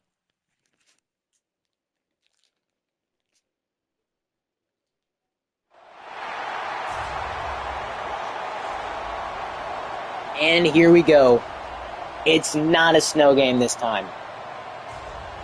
We've got to play perfect, play smart, execute when needed. We are a really good team. One of the best in college football. Last year we lost to the same team, but it was a snow game. Now we have one less disadvantage. We know this stadium all too well. But now we're going all white, showing that we're a better team than last year. We can definitely get a bunch of stops. Let's try to make it out the first round this time. And we're getting the ball first, so we've got to make a good first impression today. Let's go. Spencer Jr. is back, baby. Back and better than ever. He's got to return out to the 21. This offense is basically at peak right now. As long as we've got Spencer Jr., I feel good. Yep. It's got to be the defense today. It has to be the defense. Because we can win based off the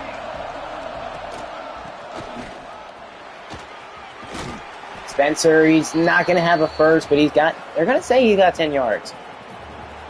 But yeah, I think that's a big factor that we have that's better this year than it was last year. Spencer freaking Jr. Just keep running it with them. The big strength of ours.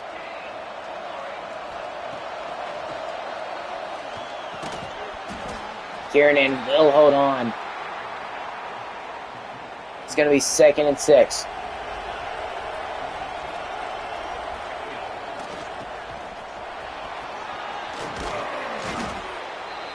We could have had a major run right there if we would have cut it to the right side, but we just didn't do it. And Gideon Applewhite left open in the slot. That's the first completion of the day for Gideon Bonaconda.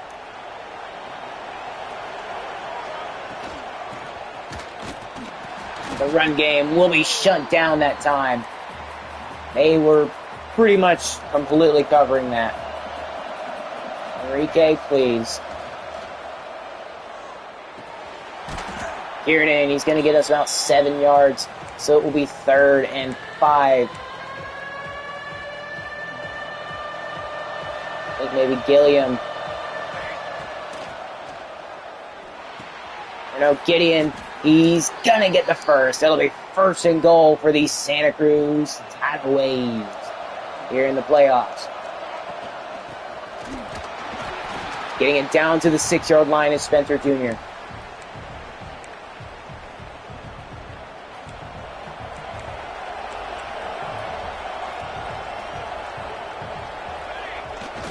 Let's see.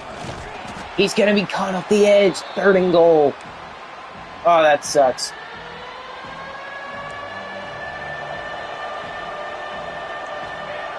Come on.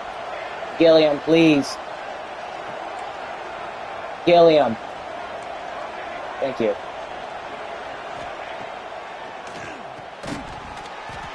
And it's dropped by Gideon Applewhite. Let's just take our 3. Every point is going to matter. Going up 3-0 is not a terrible idea. That crowd is a big factor. And the fact that we cannot catch it when we're wide open, and then we get bumped a little bit, does not help. But BYU's turn now.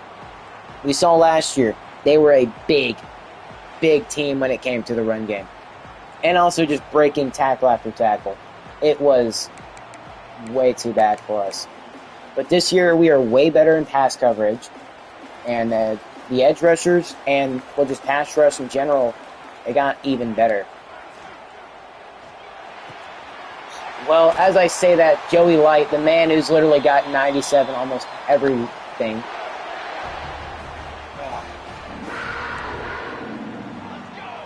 I'm just hoping someone like Grant Richard can get us a turnover.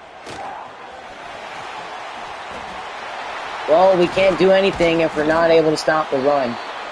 We know that was a big problem for us last year. I just hope it's not going to be basically a repeat of what we have.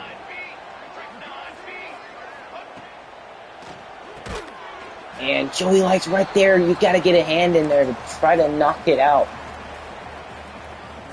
2nd and 9. Now, maybe playing the pass coverage here isn't always the best idea. And how is he swerving through the defense?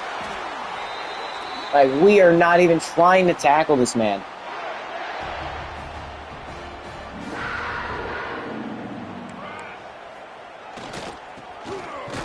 And we're going to take him down in the backfield.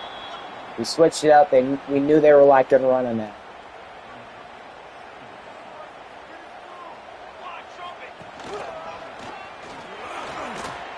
Another slide. It'll be 3rd and 7. I'd say probably think pass coverage here. That'd be the best bet.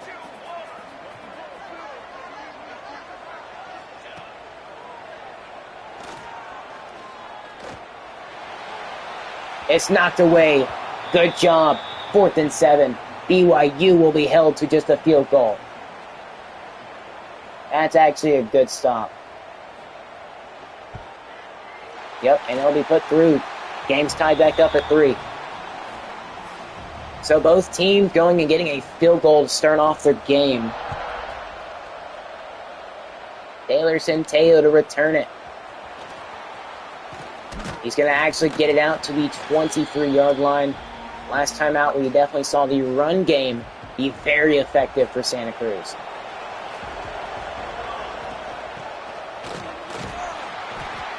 Nice 5-yard run from Centeio.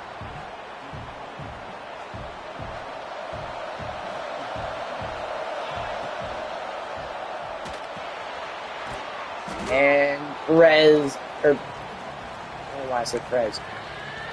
Marquez Penn.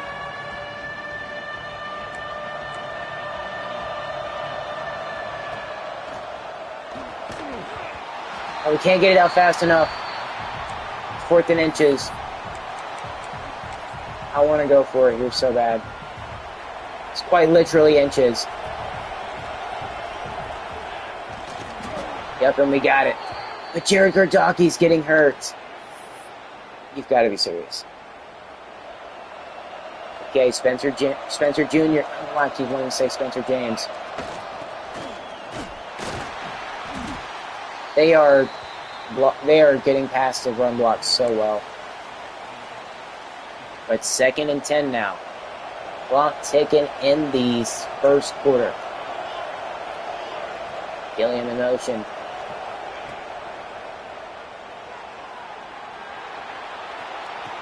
And Enrique Rust. That's going to be a massive play right there.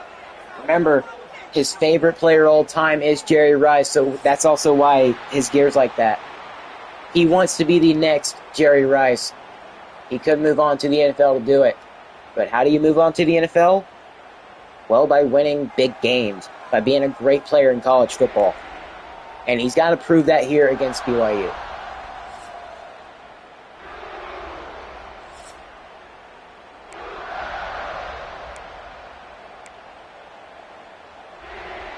Let's see.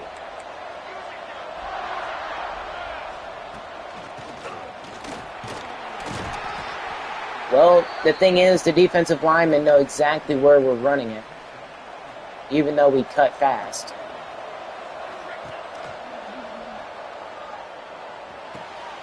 And Gilliam just catch it. And he does. So it will be another first down for us. Spencer's in.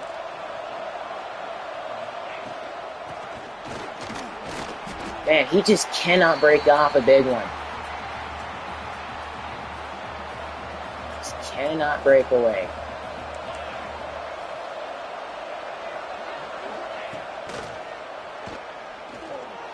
He's got Enrique wide open, and we've got a touchdown! Enrique Rust! He's going to score the first one of the playoffs for Santa Cruz.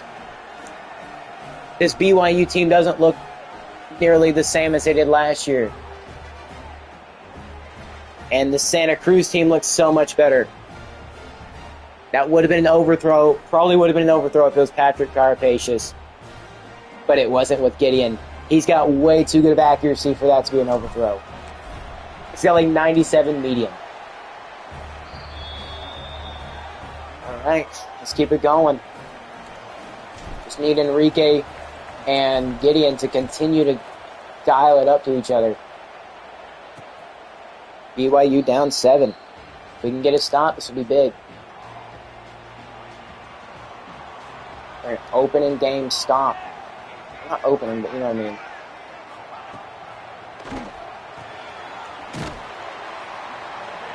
He's going to get in there. Only getting about 2 yards, so at least we stopped him before any substantial damage could have been done.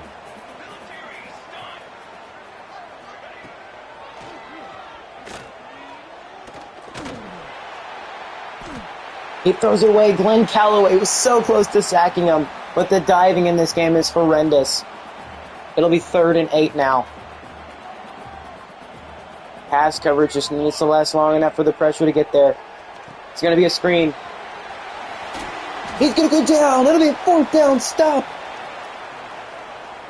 BYU is going to be forced up on it. 5 minutes, 45 seconds left in the first half. And this offense go down and score again. Centeo getting a decent, or not necessarily decent, but a good return. Come on, we've got to have a big run eventually. Spencer Jr., that's his biggest, I wouldn't say biggest run, but he got 5 yards on it.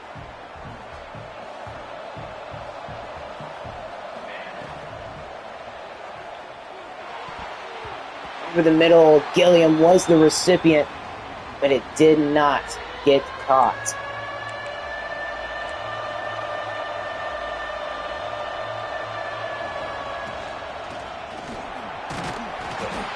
And it's nowhere. It's going nowhere. 4th and 3.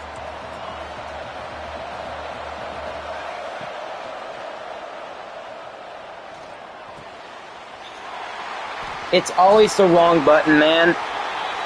We had several guys open. Oh, that always sucks.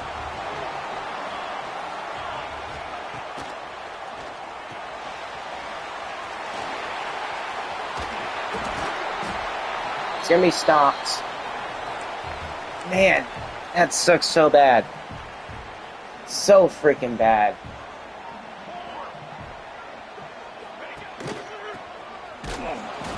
Noel's going to get back there. It's going to be 3rd and 6. They tried running it.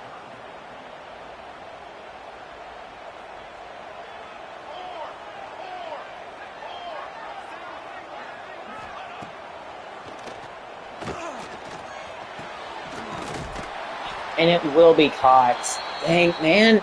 Okay, we're starting to suck. Don't let it be like this, boys. A little bit of coverage.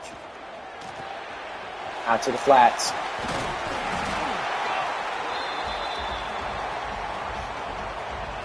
Okay, let's send a little bit of pressure. Press up. You know what? No, I don't like this.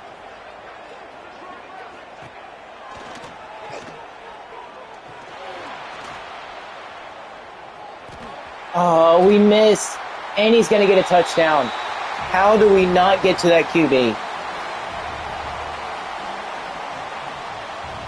BYU will tie the game up off the interception. 4th and 3, you've got to get that. You can't make mistakes. We could have been up 14 right now. Well, not 14, but we could have been up 2 scores.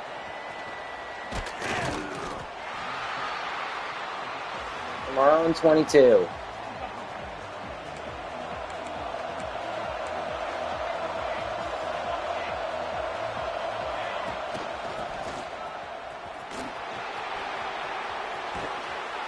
Nice run. That's a good one. Let's try hurrying it up, though.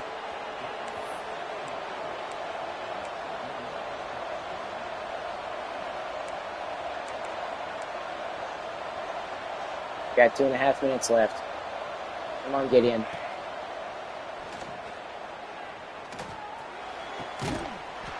And Rust is going to get it.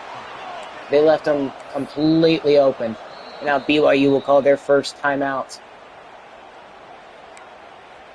Again, if you do remember, Santa Cruz does not get the ball at halftime.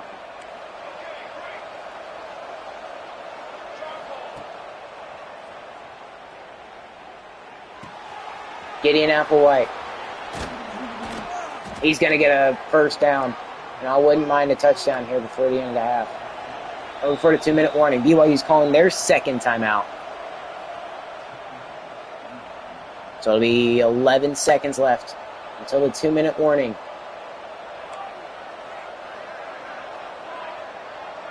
I said a wheel, not a... Oh, I accidentally said... Well, Kiernan just gets completely stopped in the middle of... He gets completely stopped. Gideon. Thank you.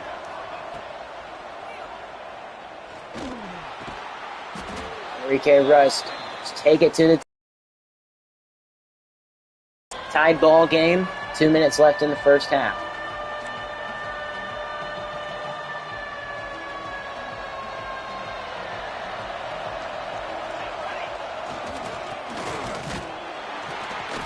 Never run it up the middle because you just can't get good blocking.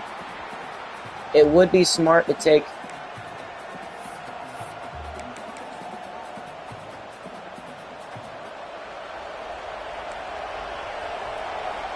Brother, you can't... My God, we're a good team.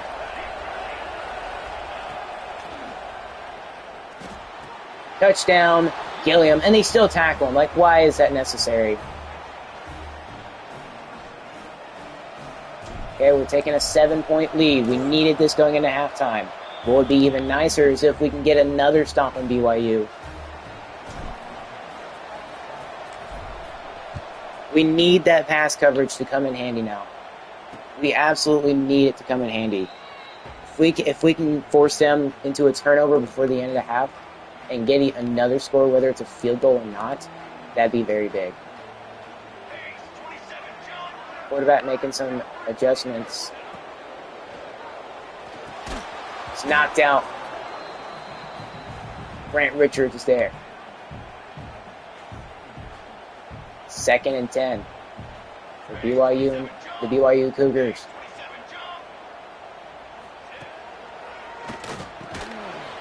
He will catch it, but it will be 3rd and 7.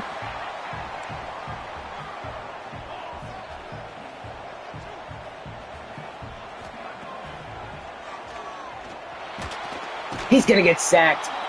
No! No! He's holding his wrist. That is not good. Glenn Calloway is the best player on the team and the best edge rusher we have.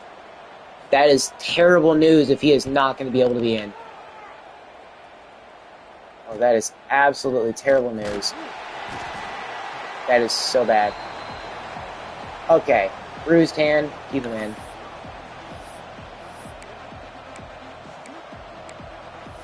Okay, where's our good play? Mesh traffic.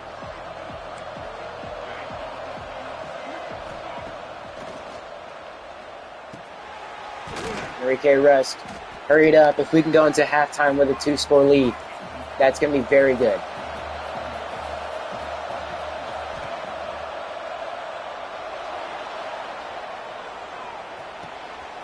Gideon Applewhite, he's going to give us another touchdown!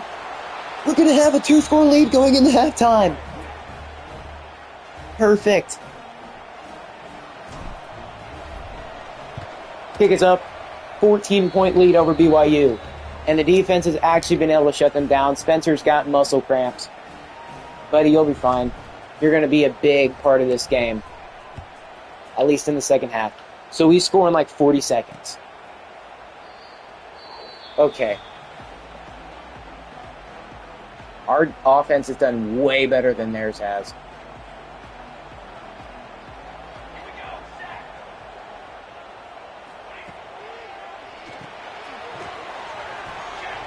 Okay, a minute on the clock now, and ticking.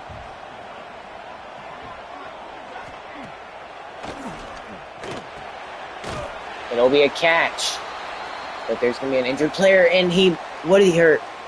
Oh, I think he hurt his arm, trying to stretch out.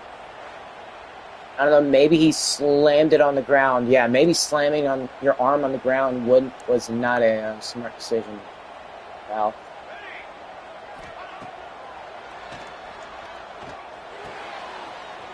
How do they keep getting it? We have several guys there. Well, they're going to get a first down, but their clock's going to still tick. They got to be going past again. Oh, they throw an incompletion on the screen. How, I wouldn't say ironic, but how funny is that? I think as long as we've got Grant Richard on the field, we should be good.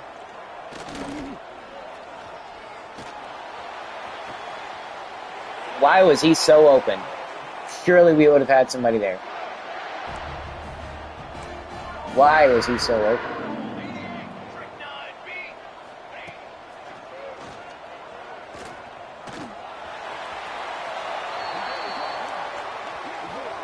Don't tell me who's offsides. I love it when it happens against us.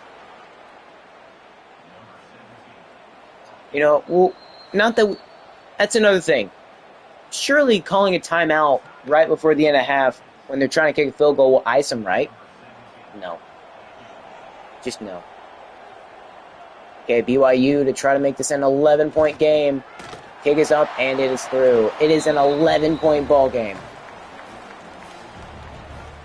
I don't think we'll be able to score before the end of the half here with 3 seconds. Yeah, they're going to force us to return it. Centeo will end the half. We're going to be up by 11 points going into halftime. I'd say the offense has played really great. We've taken points whenever we could. Enrique Rust has been clutch. He's been playing like his, I wouldn't say his, I don't know, his favorite player. His favorite player, Jerry Rice. And he has played very much a big role today. And also Gideon Applewhite. He scored on that. That was a big, big play to get us up by 2 scores before the end of the half. BYU did go down and score themselves, at least a field goal. But an 11-point ball game is still a 2-score game. Now, I would say we need to pay attention there, because that should not... He literally tried kneeing him. He's trying to hit some wrestling moves out here to tackle him. I mean, that's one way to play football, but not the correct way. This isn't the 1980s, or the 1990s, I guess you could say. As much as I would love for them to just straight up super kick them, or whatever, in the face and take them down. It's just not how football is played, partner.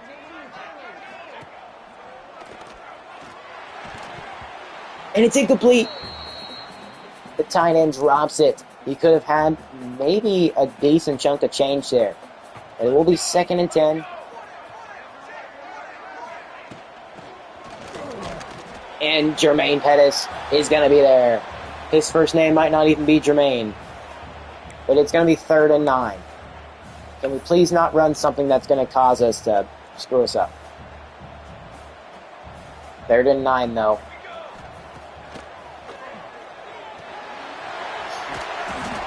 Oh, you got to not, dude. That's so stupid. Him reaching forward, that is so just messed. Okay, let's tackle him, take him down, make sure he doesn't get any extra yards. All we have to do is wrap up. Last year we did a terrible job of wrapping up. Did about as good as a broken condom.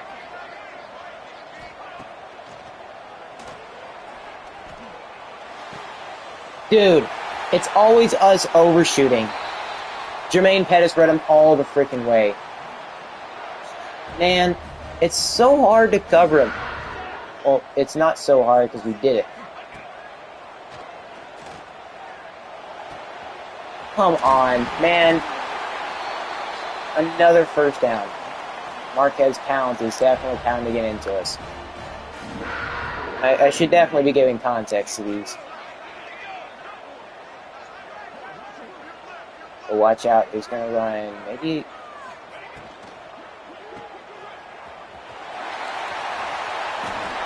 Why did you run back?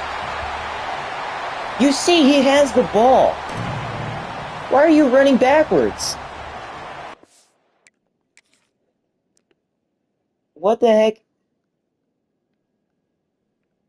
Joey, are you serious? You have 97 awareness. Huh?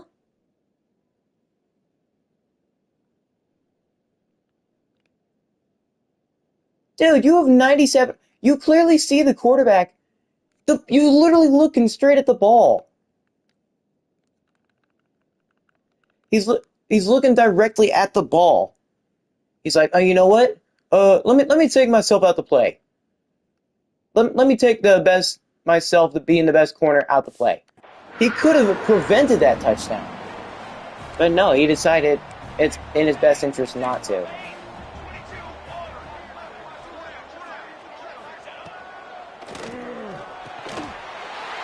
Yeah, and why are we still running after the play? There is no point to that. Well, it's a 3-point ball game. BYU is trying to come back.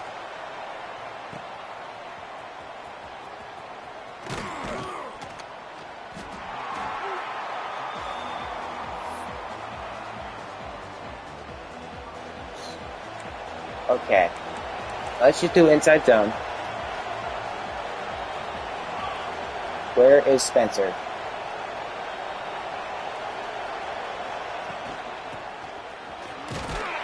Eric Carroll has to be the main running back now.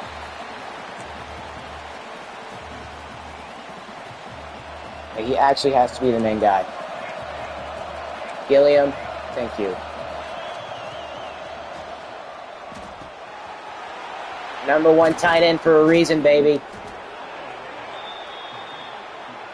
Good game from Gideon so far. And by Gideon, I mean a Gideon Abanaconda. Okay, let's try to get Enrique Rust open here.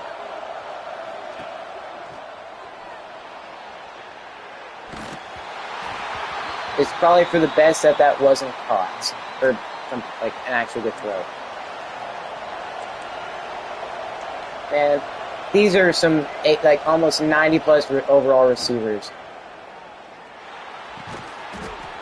And he's going to hold on. He's got, like, some 90-plus overall receivers who get so jacked up in the head. No, that's...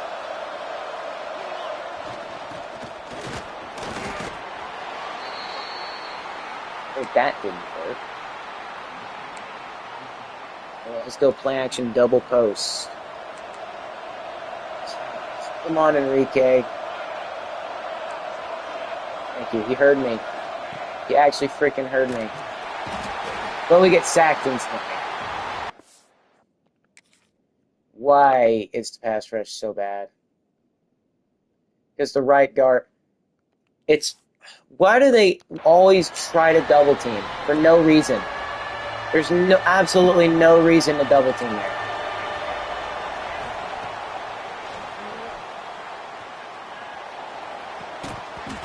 There's a penalty. As if it couldn't get any freaking worse.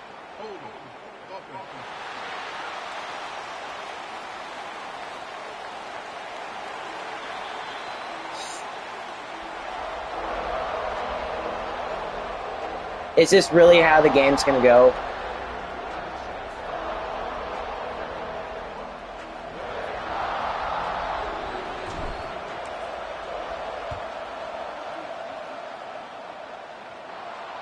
Out of this. Let's see though, can we get pressure in there?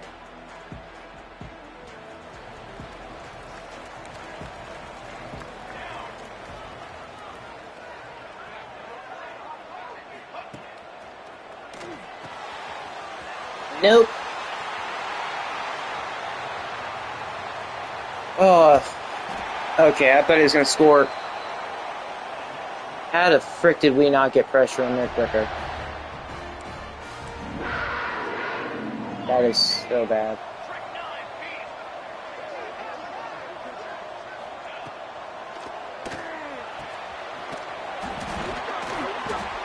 We get it!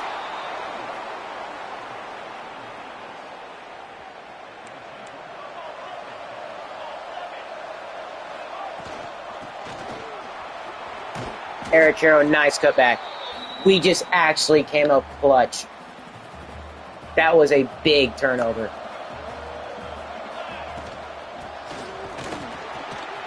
Eric Carroll, he's got himself a first down run. Spencer Jr. is apparently out for again.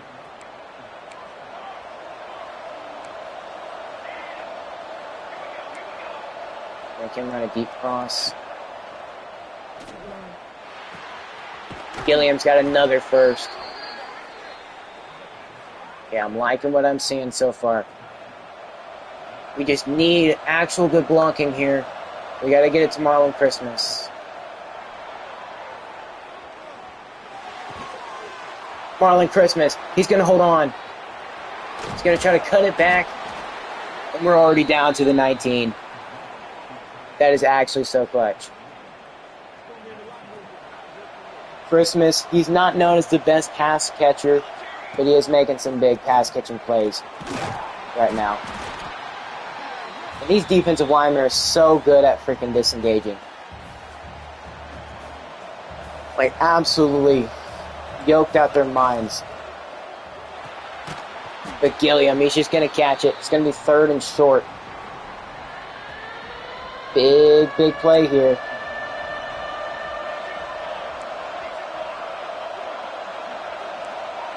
There you go. That'll be the end of the 3rd. Santa Cruz is up 24-21. Put up them 4s. This is where the game is won or lost.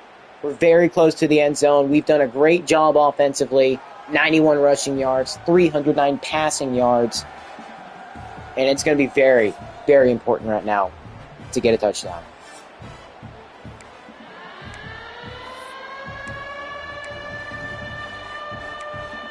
Let's see though. Is there a play? I mean, I guess we can do this. Yeah, it's a drag.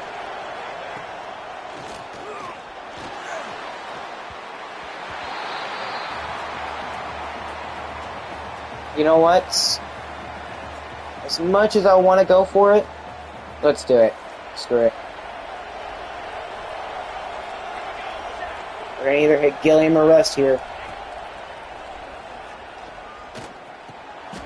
And Rust is going to get it. I almost pressed the wrong button again. I was trying to press triangle.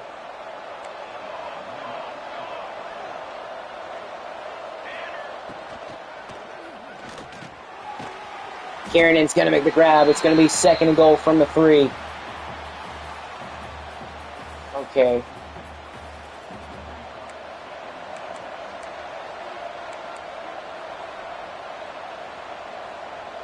Eric Carroll's not the fastest dude. 3rd and goal from the 5. Maybe if we had Spencer Jr. in at that spot, we would have probably had a touchdown. Gilliam in motion again. Why did you stop running your route? He straight up stopped.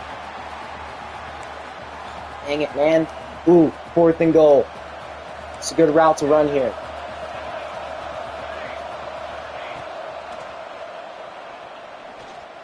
Touchdown! Santa Cruz, we're going to 10! Okay, we were up 17 at one point. Or not in this game, but last year we were up 17. We know this is a comebackable game. You just need one stop on defense. Or we need a couple stops on defense, and this game is basically sealed. Okay, we scored. I'm actually kind of glad he stopped running his route, because we had to throw it as soon as he basically, as soon as he got out.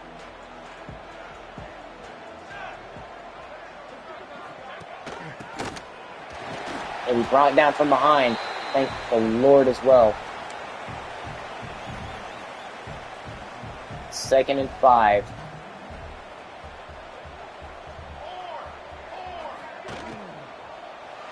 Out to the flats. He's not going to get the first. It'll be 3rd and short. Watch out for the QB sneak here.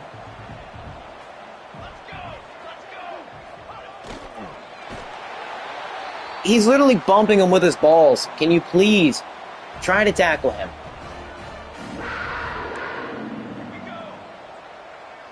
All right, 1st and 10. Are they going to think a pass here? They will. Nearly broke away for a big tackle, but we had several other guys there to stop him from doing anything extra. Do not let him have any extracurricular activities going on.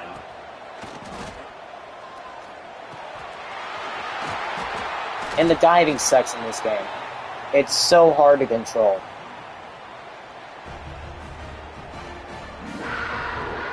Yeah, they're at the 49. Santa Cruz. They're getting such great animations, being able to get pushed over. BYU trying to make a drive. They're down 10 with 4 minutes left in the game. How is that not a fumble? That should very well be a fumble. Somebody pick up the ball. It's still active. Not anymore.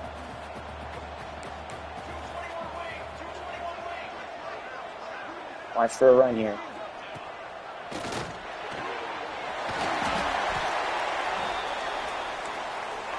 Never mind. Don't be watching out for a run because it just wasn't. Press up. I believe we've got speed to keep up.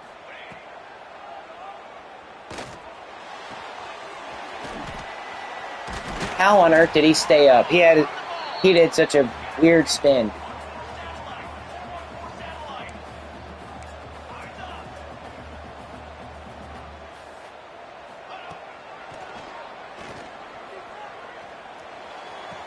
And it's intercepted. Bibbs, he's going to get a pick. That might just be the turnover we needed. Okay, now turn on Chu clock. This is a very, very important Chu clock right here.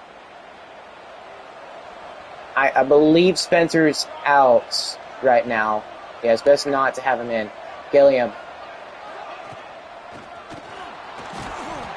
Because Spencer's going to be very important come next game.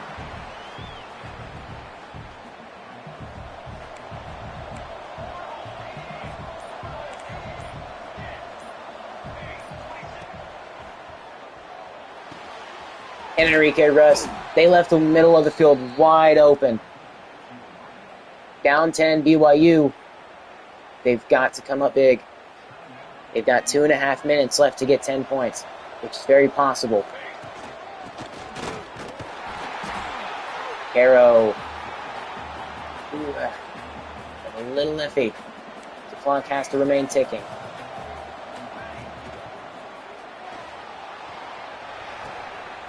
Kiernan! Holy crap, what a grab! Mossing him! Terrible throw. Absolutely terrible. But look at that. At least the DB didn't try to go up for it. Our actual offensive guys put in some effort to get it. But get to the 2-minute warning. Get a first down. One first down could very well end the game. Come on, Eric. He got caught up on his own lineman. No, Jared Gerdonke's going down, and Dylan Slovis for them. Okay, that was the last timeout by BYU. They're pretty much heavily covering the line. They actually do that. So let's give Gilliam a deep cross.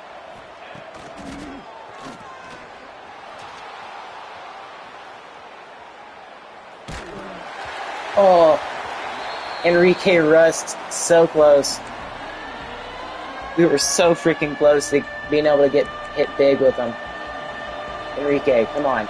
It's just a post. It's a post. It's a post. Come on.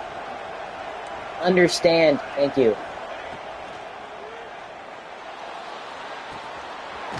Come on, Gideon. Take it to the 2-minute warning. Okay, 2 minutes left in the game. First down here is essentially the end of the game.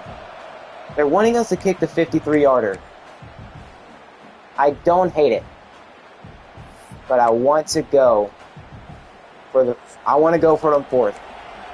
Getting in here would basically guarantee us winning the game.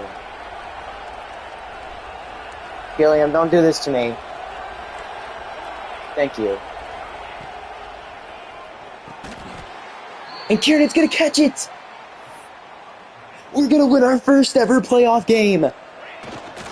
Under Gideon Abanaconda, BYU falls. We avenged the demons from last year. And Santa Cruz is moving on to the next round to face Penn State. Gideon had to play a perfect game, and what did he do? He did just that. Spencer Jr. said he had muscle cramps. He just never returned, and I wasn't wanting him to. He's going to be more important for us next round if he's not, like, permanently injured or whatever. But yeah, we finally win our first ever playoff game, and man, does it feel freaking good. We are now technically 2 games. We got to win 2 more games to make it to the national championship. And as long as we can keep this play up, I feel confident it can happen. I don't know if Penn State's any better than BYU, but BYU is a 94 overall team. We had to go to their stadium and play them. Yeah, we scored 21 in the second. We won by 10. Their quarterback, he didn't throw a touchdown, which I'm actually glad at. Only 83 overall, so his short accuracy is really good. But let's see. How about Gideon Abanaconda?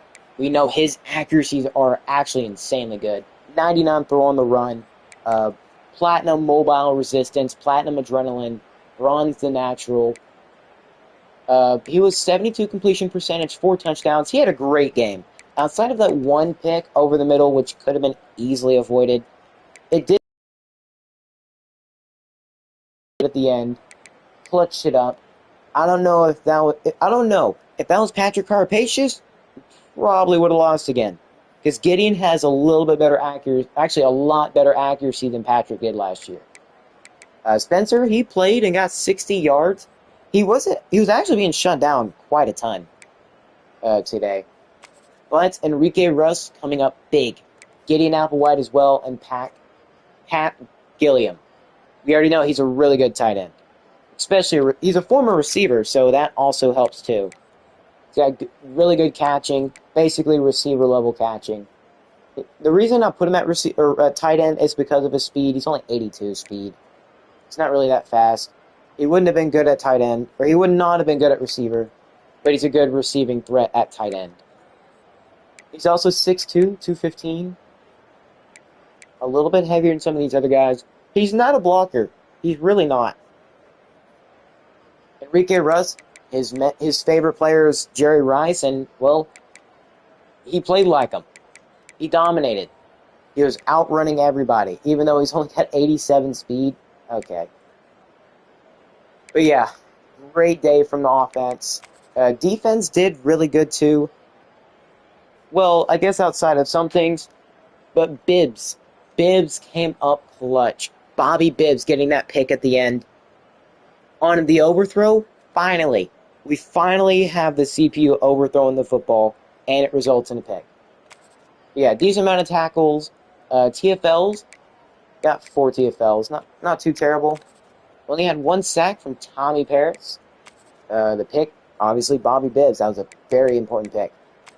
1 pass deflection, and it was from Grant Richard. Also, he's the one who forced the fumble, which we had to hurry up, basically make it to where they couldn't challenge it. Not that they ever do. But yeah, we actually got a forced fumble.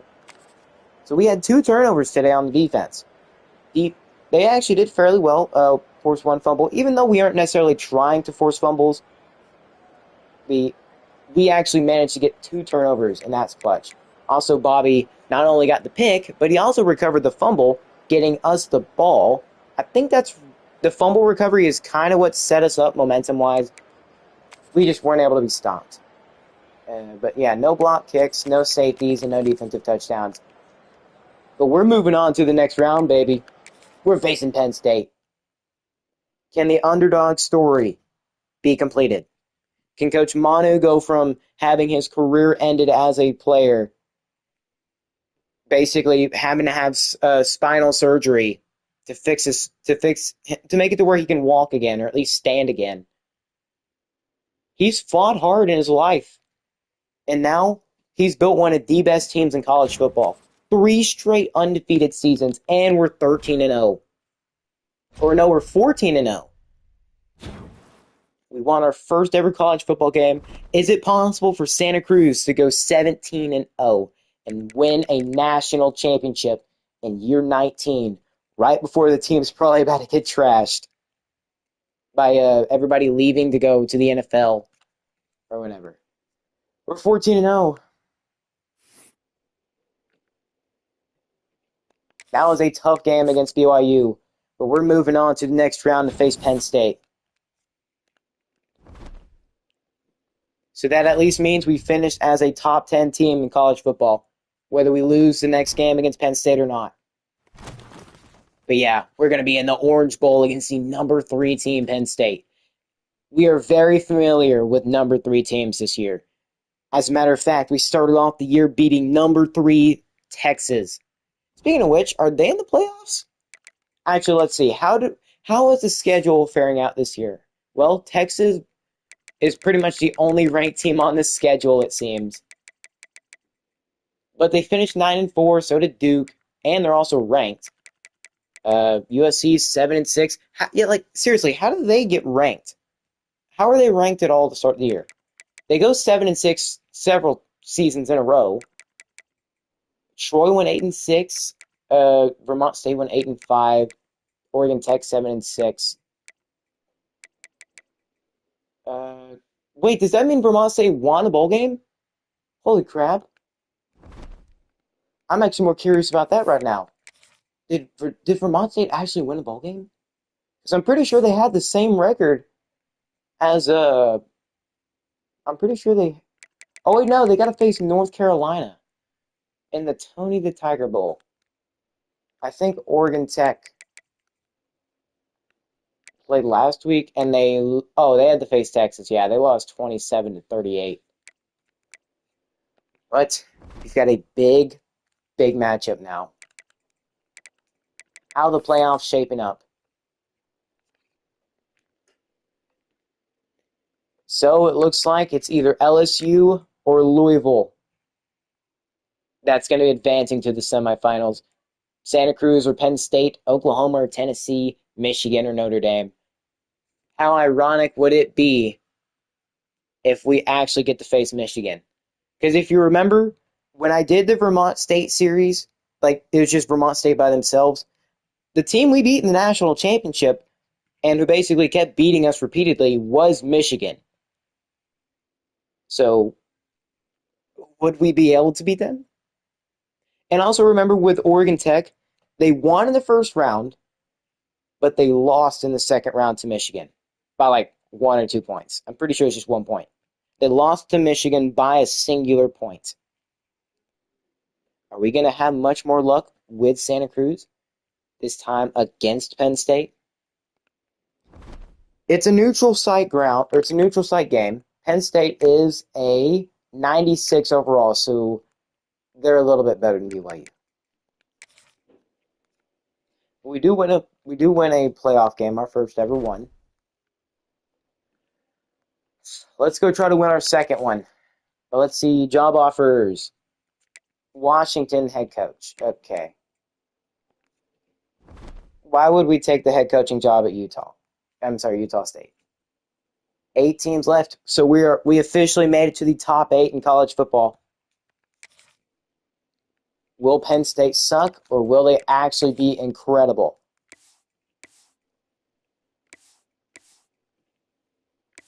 Let's go the all-white again. It's got to be our lucky charm. It has to be. Penn State can rock their stuff. All right. Let's go face Penn State in the Orange Bowl. Can Santa Cruz make it further than no Pac-6 team has ever been to the semifinals or even the national championship? Now, I don't know how good Louisville or LSU is overall-wise, but surely a win against Penn State would mean we're set up for a lot of success. I think the key to winning here, have a good run game with Spencer, if he's not hurt, and then just keep the passing game perfect. Cannot throw pick after pick. We just cannot do that. We need Gideon Abanaconda to actually play like he did last week, throw 4+ touchdowns, 3+ touchdowns, whatever. And we need the run game to be good as well. Yep, I think I just saw Spencer. Yeah, so he will be at least on the field or the sideline. And also, hopefully we can definitely get the ball after halftime. That would be preferred. No, we're going to be getting the ball first. And they really don't like us. All right, here we go. The Orange Bowl. Let's get it. Spencer Jr., the return man. He's going to throw off a man. But we'll start from our own 13. We know how this team has to be. Under Gideon Abanaconda, we've actually done good. Field goals won't cut it. Today must get 6. I completely understand that. Penn State's going to be way too good of a team not to score touchdowns against. You have to score them against a team like this. But we're going to have Spencer in. And they bring us down immediately.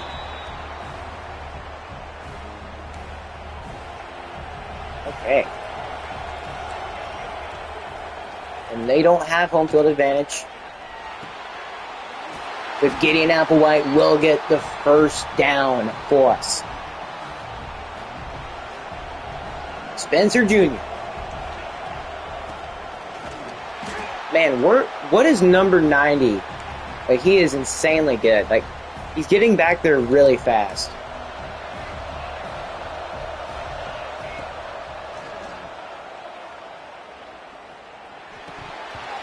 Kiernan, you had nobody touching you. Well, it's going to be 3rd and 10 already.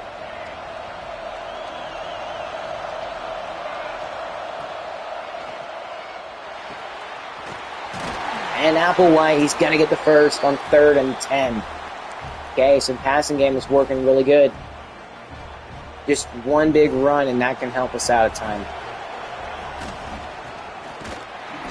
Man, okay, the run blocking might actually be an issue. Might actually be an issue. But we got to patch it up. Okay, so we're going to get about 6 yards on the play. 3rd and 4.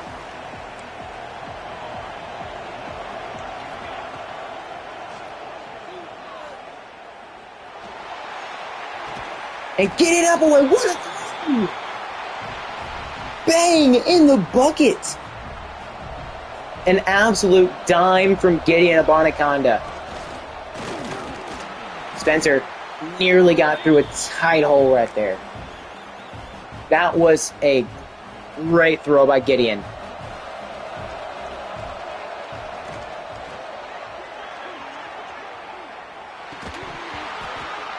And Kiernan just gonna drop it. That could have been so much better. Nope. Give Enrique a deep cross.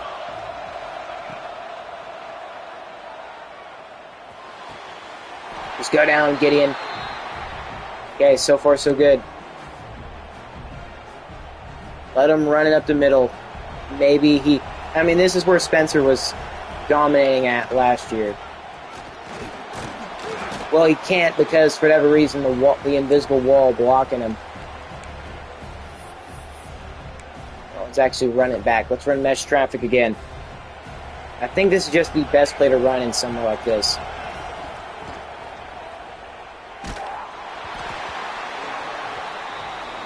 Nah, pressure got there way too fast. It's from the 4.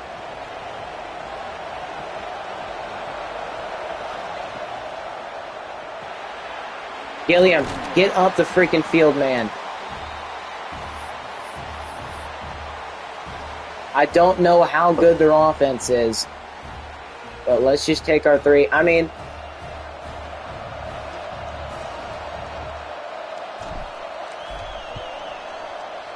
it's through. We're taking a 3-0 lead.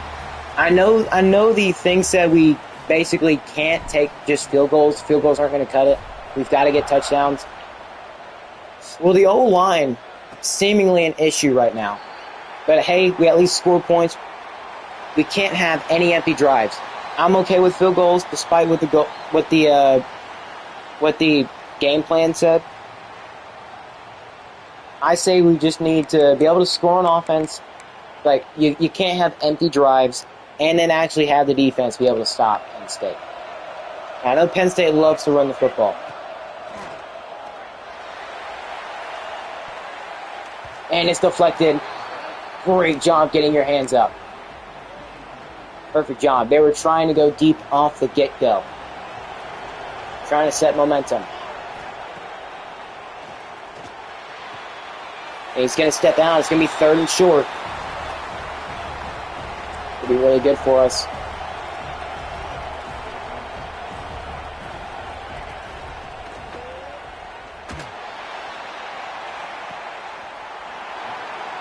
He's going to catch it, because why not?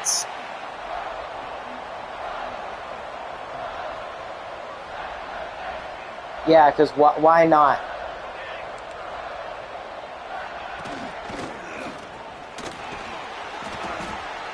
Yeah, I mean, it's stupid. It really is.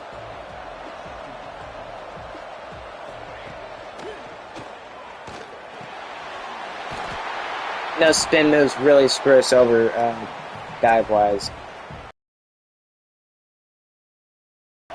Yeah, this is where we need to have turnovers.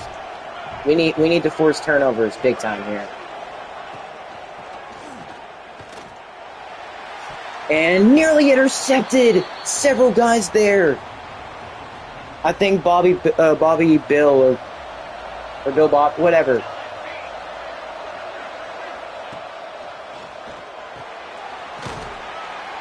Third and 7. We could hold Penn State to a field goal as well. Ooh, moving guys in. I like it.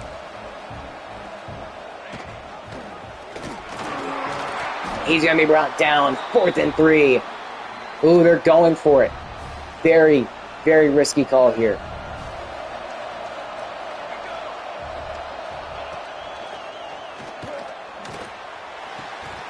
Knocked away. It's a turnover on downs. I just realized that.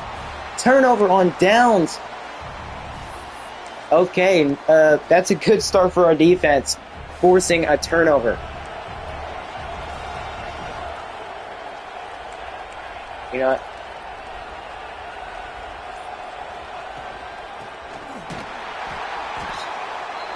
Man, that run is not going to work. We just cannot force the run either. It's not going to work. Let's actually have him run a slant instead. Marquez Penn.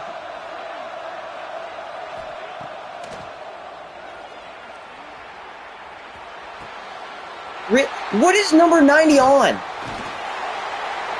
He's catching everything. What is with the 99 throw on the run just not mattering? Not even in the slightest. Because clearly, 99 throw on the run means absolutely nothing.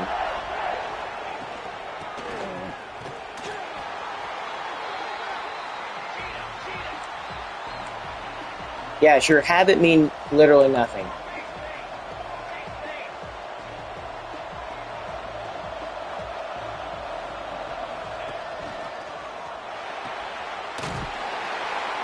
Like, what on earth is number 90 on?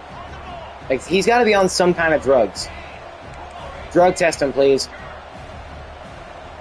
Why are you playing so far off of him?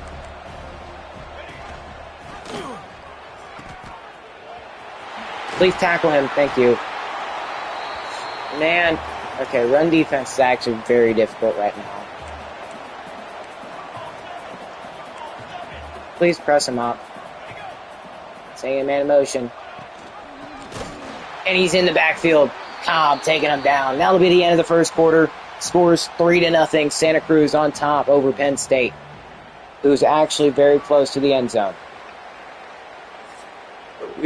I think what needs to happen, we do need to pass it a lot more, which we've been doing a good job at that, until the throw on the run didn't work. Sometimes it's better just to either take a sack, throw an incompletion, than force it in somewhere that's not even open. And, I mean, the run is just very, very irrelevant right now. It is 2nd and goal. Crowd thinks they're being loud. I don't want to be a defender in this. Oh, you got to get a hand up. Grant Richards. You gotta pick that off. That has to be an interception.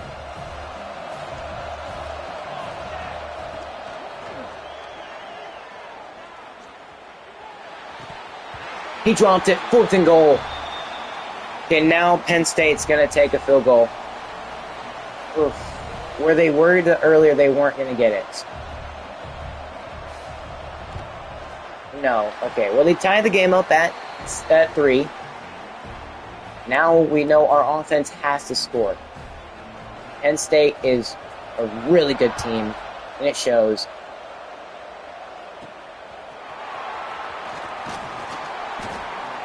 Okay, out to the 21. Let's get a good passing play to start it off. Because number 90 is just an insane talent. Gideon Applewhite. Good job. He's got 86 on the day already. He has just been a lot right now. Look for him to maybe get open.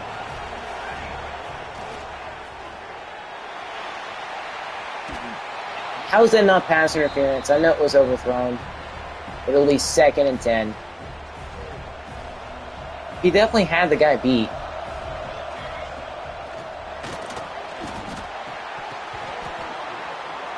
He clearly held on to that. You cannot tell me otherwise. So they're just completely ignoring the fact that he did hold on to the ball.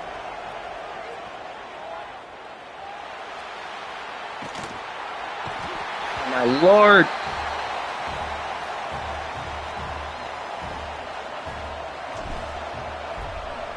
This is about to be a super low scoring game.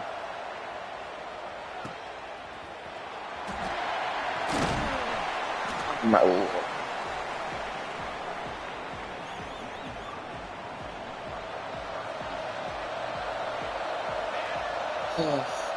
Okay, we got to get another stop. It's not going to be easy. Thank you for knocking it out, Dante. I know it's Dante Nicholas.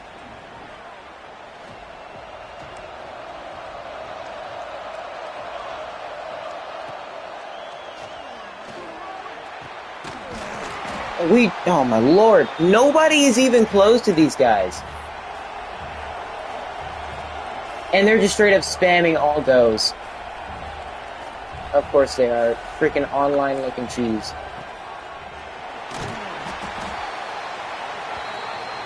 Get a seizure midair. Why does that mess us up so bad?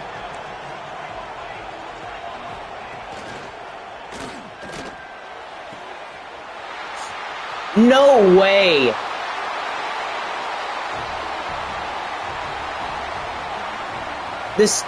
My team plays bad enough. Stupid crap like this happening is not helping any at all.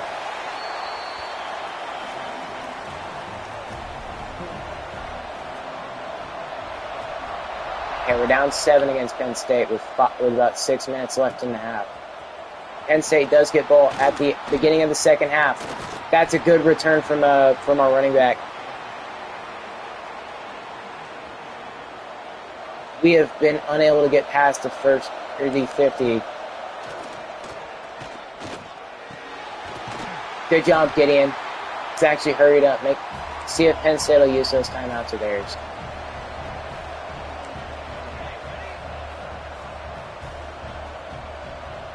And a motion. Another first for Gideon. He's got over 100 yards receiving already.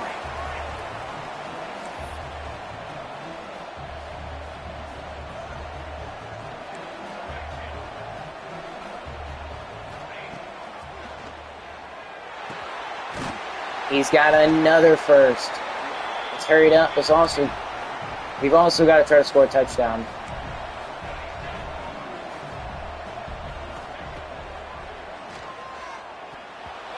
Really? It's so stupid when they jump up.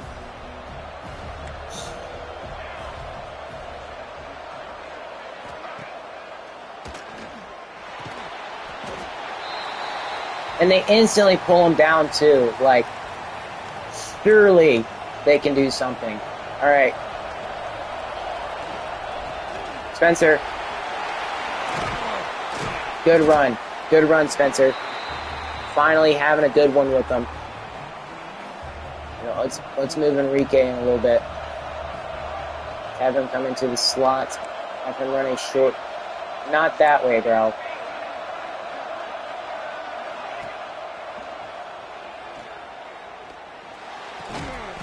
He's gonna catch it. Enrique's a dog. Can we please get a run here? Spencer. No, because number 90 is just somehow a dog.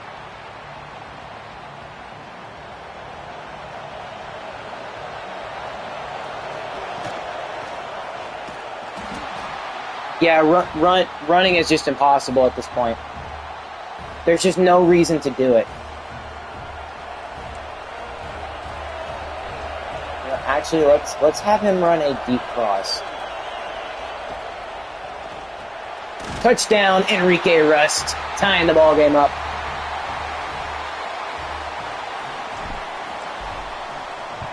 You can't just go into the half down 4. It's got to be a tie game. Okay, we score our first touchdown of the Orange Bowl. It's in the almost at the end of the second half or second quarter. We just got to produce turnovers, especially right now.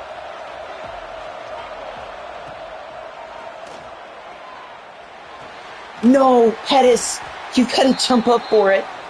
You're right there, man. You've got to jump up for that ball. That's such a bad one not to pick off. We could have had a pick right there, but Pettis, it's just...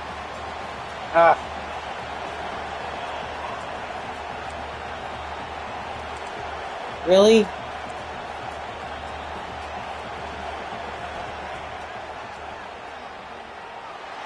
Let's go! Light! There might just be light at the end of the tunnel after all.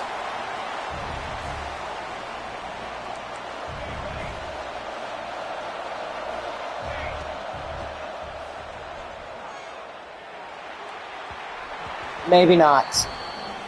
Freaking overthrowing.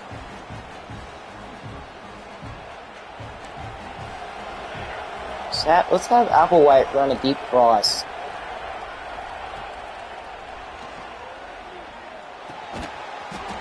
Marquez Penn. Okay, let's take it to the 2-minute warning. Not even mad at it. Okay, at the 2-minute warning, we're tied. 3rd and short.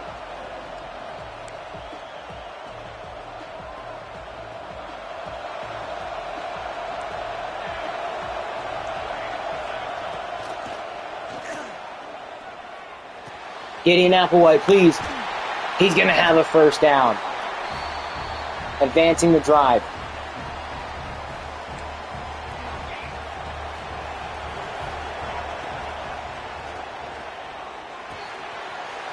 Gideon, get up the field. Penn State will call a timeout. So 1.5 minutes left in the first half.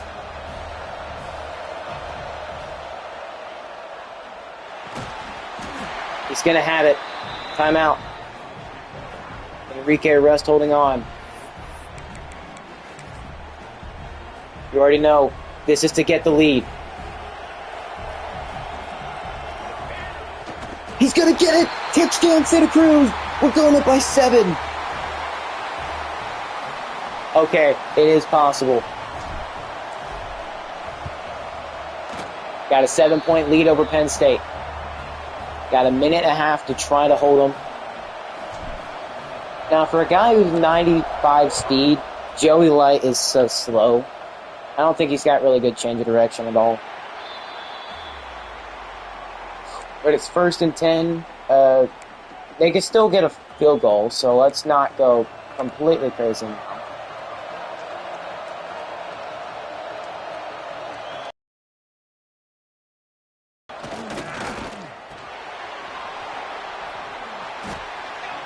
They've got one timeout left. They got to use it sparingly.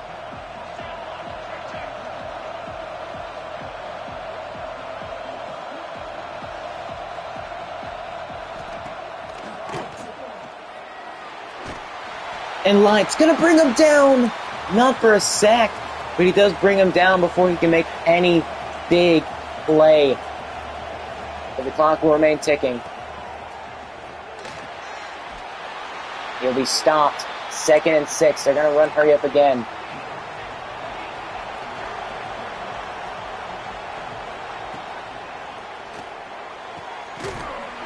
Big hit. They're in field goal range, unfortunately.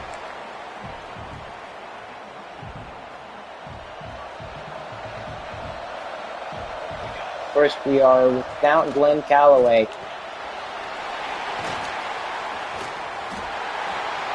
They're going to call a timeout. 13 seconds left. I don't know if they'd have time for a field goal. So we just got to play good pass defense.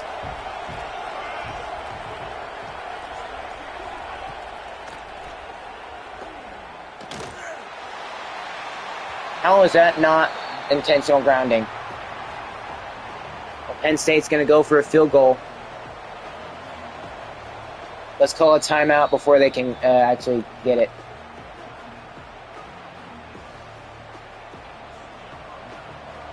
Here they go. On LSU. Also LSU's advancing. Penn State, the kick is up. It will be good. Looked like for a second it was going to go wide right. But they avoided it. Penn State now. Going to kick it off. Taylor Centeio is going to be the return man. 1 second left on the clock. Let's not risk it. Just take a knee. We're winning by 4. Penn State will get the ball to begin the second half. But man, what a first half we had. We've got the lead by 4. It's just we got to continue playing smart and getting first downs and scoring. Penn State's a really good team. There is no denying that. But our team, we've been playing better. We want to win it more. We don't want to just fall in the second round. We're not the same team as Oregon Tech. I feel like this team could definitely beat one of those Oregon Tech teams when they were actually like super good. Like that should have been a tackle right there. There is no doubt about it.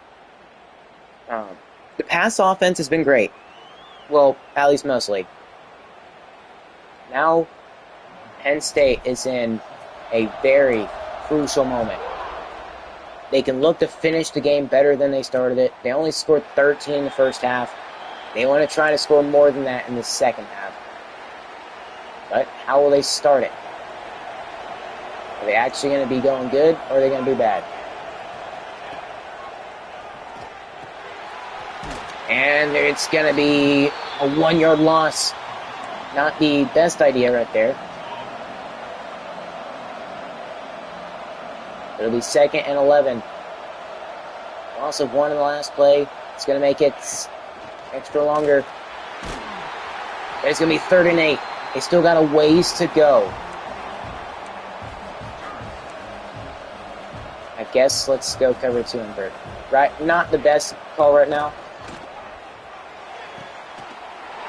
And we can't get to the QB quick enough. No. They were very much. They're trying to make us use our timeouts, but we are not going to do it. I refuse. Incomplete. We were there. Pettis knocking that one out. 3rd and 5.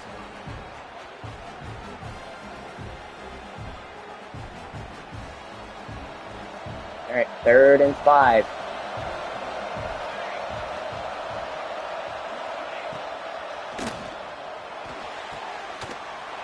And they're going to catch it. Of course they are. Okay, they're just running all goes. They don't like to run anything else. It's either all goes or running the football.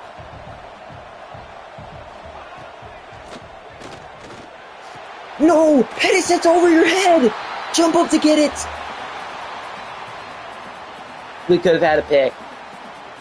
Oh, man.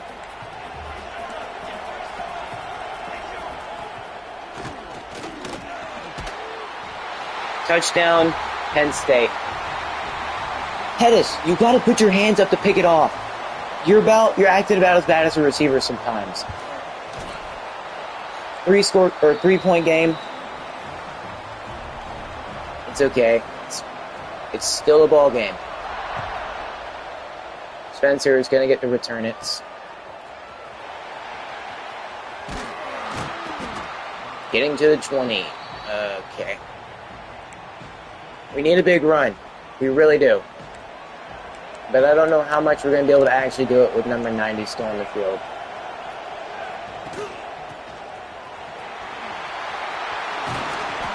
Good run from Spencer.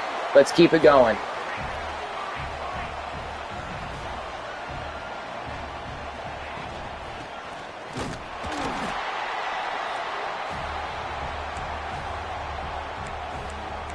Let's actually go shot, slot, post. Have him run a post. Have Gideon run a short cross. What a catch! Enrique Rust. Perfect grab. Not many people on the team can actually make one like that.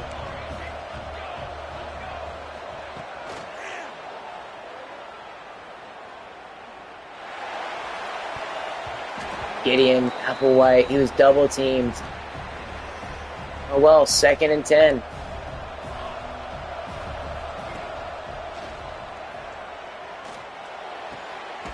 Oh, come on, it's got to be a better pass. Gilliam had to jump for it. It'll be 3rd and 3.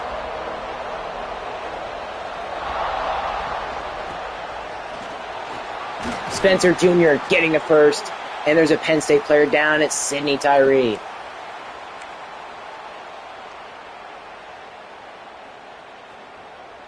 All right, Spencer Gilliam. Let's actually have him run that. And he's gonna, or no, it's not Spencer Gilliam. There's no such thing as a Spencer Gilliam, but there is a such thing as a Patrick Gilliam. First down. Very risky passing.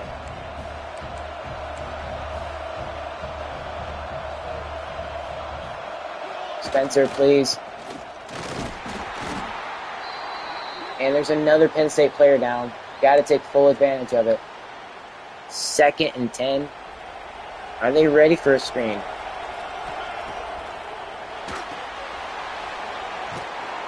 Yes, they were, because we can't block.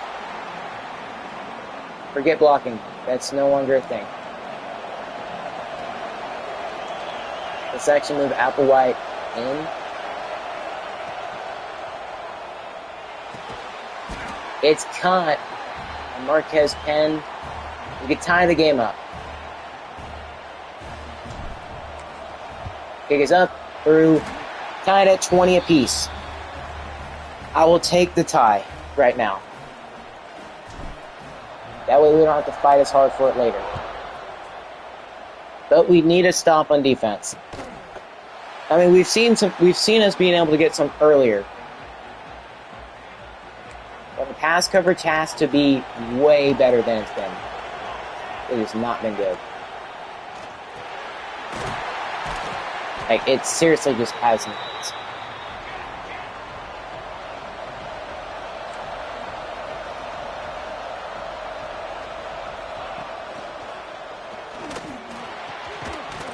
Knocked out by Richard. 3rd and 6. Watch anything underneath. Don't let any good passes happen. Get pressure. He's gonna be... Oh, they're gonna give it to him. Of course they are. If that were us, it'd be 4th and inches.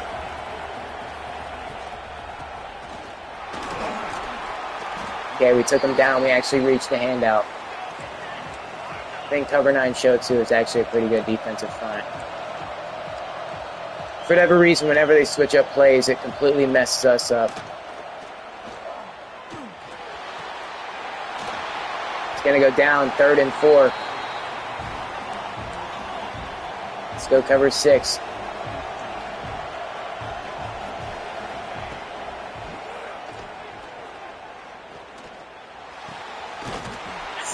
course it'll be caught.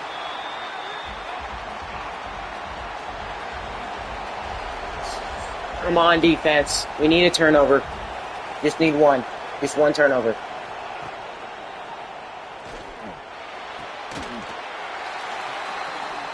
They jog to it. They don't even try to pick it off. They just jog to the pick.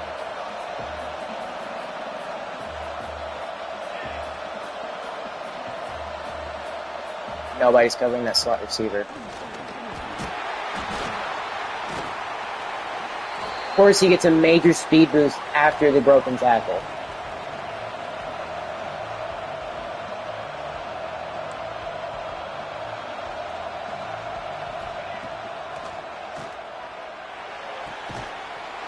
Man, can we please play the correct zone instead of just allowing that to happen every 5 seconds? Please. Oh, wait, we do got Callaway. Thought he was out. Force him to fumble, please. It's just a quarterback.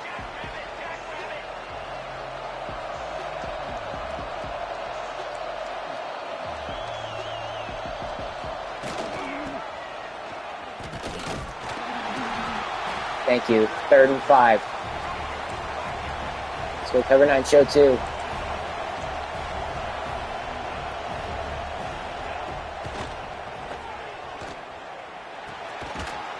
Of course, they catch everything. If that were us, that would have been an easy drop. Penn State, they go up 27-20. We can't go without scoring touchdowns at this point. Defense is really scrubbing it up right now. Penn State, all they got to do is go spread us out wide, and they're going to score every time. And they tackle us, and they look like they're just ragdoll. Can you stop with these RPOs, please? It's not helping our case at all.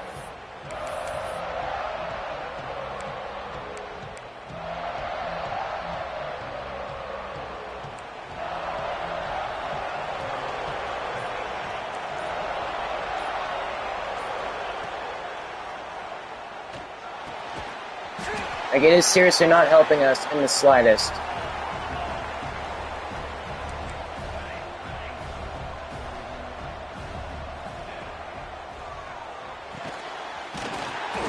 Let's go, Enrique. Keep the group going. Keep it going.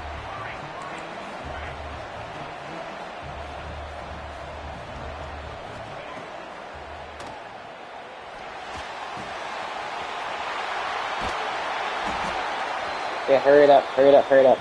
Same play.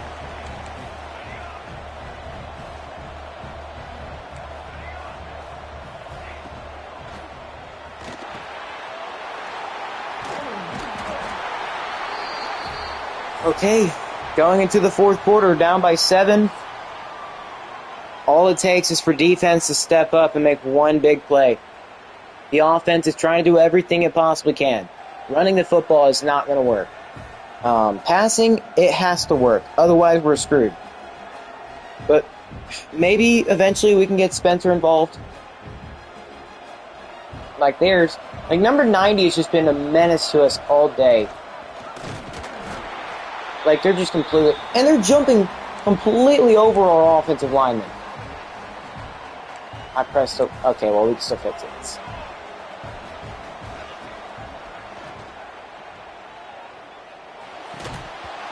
Marl...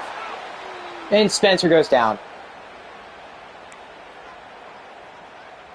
3rd and 8.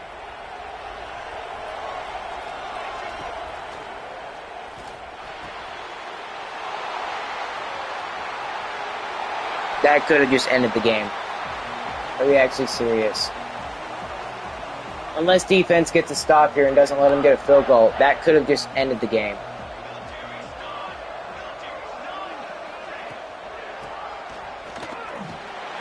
No, their running back is just going to constantly break tackles.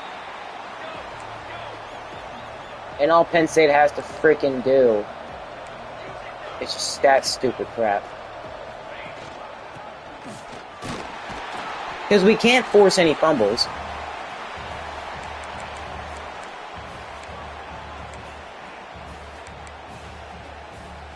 You know what? No, let's not go aggressive tackling because that just isn't working. We need to strip the ball out. We need to get some kind of turnover.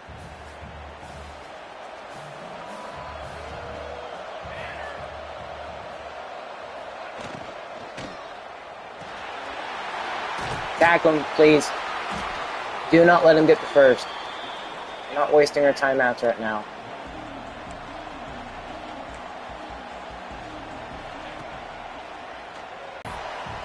Because we can't cover.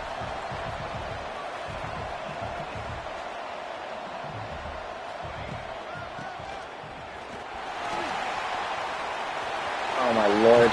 Don't let him score a freaking touchdown, guys. How hard is it to not let freaking Penn State of all teams score?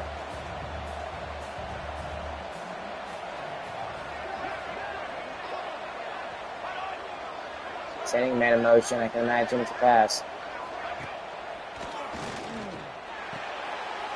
Goes out of bounds. That will stop the clock. No, I'm not trusting this. Tampa 2 pays. Quit allowing him forward. Please quit allowing him forward. It's 3rd and goal. Tampa 2. Press up. He's not in the end zone. Stop the clock. Please miss it. This is a terrible spot for him to kick. Please miss. If it's a miss, it's good. If it's a miss, we have a chance. Never mind. We really need something to freaking happen. Spencer Jr. is back out here. Him not being involved today was definitely a big no-no. But now we have to pass it. It's just a shame there's no other choice.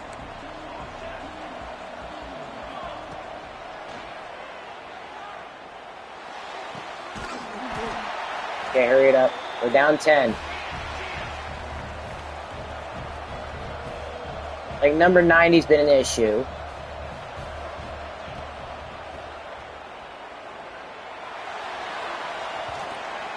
And they don't call penalties. Not that that would have been one. They just don't call them. Because why would they? It's...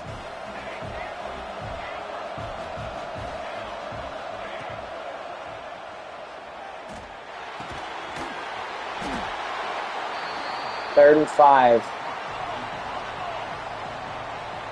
Hurry up, boys.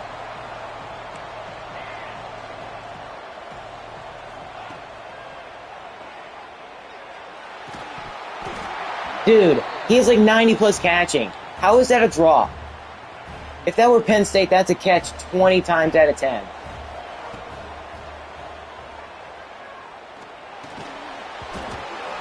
We kick. Why can we not catch? We worked so hard on that. That might just be the game. Because we can't freaking catch a football when it's thrown directly at you.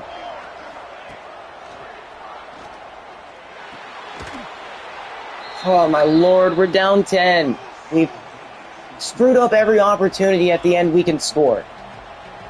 Or we could have scored on.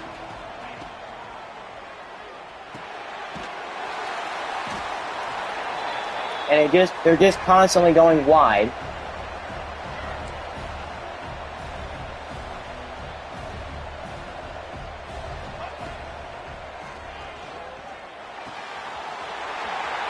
And just, of course, he's left wide open over the middle. We're running literal zone coverage over the middle. And what do? Oh, let me just screw this up for you real quick.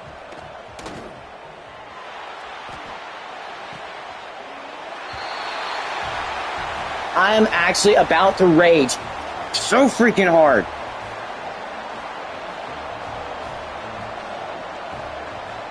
I want to rage quit this so bad and just sim it. I want to so bad. I should give myself a certain limit of how many times I can rage quit a year. Not to say we'd even win this. They're 96 overall. They're still an insanely good team.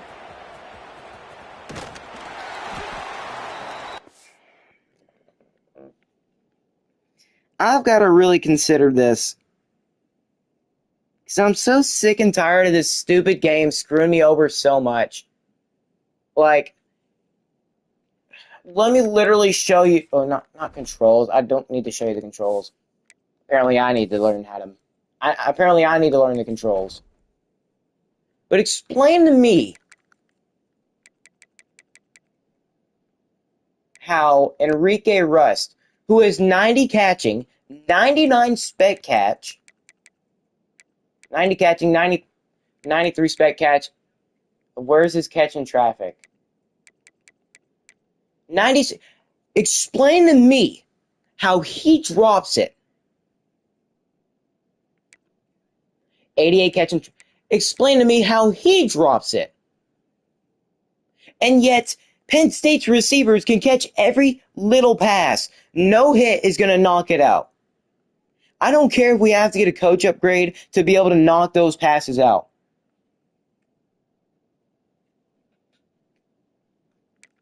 It shouldn't freaking matter.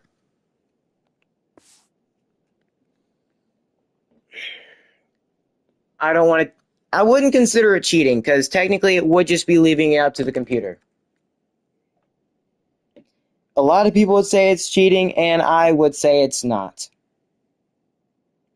It at least lets me.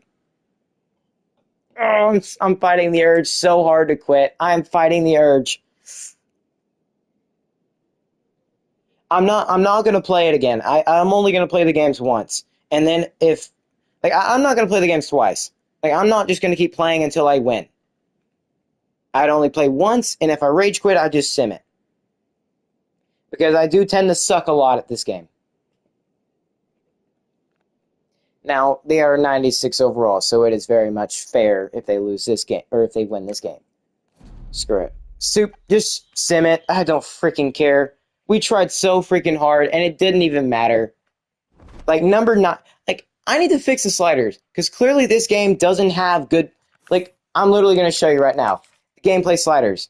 I have changed nothing at all. This is just base Heisman. The only things I've changed are the injuries, fatigue, and minimum player speed threshold, because I want fast players to be fast. Injuries, they were, if you were paying attention, we had, at one point, six... maybe about 6 injuries every year, it felt like. We had our quarterback injured several times for being out basically most of the season.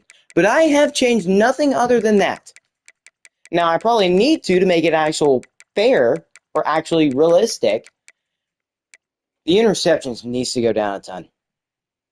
I will probably fix the sliders going into year 20.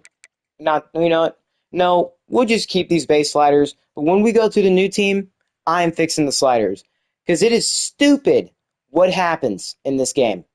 I can win. I can play games and actually win on this. But the problem is, the CPU or the CPU catches everything.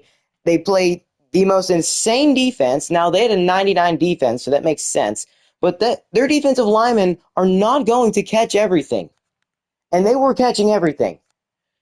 And we have guys who can actually rush the passer. And yet they barely get anything. And yet Penn State, they were rushing us fairly easily. They were being able to get through the run. We weren't. Neither team was really able to run it. So I guess it was just that kind of game. But yeah, 96 overall team, and their offense was playing immaculate. Our coverage was so bad. We have 90 plus zone coverage on almost every corner, and yet we couldn't play good zone coverage. Explain that. We'll leave it up to Sim. If we win in advance, we win in advance. But if we don't, then we don't. Okay, we lost. So either way, we were going to lose.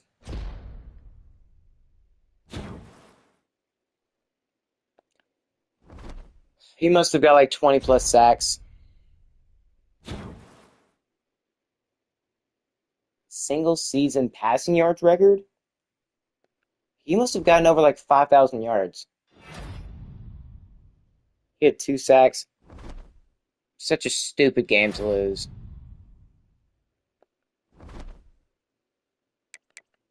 What was the score? Better not have been a blowout. I swear to God, if it was a blowout. 27-21, that's at least respectable. Better than what we were going to lose by. And of course, we scored all of our points in the fourth quarter. Of course we did.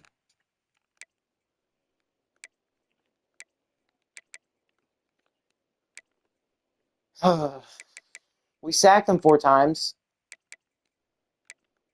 Oh my lord. Simulation really treated us like this. Well, we basically do what Oregon Tech did, except we've actually made the playoffs twice. This was year 19 with Santa Cruz. We've only got one more year. I hate that that's the case. I really freaking do. But Penn State has to face LSU and Notre Dame has to do Oklahoma.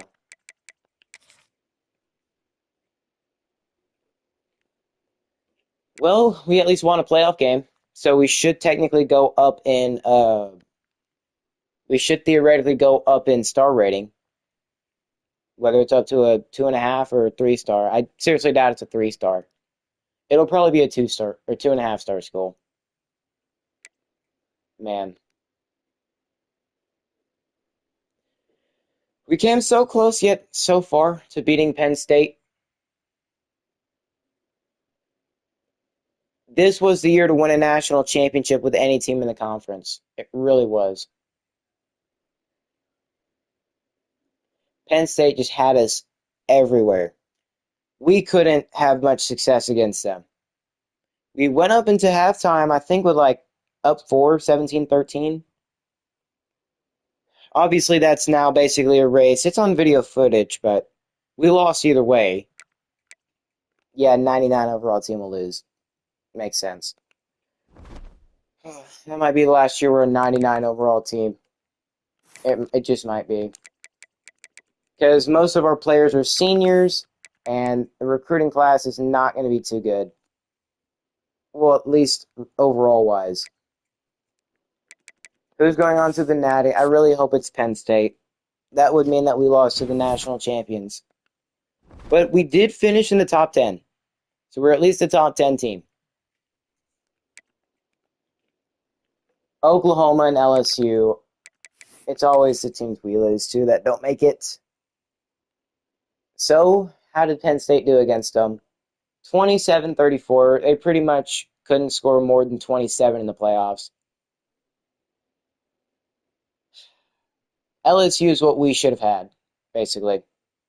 Well, we would have had one more point. But LSU and Oklahoma, I'm going to have to say Oklahoma's going to win it. They've just scored 40-plus every game, and LSU, they scored 30-plus. I have a good feeling that game will be a shootout for sure, 100%. 100% should be, yeah. We should finish the season in the top 10. I think, if I'm a guess, probably number 8. But the national championship, I'm going to say Oklahoma wins just because they have been putting up 40-plus points every single game. I think I know what I want to do with the third team, like offensive playbook-wise, because this team practically dominates always. But I want it to be a defensive-heavy team, the next one. Since I know what we need to do with the defense, at least recruiting-wise, I have a very good feeling I know exactly where we need to go with it. A good feeling where we need to go. But the third team should theoretically make it to where we're actually a good conference instead of just D+. But I also check in off-season recruiting. Really? I mean, at least we finished in the top 10. We're still a 2-star school? Of course we are. We win a playoff game, we win the conference, doesn't matter. We're still a 2-star school. You can't ask more than that, apparently. This game is so... I'm not going to say that again. This game is so just idiotic with how they basically do the star system. You can win your conference several times. Yeah, that'll probably get you up maybe a star or two. But if you just keep winning the conference and you're dominating it, your star rating should go up. And if you win a playoff game as a lower seed, especially, or something, or if you win a playoff game in general, your star rating should at least go up like a half star or a star. Because making it to the playoffs is tough enough. Winning a playoff game is even tougher, especially as like an 11 seed. How do we not go up to a 2.5 star school? I'm actually shocked by it. What if we would have went to the national championship?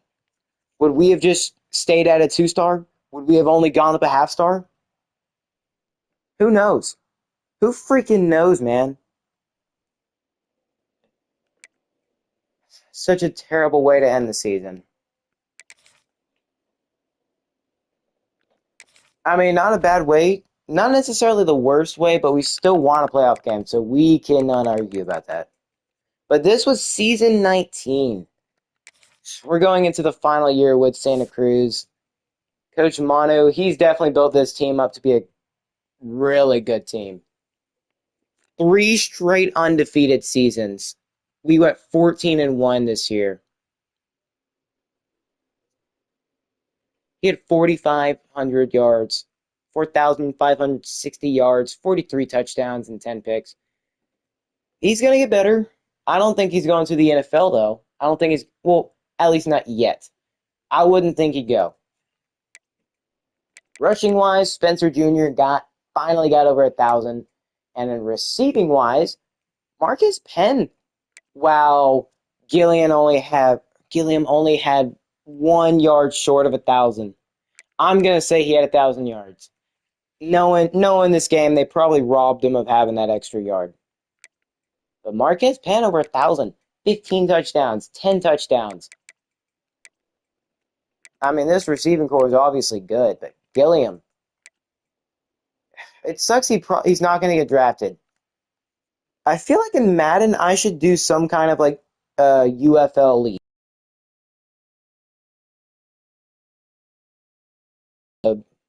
Obviously, put them into the freaking league, put them as team builders, and then just have a bunch of draft classes with some of the guys that they said weren't going to make the draft that were actually really good.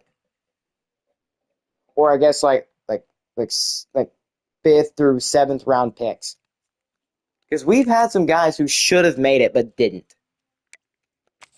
Tackle-wise, we didn't have a guy with 100 tackles, but we did have 3 with 90 plus. TFLs, Glenn Calloway and Paris went crazy this year. Both having 17 plus sacks.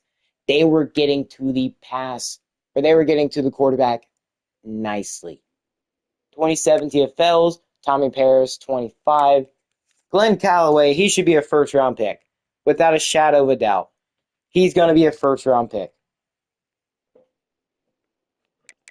Interceptions. Joey Light had 5, Grant had 5, and Bobby Bibbs had 5 as well. No defensive touchdowns this year. And deflections, Carlucci had the most at 11, and he's the only guy to have a double-digit deflections.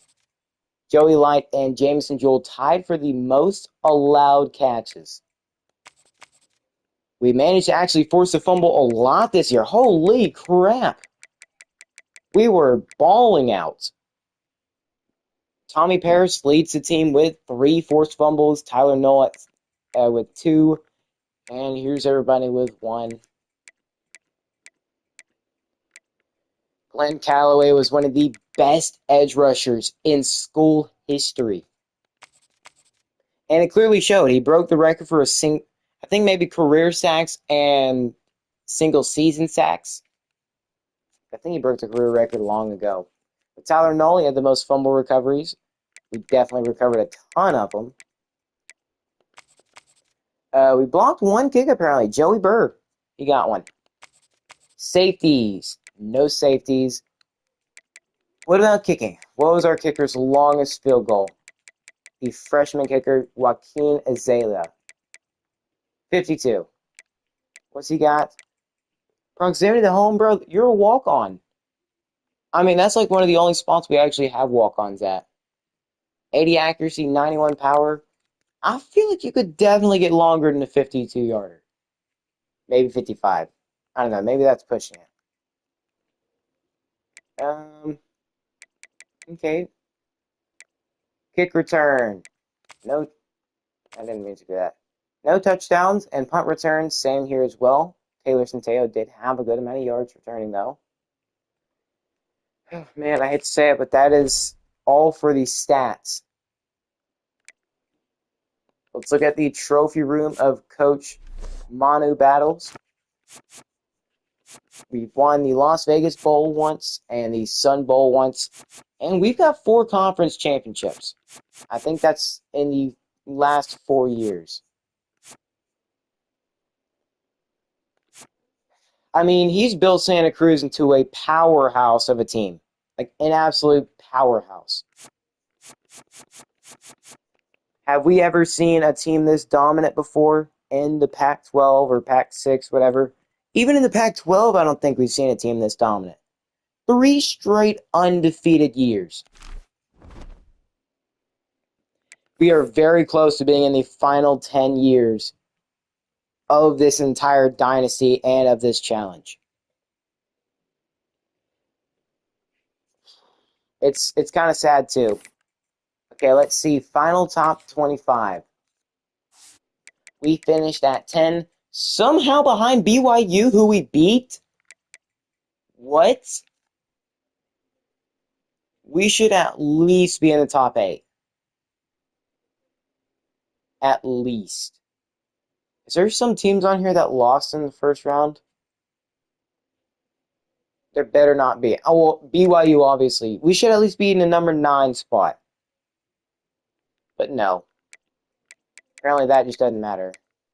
Louisville was 88 overall. LSU, they won the Natty 20-17. Okay, so LSU wins a championship for the first time in a while. Like, I mean a long time. We could have beaten LSU. I think it could have happened.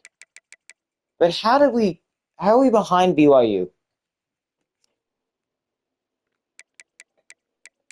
Penn State at number 3. They made it to the semifinals after beating us, barely, 21-27. Then they lost to the eventual national champions, LSU. By the way, LSU was like the number 10 seed, so yeah. We do finish the season in the top 10 conference standings.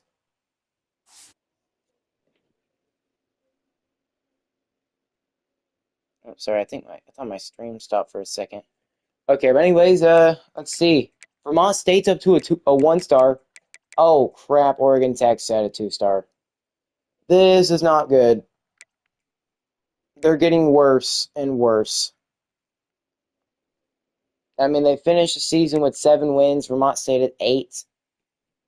How did they do in their bowl game? I think we saw that they lost 20-19. They were so close to winning. 1 point short. And they were upgrading tremendously.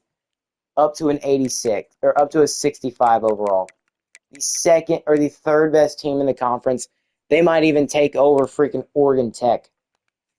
Does this mean they're actually going to try to get 3 stars now? Are they going to be the first non-controlled team to actually become good? Like, on their own? After being bad for so long? Almost skipped. After being bad for so long. Let's see. Any national All-Americans for us?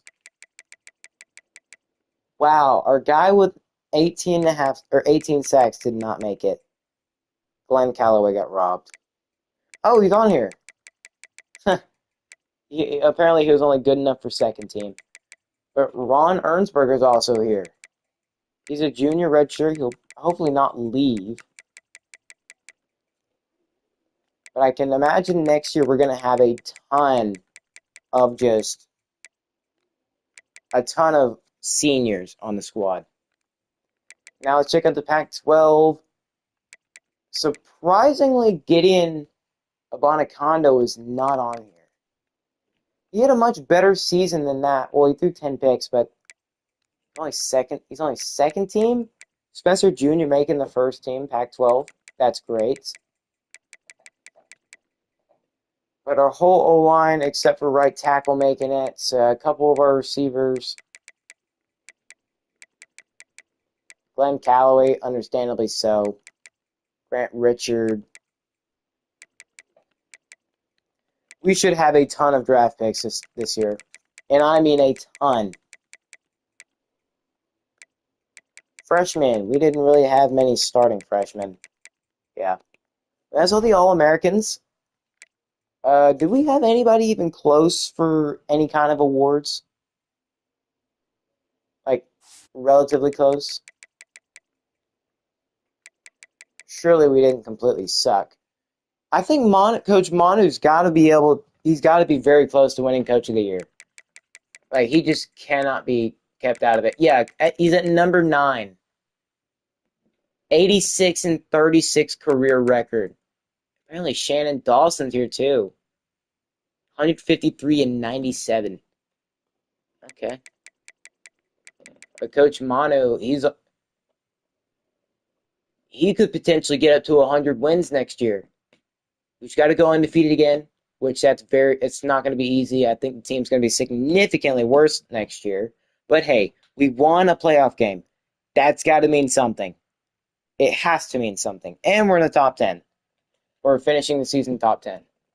And surely we start the year next year way higher than 23 and 24. At least at like 15. Like somewhere around 15. But Coach Manu is definitely deserving of being in the top 10 for best head coach. Jeff Brom is here. Okay. Lincoln Riley still with Oklahoma. Man, it must have been a long time with him there. I do want to finish this series before NCAA 27 comes out. I really want to. Because maybe I could try doing something like this in NCAA 27. But I do think I need to come out with a new video about basically like my wish list. Not necessarily what I think is going to be in the game, but something I kind of would, some stuff I'd love to see in the game. Maybe, I don't know, maybe not necessarily about a top 10, but maybe something like stuff I just love to see in general. Um, yeah, if y'all want to see a wish list for me for NCAA 27, I would love to upload it. I think I just have to actually get to it. But yeah, Coach Manu definitely deserves to be in that best head coach in college football talks. 3 straight undefeated seasons. He went 13 and 0, 13 and yeah, it was I think 13 and 0. No, maybe 13 and 1, 13 and 1, 14 and 1. So we've lost no, we've lost 2 games in the last 3 years. And we went undefeated. Okay, we had 3 straight undefeated seasons. So that would be 36 and 2. We've quite literally went 36 and 2 in the last couple years, and we're 7 and 6 against rivals, 13 and 12 against top 25. So we've reached over the top for that. We're 3 and 5 in bowl games, which the Orange Bowl does count, by the way. His alma mater is Oregon Tech. It's not going to show it though, which is kind of sad. It was at one point, but now it's not. Yeah, he is very deserving of that. I wonder if we've actually got any coordinators on here.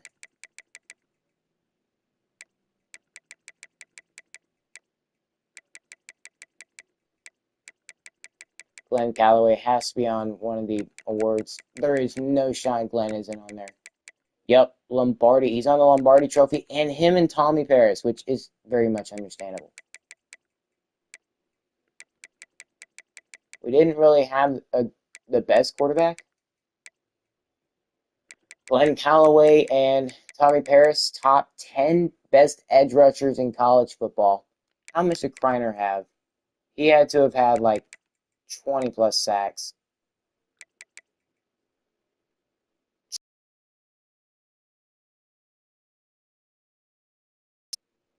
That is not a good stat line to have.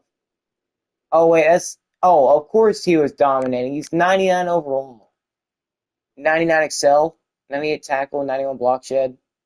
Oh, no wonder he was getting to us. He was freaking cooking us because he's 99 overall. That makes a whole lot more sense. And Devion Doss is on here. He should stay. I don't see why Devion would leave. Patrick Gilliam's a top 5 tight end in college football. Actually good. Yep, Tom Hammock. We had an electric offense. I don't think we could save you, Tommy. Because there's no way we can win 18 straight top 25 games.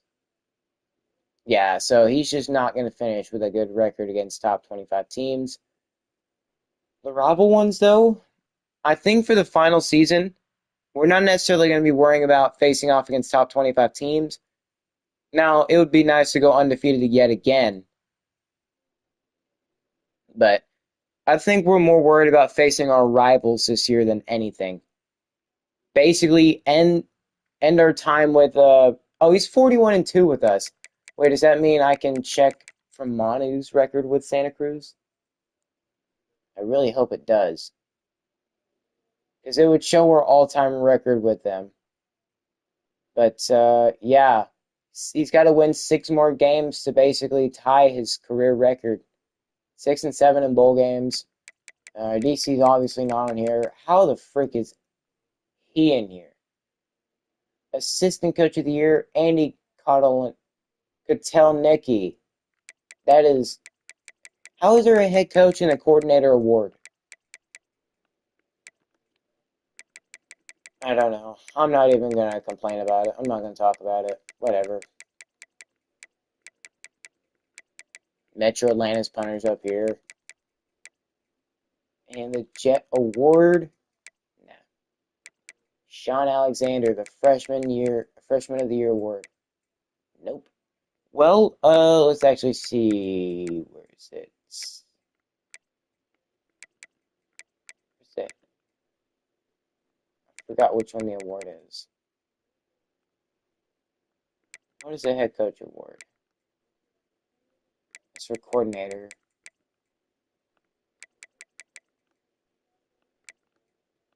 Oh, it's the Bear Bryant. Okay, let's see. 86 and 36.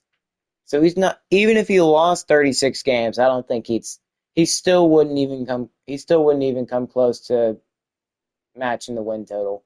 He's definitely boosted that win total around the end of his career or tenure with them. Okay, so not completely bad. Well, Santa Cruz is a dominant team. Looks like we were in the race for a ton of awards. The Heisman winner I think we saw was the Oklahoma guy. No, it was the Michigan guy, Kalen Titus. Okay. Yeah, he was really freaking good. But I believe that about sums everything up for this year. 14-1. We are 27-2 in the last 2 years. We won a playoff game this year. We are stepping our game up. But I feel like that's going to be all for us with Santa Cruz. I don't have much confidence in the team next year. Most of the players are graduating. We're still only a 2-star despite winning a playoff game. Most of the players we have are going to probably just leave through the draft, at least all the good ones. Upgrade them, basically max them out. Oh boy, it's about to be rough. How many players are leaving us? Wow. He's decided to stay. Yeah, round 7, he was testing to see what he was going to be. Jermaine, you better not leave us. He's decided to stay. Okay, well, at least we keep Jermaine Pettis and Devion Doss. How is Whitehead not draftable? Yeah, Glenn Calloway. How the frick would he not have been a first round pick? Grant Richard, really? How's he not getting drafted? We should have a ton of draft picks.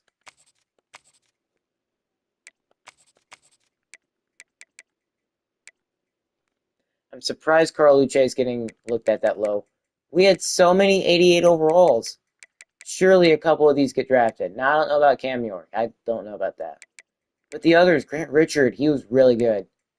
Gideon Applewhite especially was really good. Leo Whitehead, I mean, he was a pretty good center. Dion Went should get drafted. I think Jermaine Pettis should get even better. And Devion Doss is staying, so we do have a decent left guard. I think everybody who's leaving is a junior, is a senior, except for Jewel and Big Hill. Callum, you were such a terrible player. Your pass blocking sucked. Your pass blocking sucked too, Willie. Y'all were high overalls, but y'all were not the ones that we were worried about. Gilliam's leaving. Cassius Boudreaux. The last left-handed quarterback we're probably ever going to have. Now we basically got to go fill this roster up with a bunch of like 3 stars. You know, let's actually give them a final salute. This was a legendary group of guys. It's sad. You know, let's start from the very top, overall wise. Glenn Calloway, stud. Joey Light, you were a really fast corner who should have been much better. You should have been much better. You're fast. You have 97 awareness, so you should know where and when the ball is going to be at. Your man coverage sucked, even though that's what you pretty much were good at, or you're supposed to be good at. But you had really good zone coverage. Rodney Ball, the man who knew ball, is now going to play ball in the NFL. We're going to have a bunch of draft picks this year. We're going to have yet another first rounder. Last year, I believe Jimmy Rubin was the only first round. Well, no, we had like 2 first round picks last year. Jimmy Rubin and I think I don't remember if it was Patrick or not. But yeah, that's how the draft picks are looking or that's how the players leaving screen is looking right now. We're going to miss these guys for sure. It's going to suck not having them, like, a lot. Especially, like, Glenn Calloway. Did that other guy leave? I don't think he did. Okay, we might not be as bad as I thought. Oh, we still have the other guy. Oh, how nice. We just lost. The only players we actually lost were just 2 linemen, which I'm not even mad at, really. 2 linemen is very replaceable. I don't know if it was Dion Went. I don't think it was. No, it wasn't. So we at least keep the other edge rusher who is actually insanely good. Well, let's go. We brought him in at the last second. Rodney Ball, we've had him pretty much most of his career. Joey Light, we got within the last couple of years. And Glenn Calloway, our first. No, our. Well, he wasn't our first. I think it was like our. I think it was like our I think it was our second ever 5-star that we got. All I'm going to say, Glenn was a beast of a player. I mean, he was producing so many sacks. It's really sad to see Glenn Calloway go. He wasn't a team captain, unfortunately. But whenever he actually got to play, he never had less than 10 sacks. We wanted someone who could actually come in and get one. Oh, and also not to mention, I remember when he got that pick. We played that game. Who knows? I think he might have been our first ever 5-star. But what a freaking player he was. He never did have more than 50 tackles. The most he ever had was 49. But man, I would love to bait. Ooh, I could do this. I just thought about it. What if I did this in Madden? but I bring in a bunch of my former draftees. That wouldn't be terrible. I would not hate that. Like, I bring in a bunch of my former players as draftable players. I do the same thing in Madden, but obviously not for Madden 26. I'm not playing that. Maybe for Madden 27. Ooh, I wouldn't hate that. Just basically go into the next game, Madden 27, rebuild one team, and I guess I could just do the base teams in Madden. I wouldn't even mind having to do a bunch of custom ones. And every time we, actually, I think you get to choose the teams you rebuild. Instead of having to look at contracts like you do in this game. Well, no. Okay, basically, we'll retire our coach after 10 years, see how we do. So we basically got 10 years to rebuild a team. And every 10 years, you got to switch to a new team. And I would love to just have a bunch of my drafted, or my recruits, my former players in that draft. I could even add some of my guys I feel like should have been drafted into basically free agency. Or no, into like as a UDFA. Who knows, they could be drafted. But I will put what they were projected to be going in. Like, I'll just go look back through the videos and basically what they were projected to be and just put them in those rounds. And guys I feel like kind of got robbed from being drafted that I feel like should have been drafted based off their stats alone, I'll put them as a UDFA. And who knows, we might even try to sign some of them. But yeah, we keep Jermaine Pettis and we keep Devion Doss. So we've got a good left guard and we've got our main guy on defense now. Let's see how the draft goes. Hopefully we see more than, I think it was 5 draft picks.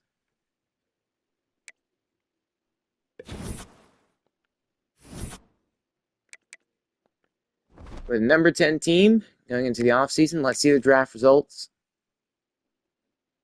Okay, yeah, we had a ton more players. Leo Whitehead did get drafted, but there was a bunch of other 88 overalls that should have went in the draft as well. We did Gideon not get drafted? You've got to be kidding me. Gideon Applewhite. I think he was our first ever 4-star. He was in this. I think he was in the same class as Glenn Calloway. It was Gideon and Glenn. Glenn was the more successful player for obvious reasons. 5-star is going to be successful. I mean, we've got technically now still 2 good edge rushers, so the defensive line shouldn't really take a step down. We still got 1 decent linebacker. The cornerback group would definitely take a drop after us losing Joey Light. So you know what? We might not be as bad as I think next year. We still got our quarterback, who probably wants to help us actually go win playoff games. Holy crap, we might not actually be too bad. We still got Spencer Jr. as well. He's going into his junior year. We just need to get some good receivers. Maybe just build depth. That's pretty much it. Build depth at receiver and corner. Get some more tight ends because Gilliam graduated.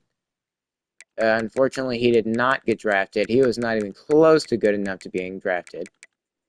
I don't think we ever actually had a tight end get drafted. Kind of sucks. Bro, our starting and backup right tackles are going in the NFL. It's crazy. That's just how good our O-line was. We have 3 defensive players and 3 offensive linemen and 3 defensive players. 2 in the secondary. 1 is he was a stud. What about Oregon Tech? Their corner, J.P. Ingram, is going in the 4th. And I'm also going to look at the other schools' recruits, see if anybody else got drafted from any other school. I might even put them in there as well. Vermont State didn't have anybody, but I can imagine they're going to get a ton of 3-stars in the offseason, which should theoretically help them improve CTU had nobody. They're a 0-star school. Dallas Tech had nobody drafted. And what about Metro Atlanta? Metro Atlanta, the last team we're going to look at. And no, they did not. They went 1-11. Let's see how the recruiting's going to go. We're still first on Terrell Jones. If I had to guess, Tulane's probably not going to go after him at all. Let's just do 25. We got 675 hours. Hopefully next season, we actually have more than 475 freaking hours. Because it was ridiculous only having 450.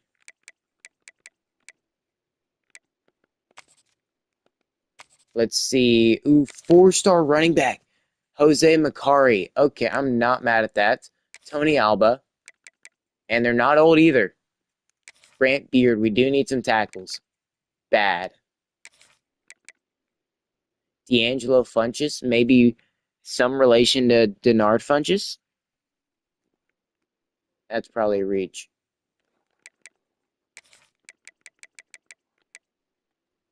David Apple.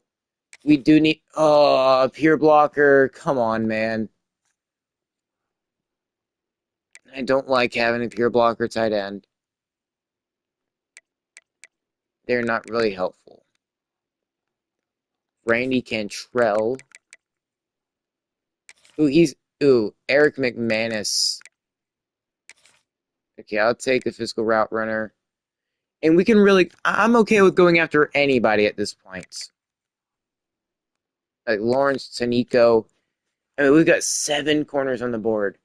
Okay, what do we truly need? Can we actually put like a 5-star on here? If there is any? No. What is he wanting? Championship contender? He's just locked us out. That's simply all there is. Ooh, left guard Nayland. Nasir Choice, that'd be good. Got to take some of those 3-stars off. I think quarterback is fine. We don't really need another quarterback. We've got Gideon. I feel like Gideon can definitely lead us to the promised land. Quarterback, we only need 1. Running back. How bad do we need these players? Let's do interest status. If there's any 3-star or less, then first. Talbot, Brown, Deion Brown. Sorry, buddy, you're gone. Hutchinson, we can still fight for him. Jerron Osborne. Okay, Emmett Bull's committed to Cal. Okay, there's a bunch of the players that we're going after.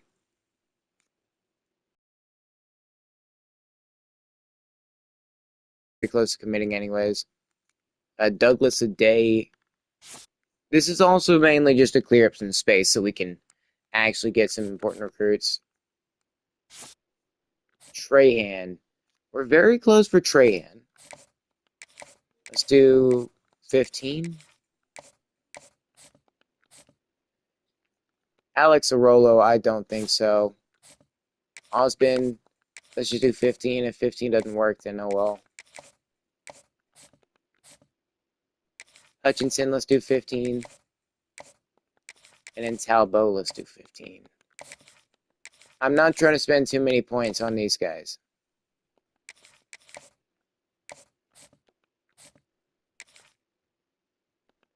Okay, we've got 590 hours to spend. A couple of these 4-star transfers also were first on their board. Folkerts would be a very good player to get. We need tight end. We just lost Gilliam. And Kieran cannot be, or Kieran, whatever, how you pronounce his name, he cannot be the starting tight end. He simply cannot. He was dropping way too many passes. Gilliam was a former receiver, so that's also why he was catching so many. A receiver, what are we looking like? Is there any better receivers? Like, can we look at a 4-star receiver? I'm sure we've got 4-star transfers on the board that we could go after. Or it just seems like that's not the case. Lucifer Runner Contested Specialist. I want a speedster. Give me a speedster. Okay, Warmack is putting him on the board. Speedster. I don't care if these guys are small. Put them on my board. They're fast.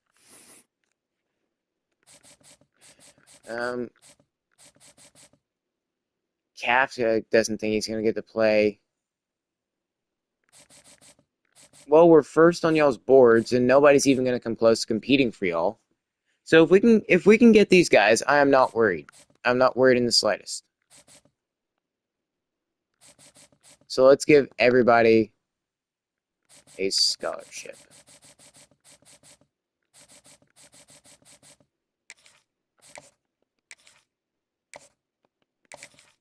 Or at least everybody that we can.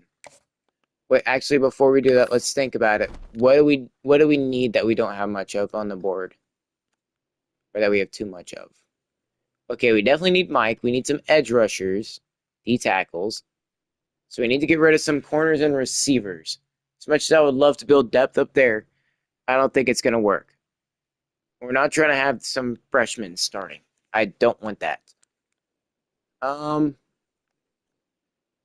Okay, maybe take off a tight end, like one or two tight ends, or not two. Well, I guess maybe two. Maybe take off a tight end or two, take off a corner or two, take off a receiver. Okay, because we definitely need to. Let's see, tight end, pure possession, physical route runner. I think I'm fine with giving him a scholarship.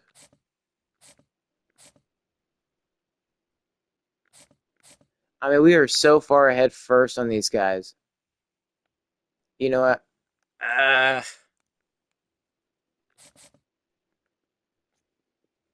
Who do we think is going to be a better tight end? They're both pure possession. Glenn Piner from LA. Glenn Kenoy. Okay, Glenn Piner is the higher ranked tight end. Get rid of Kenoy. Corner. We have a ton of corners on the board. Wamba, even though we're first on yours, you don't really care. If we have space for you at the end, we'll probably put you on there. But for now, I'm going to say that's a no. We've got 4 people we can put. Okay. We definitely need some good corners. That's pretty much what we need to do. We need to get a bunch of good corners. Let's see. Safety. Hutchinson, we're doing good. We're first on this year choice. Is it best to continue to go after him? This year choice might be the better option.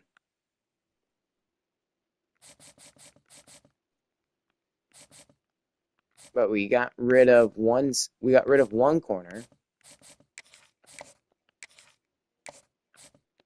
We can build up some good corners out here, then I feel like we'll be fine. Just get a bunch of good corners, fill up depth. We lost, I think, maybe like a couple corners to graduation and the draft. Wait, did Joey like get drafted? I think so. I think he did. He was a fast corner. But yeah, it's corners. Nazir choice. First on his board. Hutchinson, we're second. I guess it's okay to get rid of some of the receivers.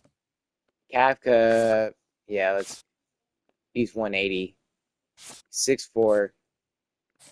Several guys that, man, Westlake Village, California must be a really good high school football team because they are producing so many guys.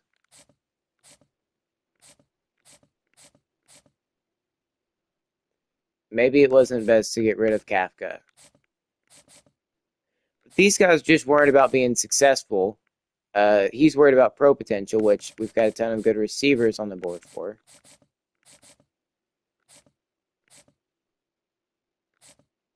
Couple 3-star receivers. So no, obviously we can't put no 4-star on here.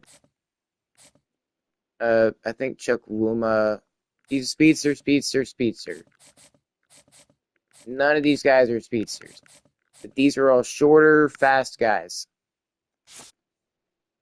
Okay, so let's see. What do we need? What do we need to put on there badly?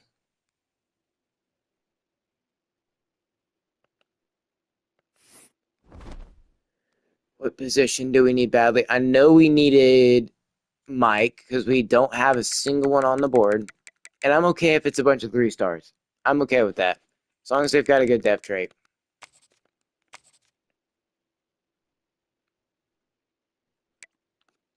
We might even just have to do players that have us first on their board. Ooh, DeJounte Kuma.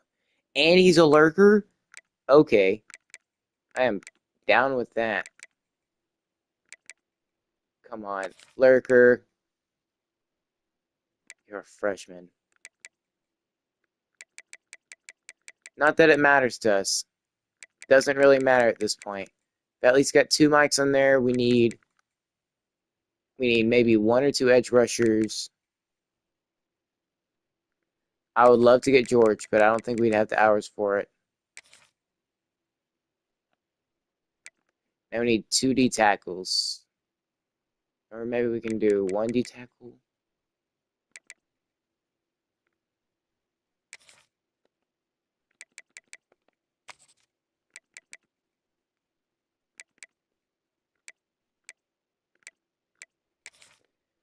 Okay, yeah, pure power. Let's go with those.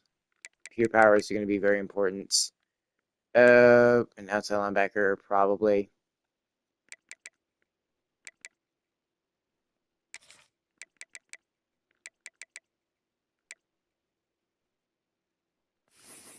I mean, I don't necessarily want a thumper. Now, even I think Grant Richard was a thumper. I could be wrong. Okay, I feel confident in being able to put scholarships in every one of these guys. We got 500 plus hours. We got a full class. Can't imagine this will be completely full by the time we're done with it. At least come next week.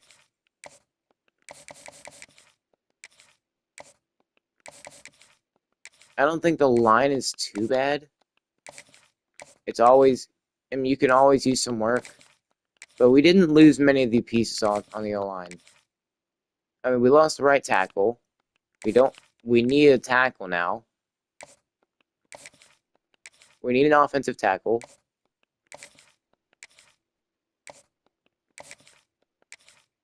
But we are first on a bunch of these guys, so that definitely helps.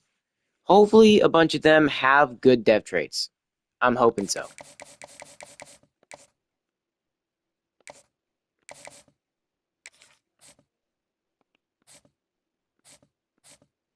I'm just glad a bunch of these 3-stars we already had on our board have first interest on us. Jose Makari, I really want you, bud. I want you. I need you. 235. First on him. What about the tight end, Caleb Folkerts? We'll do 10 to show interest. Nasir Choice will do 25. Femi Thrasher, 10. The good thing is a bunch of these are just 3-stars. And schools might not immediately put hours into them. Or maybe ever.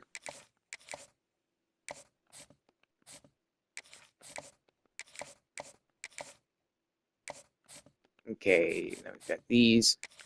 Kuma. Kumbaya, my lord. Kumbaya.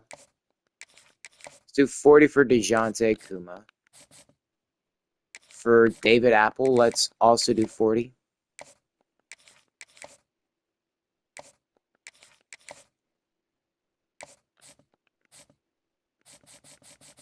Okay, because I want to put hours into guys that already have pre-interest in us. I think we can probably get 25 into the rest of these.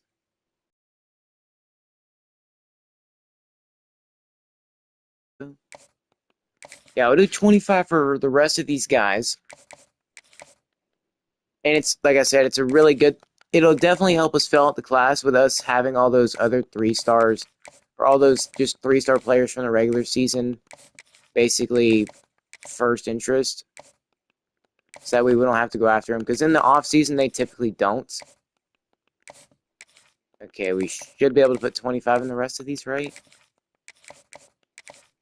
Yes.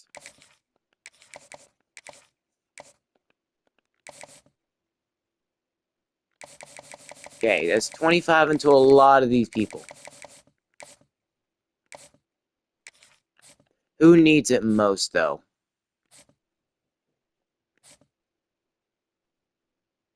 Who needs the 10 points bad? I mean, we need right tackle pretty freaking bad. Let's see. What is tackle looking like?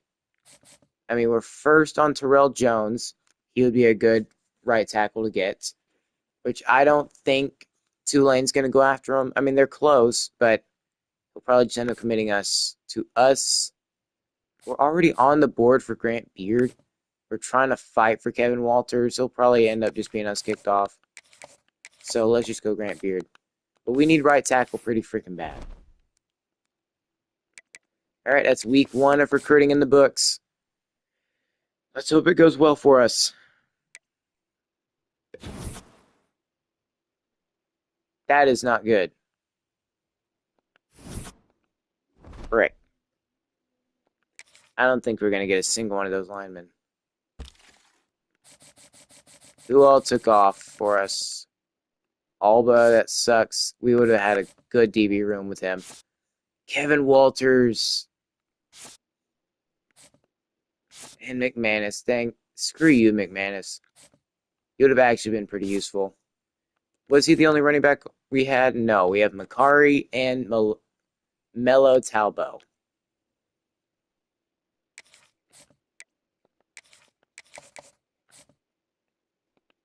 Arizona State's dropped out for Talbot.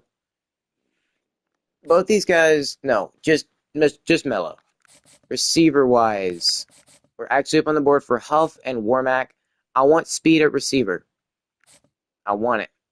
Memphis and Hawaii just going absolutely buck-naked crazy for both these guys. But so are we. We're going to try to drop 40 into them. Tight end, Folkert were first, and Piner were first. Vermont State actually going after 3-star transfers. Not terrible. Tackle, though, we're up to second on Grant Beard. We'll put 5 more into him. You know what? No, let's give him 50. 50 would probably be the smartest decision. We can't go hard sell yet, unfortunately. I'm pretty sure his hard sell is going to be clocked in, if I had to guess. I don't think we need to go as heavy for Terrell Jones, but still do it nonetheless. Give Deontay Diaby a ton of hours. Well, we might end up being stuck behind. Jojo Nalen, let's go 50.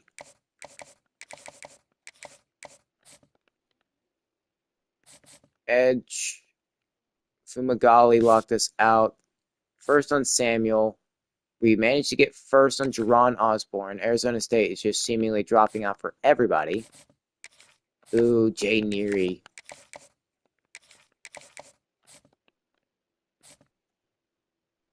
Still first on Ragas.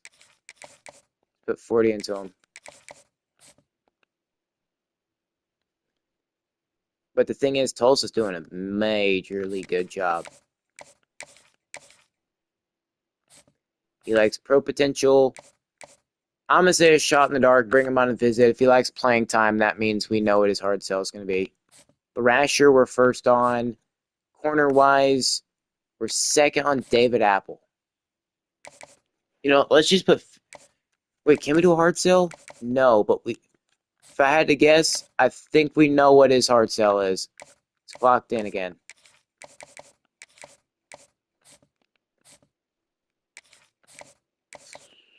Oh, oh wow, we were really 5 short. That sucks. We can just take 5 off of Mitch. So that means we can do 50 into Lawrence Tonico. First on Trahan, and we are moving down for Nasir choice, unfortunately. We're still second on Connor Hutchinson. Okay, I'm not going to even waste hours on him. Okay, and the glitch happened. Okay, we're starting to see more glitches. But we're putting 15 more into Nasir. Hopefully that does a ton more damage. So he's going to have 48 points.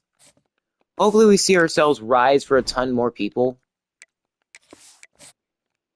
I think week 3 is when you want to start bringing them on visits. Okay, nobody takes us off just yet. We're actually still on the board for everybody, from what I know.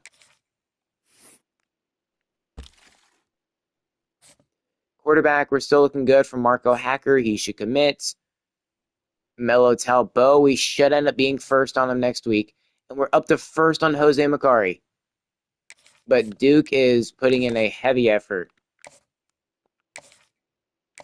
Week 4, does he like playing time? I'd say probably not. We can get Macari, but it's going to have to be in week 4. I hate having to put 40 into Melo Talbot. Up to second on Warmack. We don't have enough hours to bring him on visits, but we are rising on him very fast.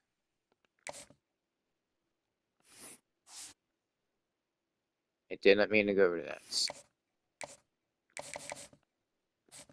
Tight end, still first on Caleb. We can definitely take the 10 hours out of him. Okay, we're very much far ahead for him. So we've got 20 hours now. I mean, Warmack is probably the only one we'd actually want to, just so we can get ahead. Playing style. Shot in the dark. Shot in the freaking dark. Tackle. We move down for Grant Beard. Of course, he's only wanting 10 hours on the visits. Of course. Free safety. We're still fourth on Nasir. I'm calling it quits with Nasir. We're going to get 40 hours. So now, Grant Beard, come on a visit, big fella. Playing style. I think it's safe to say playing time will probably be it. We're really risking it right here.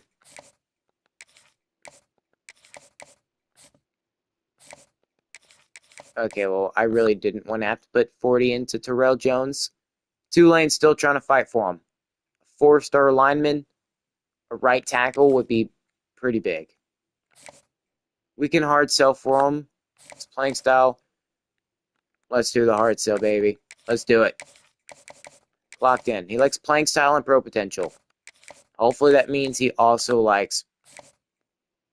Or no, he likes playing style and pro... Yeah, playing style, pro potential. Hopefully that means he likes playing time. Because he is definitely going to get it. We've moved up for JoJo Nayland. We can't bring him on a visit. We can hard sell. Which that's another one I think I'm going to try to do. Because Clocked In is definitely one of the most popular hard sells. We know he likes playing time. We know he likes playing time. We are second on Deontay Darby. Or Deontay Diaby.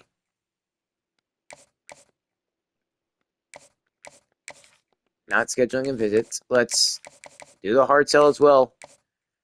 I can almost guarantee you it's not clocked in with him. Because it would have said otherwise. Us not being able to... We should... it's gonna be tough. Us not being able to bring him on a visit in the next couple weeks. We are first on Jerron Osborne, Matthew Samuel. Let's take 10 out for him.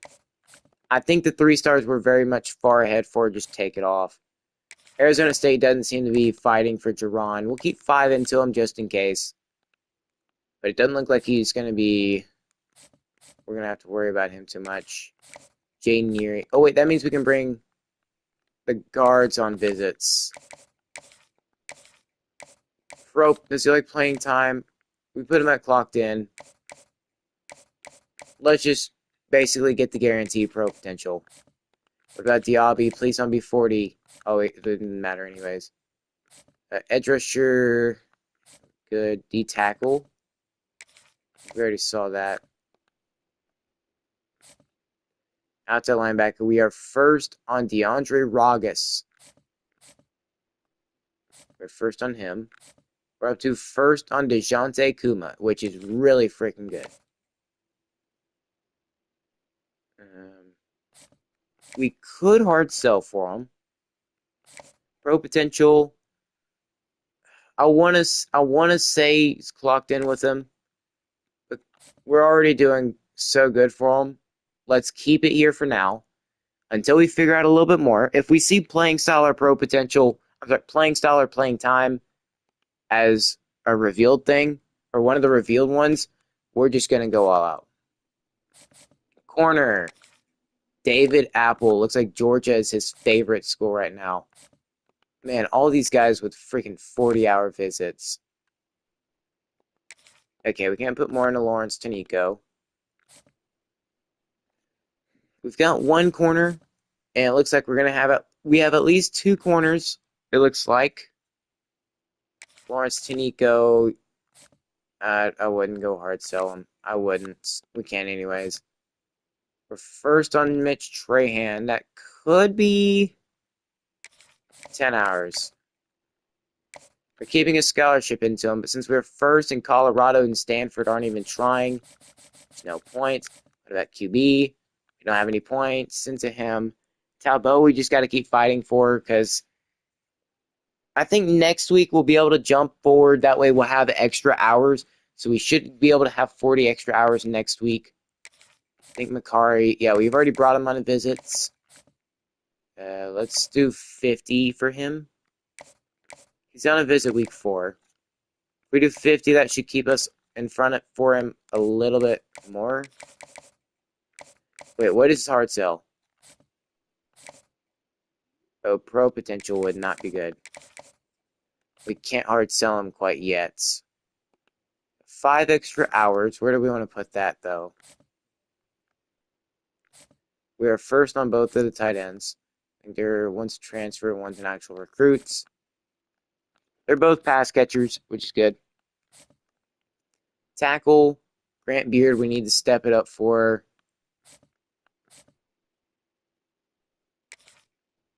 I mean, there's no real reason to have points into Jerron Osmond unless Arizona State just starts putting points into him. So we've got 10 extra hours. Jaden Neary, we've already... No, we haven't brought him on a visit. Let's put 50 into him. Maybe we can get ahead with 50. We could hard sell him, but we're not going to. I can't imagine it going well. You know, let's go actually check over everybody. The 3 stars I'm confident about getting. Terrell Jones, can we put a hard sell on you? You know, it would probably be in our best interest to put a hard sell. Because your hard sell is actually pretty good.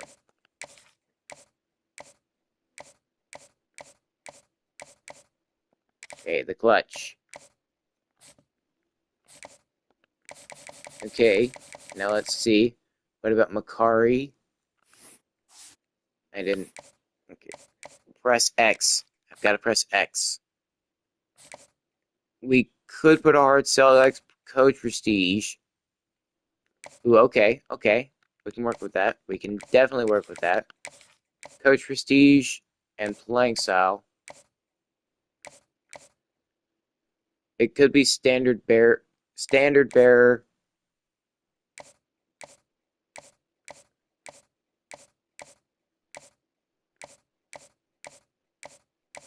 I think it is standard bearer.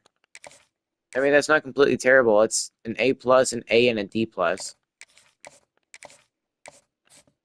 Think we'll be able to fight for Makari very much more. Like, a lot more. What about Taniko? I think he could get a hard sell. No, he can't even hard sell for him. For DeJounte, he likes pro potential. We could hard sell for him. It's going to be tough to determine whether it is clocked in or not. If it is, I mean, we're fine for him. Michigan doesn't have him on a visit. Oh, crap. I just realized we had him on a visit week 2. We're in week 3 right now. So, yeah, it is probably time to hard sell him. We're going to assume it's clocked in. I mean, that's realistically the only thing it should be, right? Okay, Thrasher, we can't really hard sell for anyways. For him, he likes playing style. Okay, this has most certainly got to be playing or the clocked in because it's playing style and playing time. And if you think about it, clocked in is the most common one. So yeah, I did it again. I really need to stop. Okay, we can hard sell for him. I think we've been able to hard sell for Mello for a while.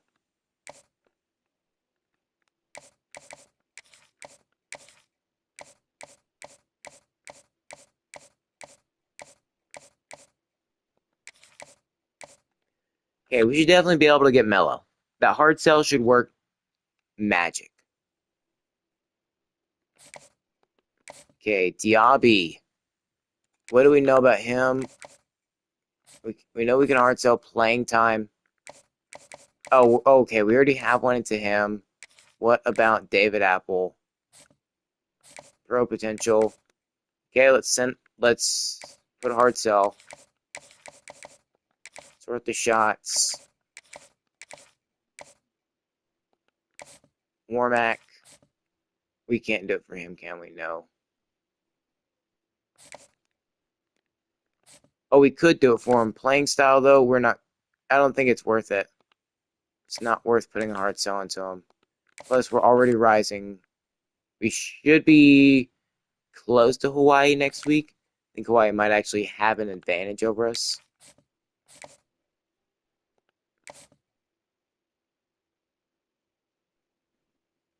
Enrique Huff. He likes championship contender. We could hard sell for him. We know he likes stats. I mean, we're doing good for him. He's not going to immediately commit. Grant Beard, we're predicting clocked in. We're predicting, let's see. Not going a hard sell, but we are going off. We're going to send the house. Jojo Nalen, we're expecting clocked in. Okay, that's everybody we are trying to go hard sell with. I just hope our predictions are correct. Now, I know clocked in is not going to be it for everybody. That's almost a guarantee. It's not. We get Grant Beard. That's good. We still haven't committed the other right tackle. But hey, we did not get taken off. Plus, we should be first for, I think, that running back, Mello.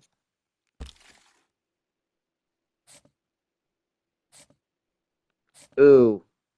Callis still trying to go after him. I'm not going to say they're going to be able to get him, but we need to put points to him. Okay, so Mello. That was his hard sell. It was indeed. Arizona State just not even going after him. We're so freaking close from Makari. But this is the week he comes on a visit. We could potentially commit him because of us having that visit. And he was a standard bearer, which makes sense. I think Makari is pretty much set. Receiver-wise, we're still second on these guys. I don't know about Enrique Huff. Glenn Warmack, we should definitely be able to get first on. He was on a visit last week. Well, I guess that makes sense.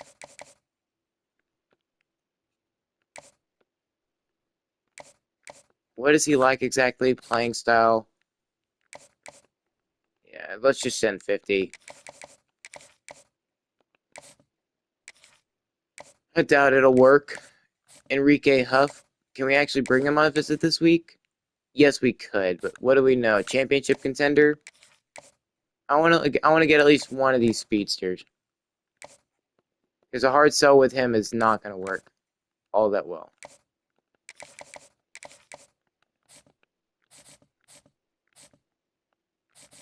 We have to put some points into Marco Hacker, unfortunately, just to make it to basically where California doesn't sneak up behind us and get him. We need a backup QB, and I think he'll be it.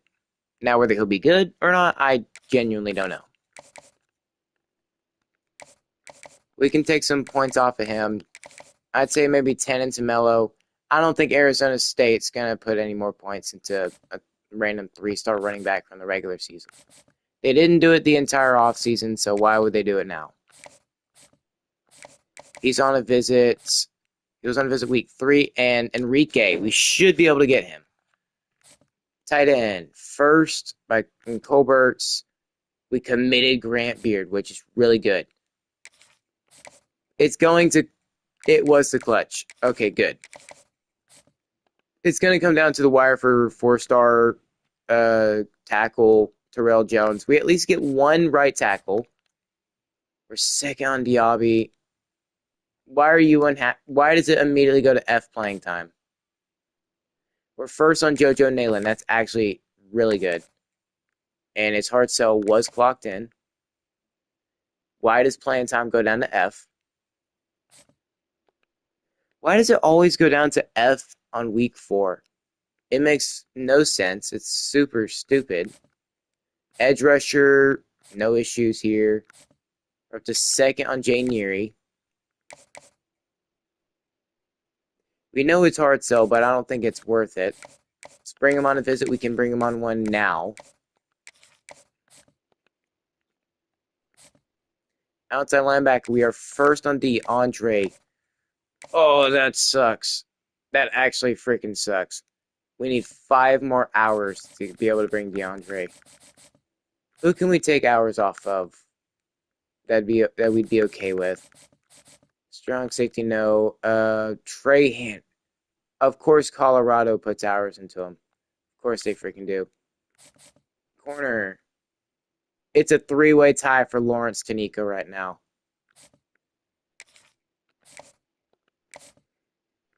We need 40 for everybody. Can we? Man. Such a mess. I think we'll be able to get Makari. So we should have a good receiver there. Or a good running back there.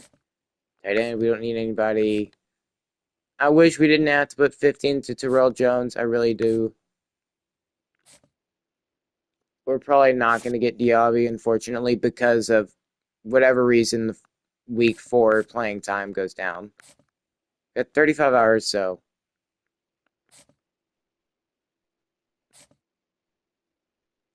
I don't know about getting DeAndre Ragas. We desperately need that. We need 5 more hours. And we could bring him on a visit this week. A visit this week would be big. Because even if we get him up to 50 hours, I think we'd maybe have the same amount of hours as Tulsa. And that was not his hard sell. Okay. Then what actually is his hard sell?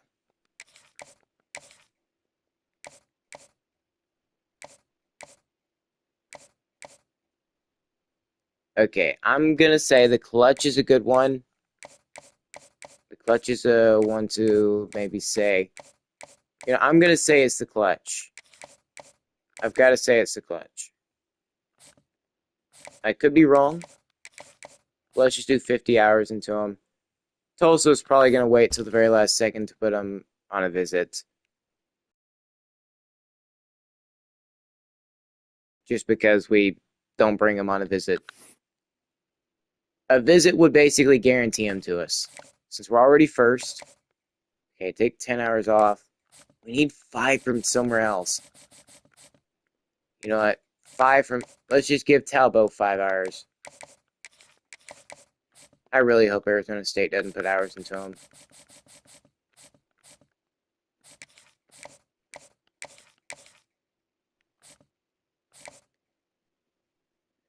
We know he likes playing time, but there's nothing we can freaking do about it.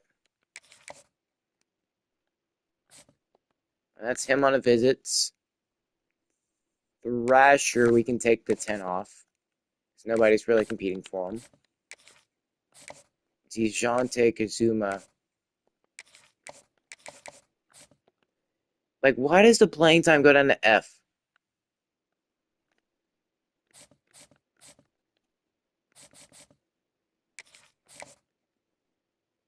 We need 40 more hours from somewhere.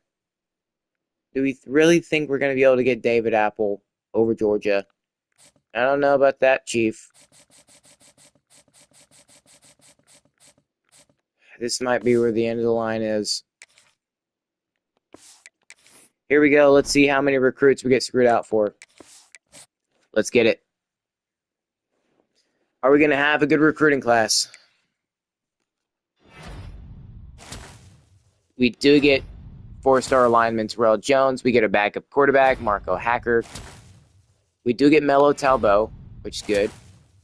Trevor Rudder, Rico Tandy,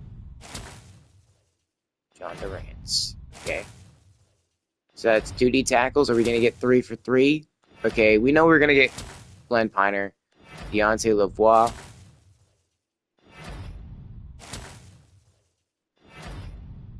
Please tell me we got some of these 4-star transfer. JoJo Nalen, that's actually a good one. Femi Thrasher. We get DeAndre Ragas. Let's actually go. That's a good player to get. And we get 4-star Lawrence Tanico. We should have a pretty full class this year. Just because of how many people we actually put on the board. Who did we not get? Because I didn't see everybody. Really? We didn't get Makari. I think Duke probably brought him on a visit last second, and it worked out for him. We didn't get Enrique Huff. He was a speedster. We didn't get Warmack, so we didn't get any speedster receiver. No, we lost out on DeJounte Kuma and Deontay Diaby. David Apple. It really sucks we lost out on them. I can imagine some of them are going to be absolutely talented. Trahan, we weren't going to get. He was an impact dev.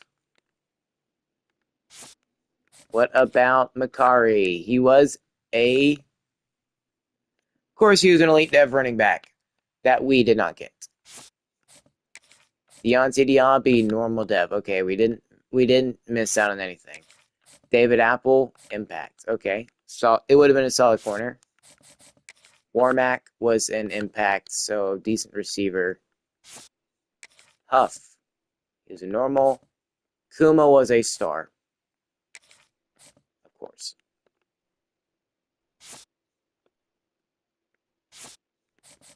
Okay, let's see. Ragas was a normal. Impact. JoJo Nalen was a star. Lawrence Tanico's a star. Caleb Folkerts was an impact. Grant Beard's a star. Impact. Normal. Impacts. Come on. Rico Tandy's a star dev.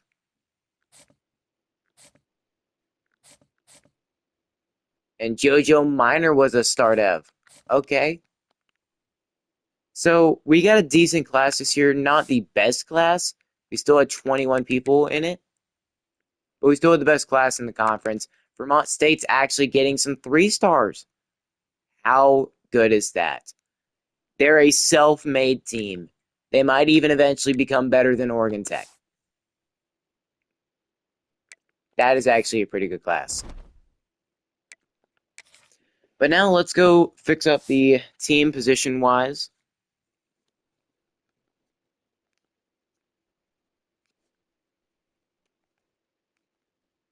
Quarterback.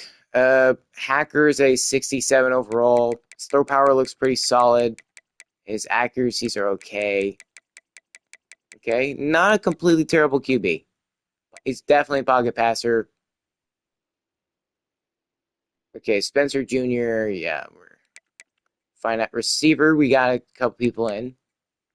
And Rico Tandy. Oh boy. Yeah, we're probably falling down to like an 80 plus overall team.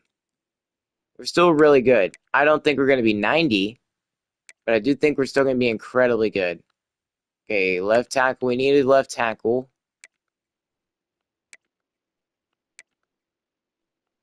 Okay, we just don't have enough people for left tackle, unfortunately.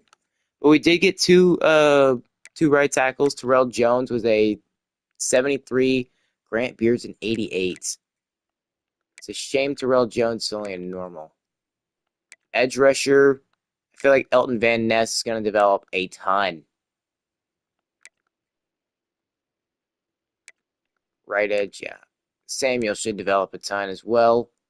Got some D tackles. Foster is a 64. So this team might not make it to the playoffs. Well, who knows? We might. But we're not going to be 99. I can tell you that for sure. Team at this moment. Will linebacker is still really good. DeAndre Ragas. You know what? Maybe we should move him to Sam. He's not going to be starting with at that spot. He'd be a 90 Mike. You know what? Wait, that's Burr. Dang it. Really? Stupid game. He's okay. Well, he's going to be a backup Will. Wait, he's a lurker, so... Or no, he's a signal caller. What does that make his... Okay, zone coverage isn't the best, but Jermaine Pettis is 95 zone. His awareness, 78. Okay, he needs to work on that awareness. I think we have it all set at linebacker as well. Mike is a pretty good spot. At corner, we've actually built up some more depth. Now we have a slow corner in Tavares Droogsma, which is sad. 84 speed, pretty bad. But everybody else looks pretty good. Braden Moe's 94 speed. What's the zone coverage looking like with everybody? Ooh, it definitely has a big drop off. Not even gonna lie. Bobby Bibbs, the only free safety on the team, and Dom Ebron, the only strong safety on the team. I just hope we don't see a bunch of freaking bums out there. Athletes, here's where the fun really is. Why are we worried about Glenn Pinner? No. Okay, so Jerron Osmond would be an edge rusher. I think it was right edge we needed bad. Yeah, it was right edge. So Osmond, you're going to be right edge. Talbot, I believe you were a running back. Yep. Mello Talbot, running back. And then Glenn Piner, he should very well be a... Wasn't he? I thought he was supposed to be a tight end. I think he was supposed to be a tight end. Huh?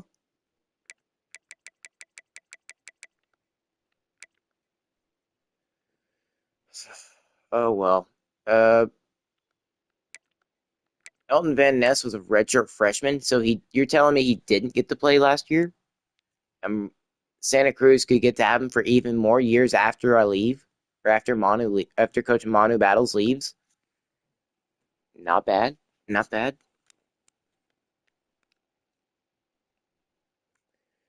But yeah, Elton Van Ness. He's going to be a big, big player next year. Osman's already kind of come in and be the second best edge rusher on the right edge. Now, Samuel will probably develop a ton. But Piner, yeah, he's slated to be a tight end. What is he? 79 speed. He looks like more of a blocking tight end. What is his catching exactly?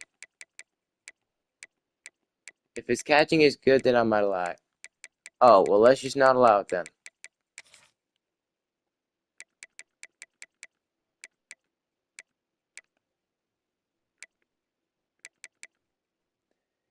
72 catching, 75 in traffic. We definitely got him to be a tight end, but that's just such a low overall. Okay, what linebacker spot needs it bad? Okay, Will has two seniors and a junior. So either Will or Mike is okay.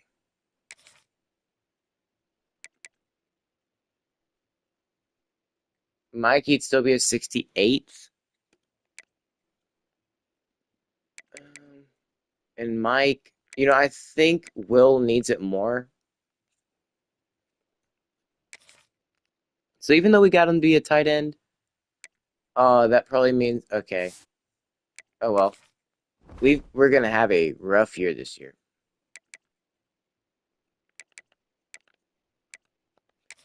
We got points to upgrade again. So there's really no point. There's no reason to upgrade anything other than just tactician. Because we've got to play good. And this team's about to be terrible.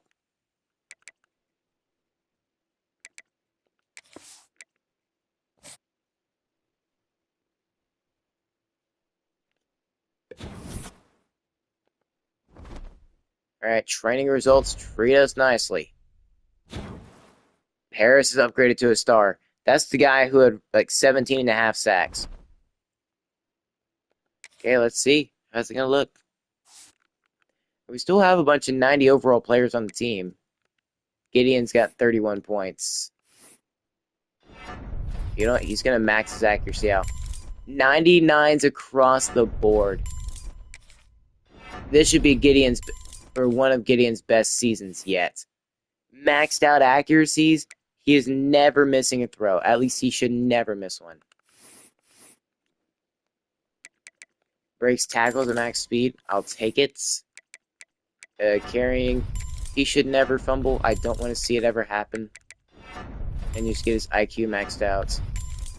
Make him a 90 plus running back.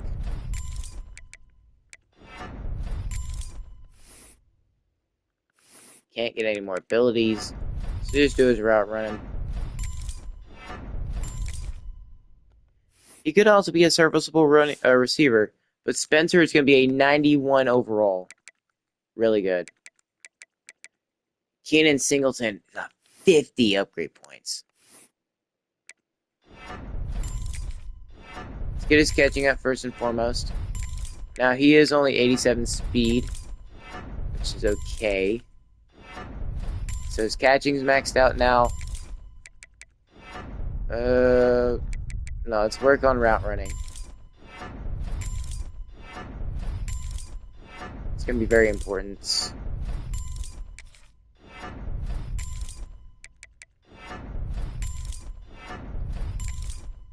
Okay, he's a 78 overall.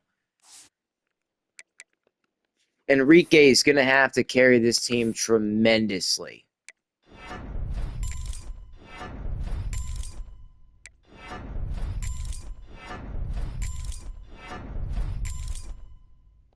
.94 overall. Him and Gideon should connect for a massive, massive season.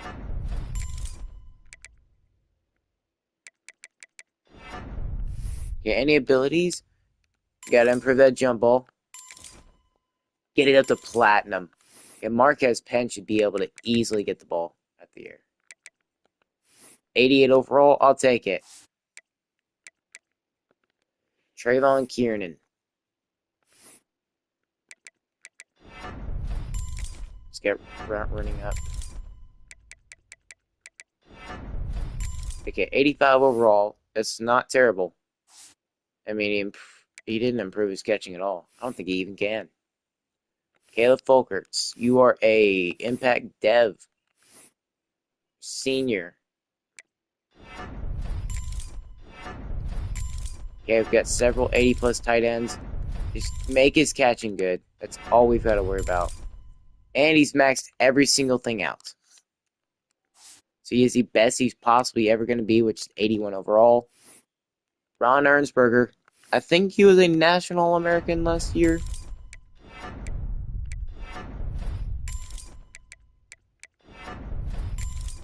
'91 overall. Probably get a boost as well.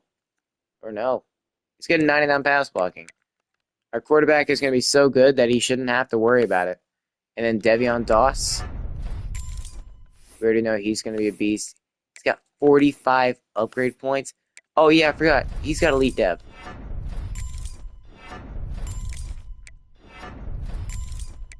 '99 pass blocking. He's going to be an absolute insane player. 96 overall as well. He's got really good. His awareness is 79. That kind of sucks. Maxed out pass blocking, maxed out run blocking. The right side of the left side of the freaking O-line is really good. It is just 99 straight pass blocking. And Joel Ewu's better be 99 pass blocking.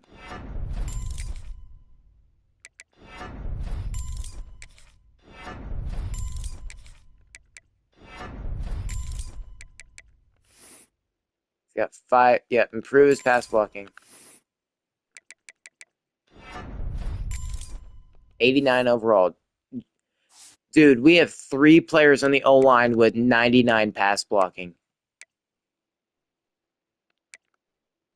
That's actually crazy. 3 players with 99 pass blocking. How does it get any better than that? To answer the question, it doesn't. It doesn't get any better.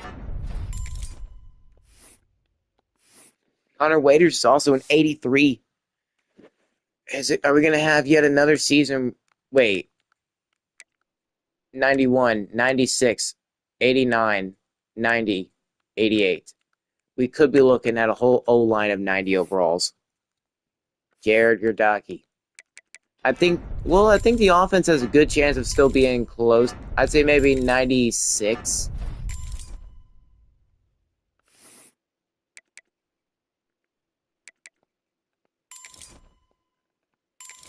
I want to be able to run it a lot more. Jared, you are a good way to help us run it. 93. Can we have Vairaji get up to a 90 overall as well?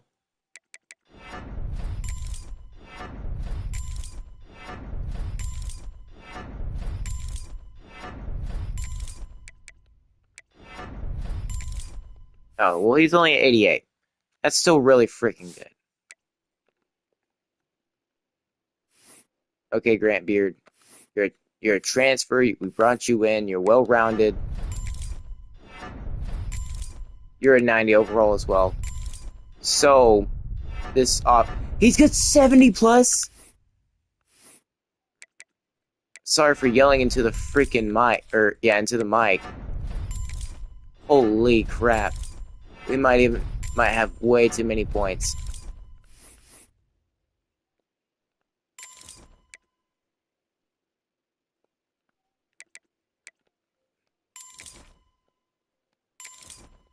Get him platinum inside shield, and then even work more on his... Dude, Grant Beater's a beast. How the frick did he have 7? I didn't realize he had 70 plus. He had 85 points in total. He had 85 total points. That is the most I've ever seen on any player. Ever. Oh man, Elton Van Ness only at 39. That's sad.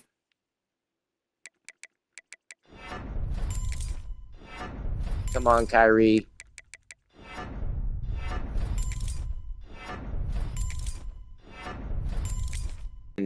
His run blocking's maxed out, but Elton Van Ness, this is where you've got to take over, brother. You gotta take over here. You have to.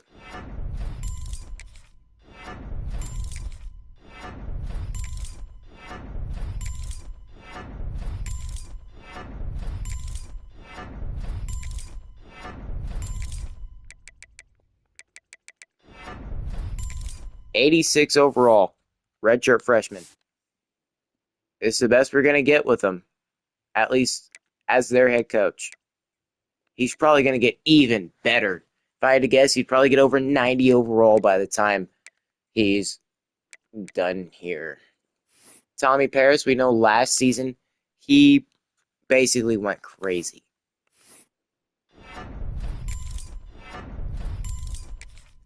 And understandably so, he's a 90 overall.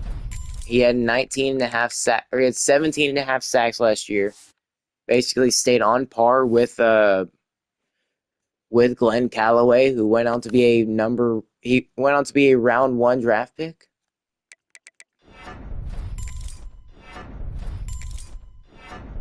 I wouldn't be surprised if this team is a 99 still.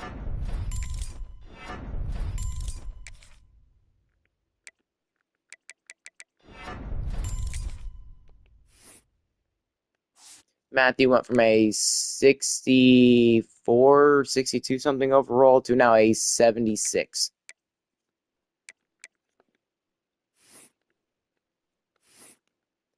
Okay, Lane, let's see what you've got, pal.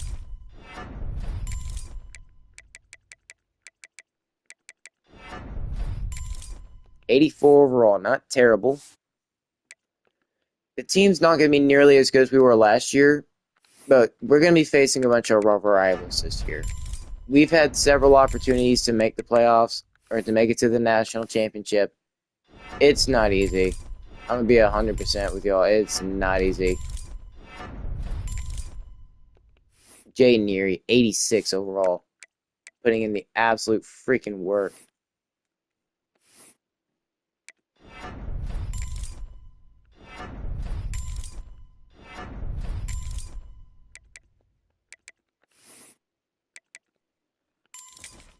Okay, Lonnie, we're expecting you and a bunch of other people to be really good in pass coverage. Joey, I feel so bad for you only getting this much. 98, man. 98 zone. It's going to be crazy. Joey Burr. Yeah, you should get a bunch of picks. And he's only got 84 awareness. Oh, yeah, Joey should be a pick menace. Grant Cobb, only 8 points. That is so bad.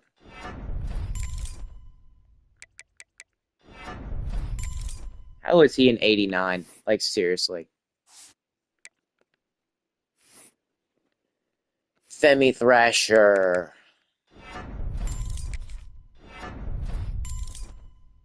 At least he's a 77. Yeah, at least 77. We just need somebody who can help develop the defensive side of the ball.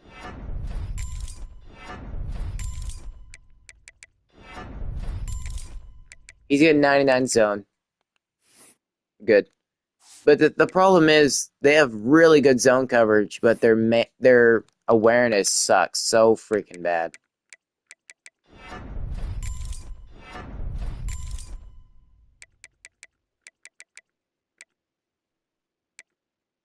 He's got good IQ. Now he's got 84 zone. He's going to be graduating next year, or this year. Okay, Braden Moe, I fully expect you to be taking over. 99 man or 99 zone is crazy. Okay, yeah, you should definitely take over. 85 awareness, 91 play rec, 99 zone. It's done.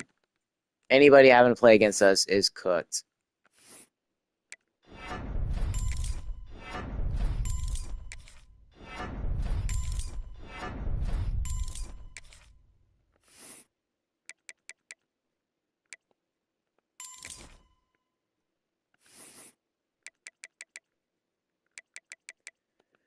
Lawrence Tanico's in 92. We have several 90-plus corners now. What about Jamison Jewell? Is he going to be one?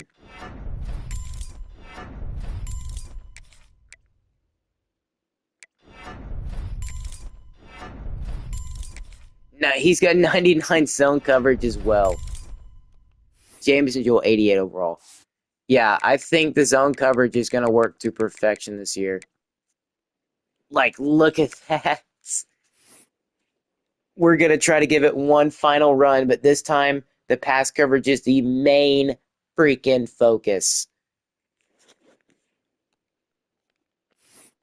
Dante Nicholas. We need his zone coverage working up heavily.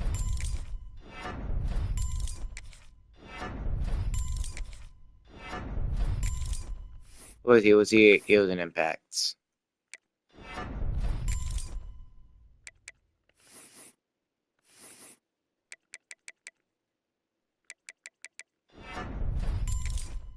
Okay, he's an 82 overall. It's actually pretty good. And his zone coverage is actually, it's also really good as well. Bobby Bibbs, let's get your zone up, pal.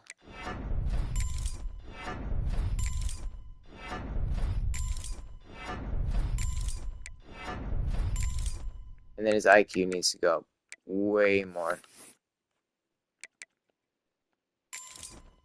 He's going to get silver knockout. Improved catch, knockouts, and coverage. Pass coverage is going to be very important. And I want every DB I possibly have, especially like Dom Ebron,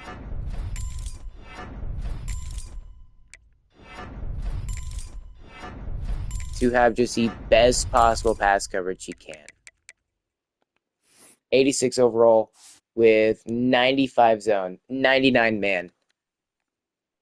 Look at this, 95 zone, 94, 99, 95, 99, 84. Where is it at? 99, 84,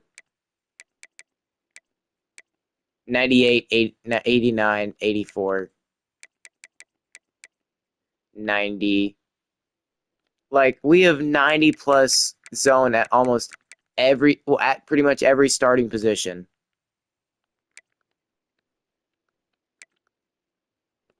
Let's get Joaquin Azalea. Or Azalea.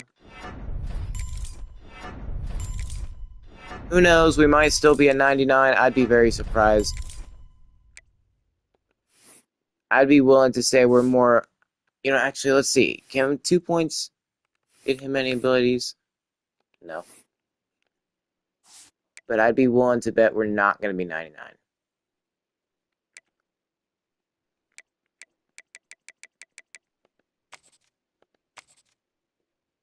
Oh, well, we are still an incredibly good team. We have a lot of 90-plus overalls. Who knows? We might still be at 99.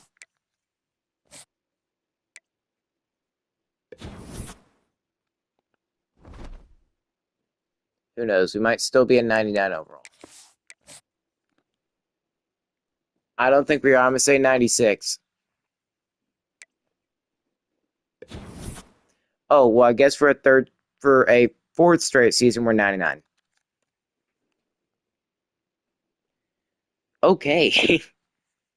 Wow. We've managed to stay 99 overall for pretty much the remainder of Santa Cruz.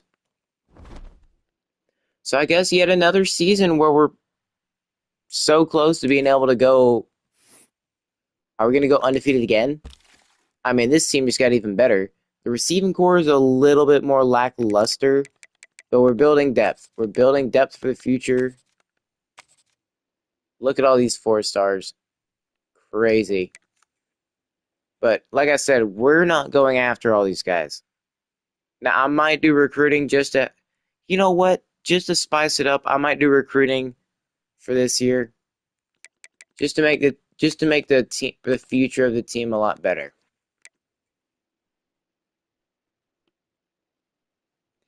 But we have got one final chance to go win a national championship. I think we finally fixed our pass coverage problem, but the pass rush might not be nearly as good. It could still be. It could still be pretty good. The O line's still incredibly talented. We're still seeing remnants of what used to be really good, and it still is really good. The entire left side of the O line is 99 pass blocking. We are built to pass block. We are built to pass the ball. The receivers are a little iffy,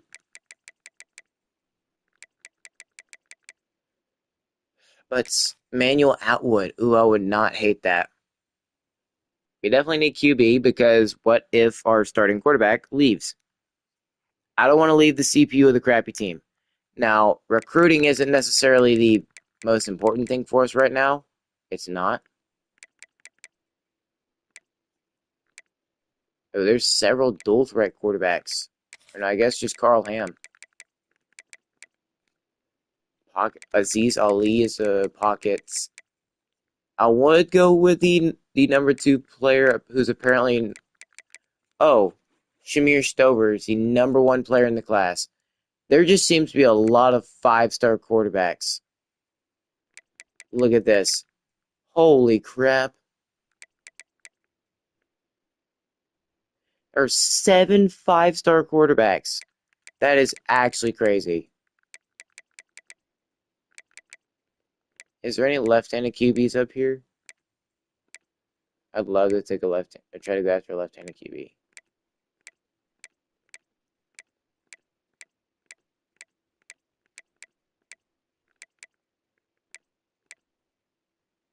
Ooh, Ed Ben, he's a pocket passer, but he's left-handed.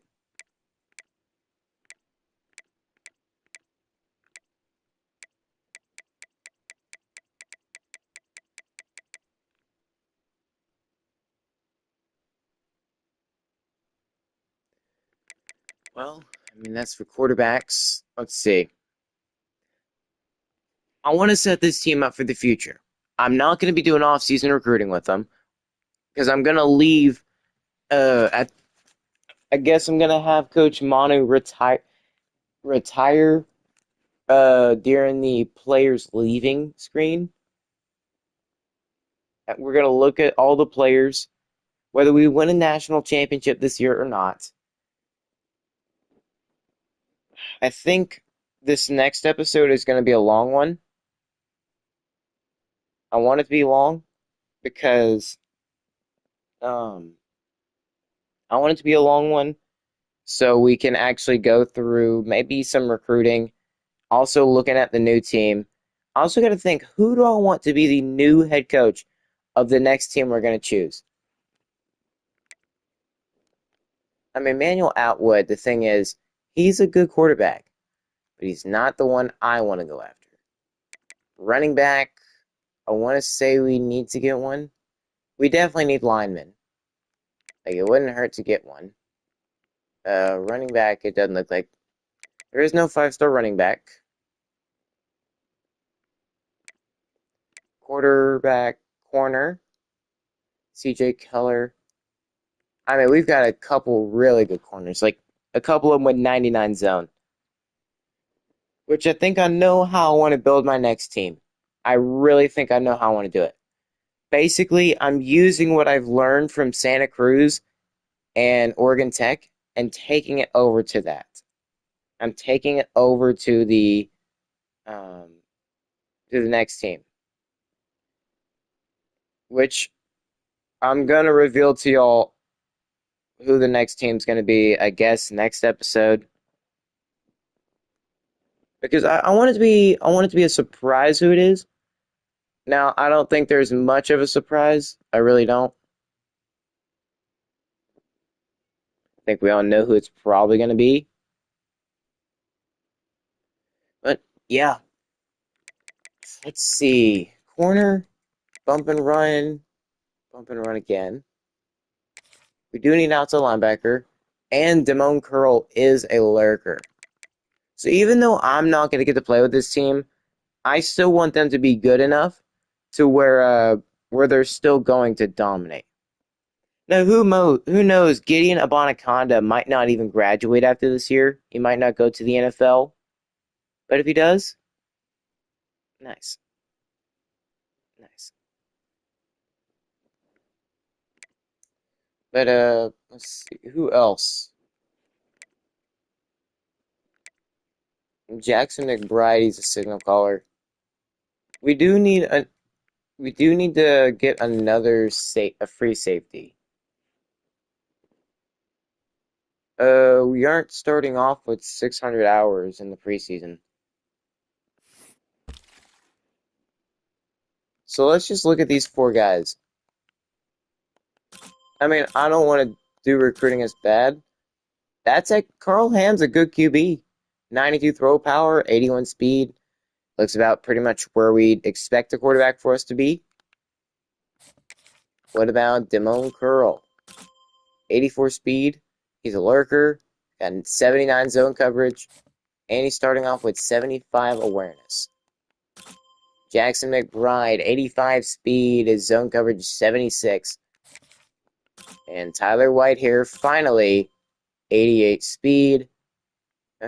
His zone coverage is 80.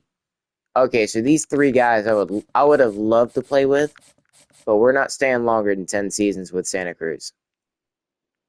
Can we make the playoff for a third straight year? Can we do it? I don't know. It's going to be tough. Let's check out the top stories. Heisman favorites. Let's check out the conference prestige. Or conference, everybody. We're 99 overall still. Vermont State is up to a 62. Oregon Tech is a 71. But we have officially reached the point where there is officially no 50 overall teams. Funny enough, the team I'm thinking of rebuilding is one of the better teams in the conference.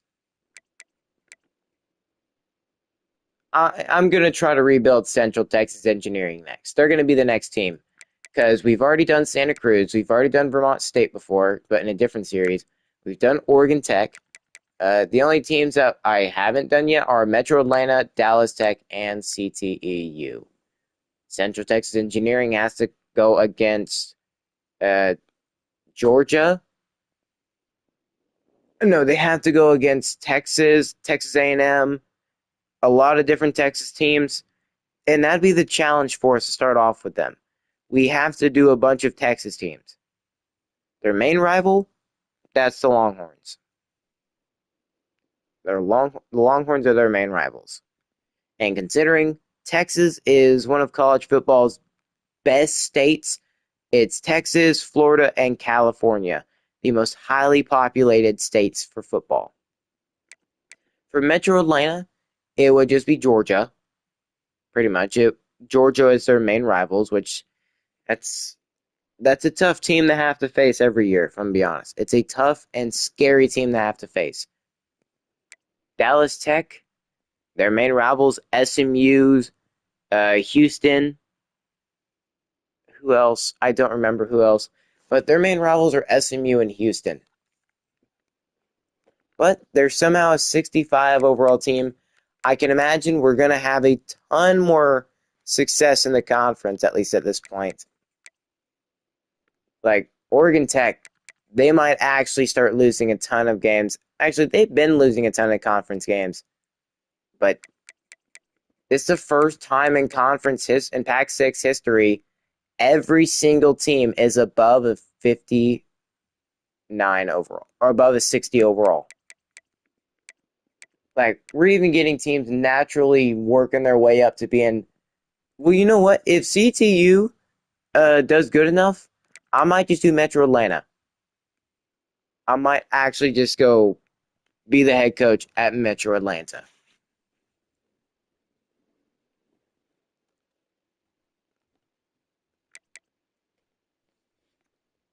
We're starting off ranked at number 23, though.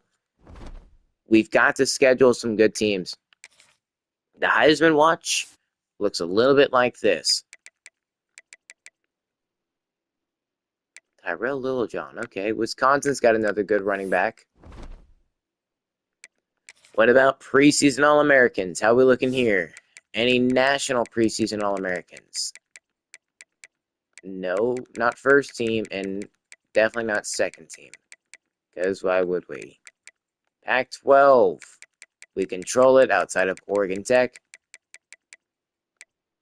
Second team, Vermont State's running back, Alfonso Anders. He's on here. Tim Battles. Okay.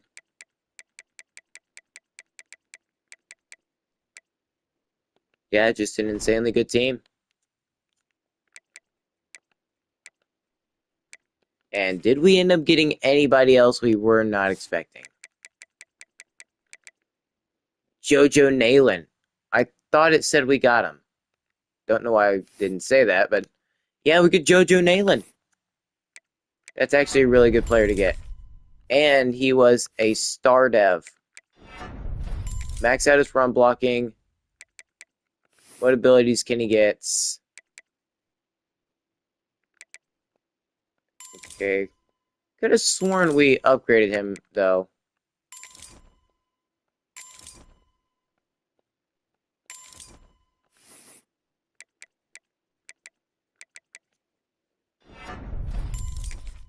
Let's upgrade that. And he's a 94 overall. So yet another 90 plus overall player. Did we get anybody else? Yes, we did. Deontay Diaby. Perfect. So we might just have a full offensive line of 90 plus overalls.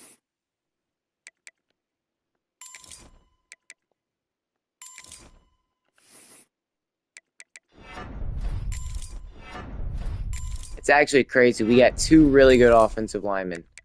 And I think I remember, yeah, I was complaining that like the playing time went down. Anybody else? Yeah, seriously, that we didn't get anybody else. But we've got some really good offensive linemen now. I nearly forgot to show that. But now let's see. Receiving core looks absolutely horrendous. No speed here whatsoever. Tight ends. I mean, we've got two good tight ends. 91, 96, 89, 93, 96. So we have a 90 plus starting lineman at every spot except for center. Is this the best O-line we're gonna ever have? I mean, JoJo Nalen offers both good run blocking and good pass blocking. I guess so does Devion Doss. But yeah, we've got an insanely good O-line. Like, insanely good. The 90s go off the screen.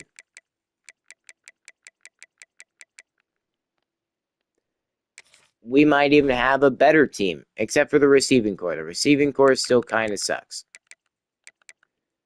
But that will do it for this video here tonight. We go undefeated yet again, but we're going into year 20.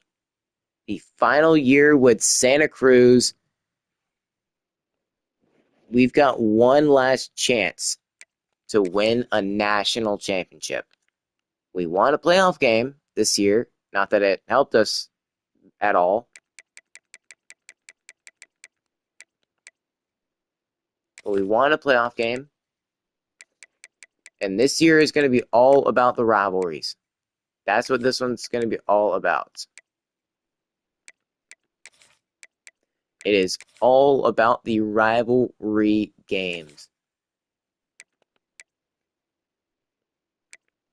So how are we going to start the season off? Against USC. They've got to come to, well, California. And then how are we going to follow that up? Well, maybe not UCLA. Definitely not. Arizona State's ranked 21. Who do we want to play?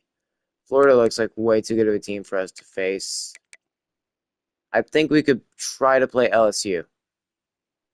Keyword try. They'd have to come to us, the defending national champions. I don't want to go to Death Valley. That is the last thing I want to do.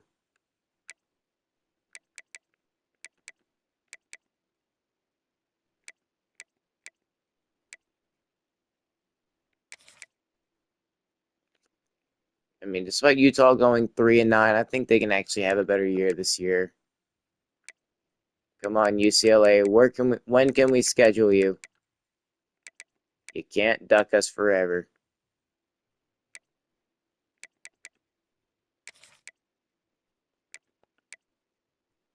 Come on, UCLA. Don't be scared. Don't be shy. I mean, we might make you cry.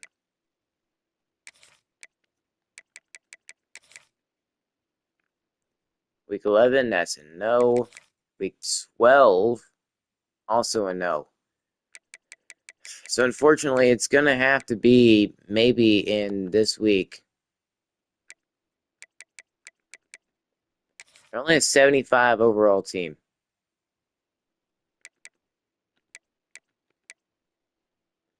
You know, it's... No, but every other game has to be in a way.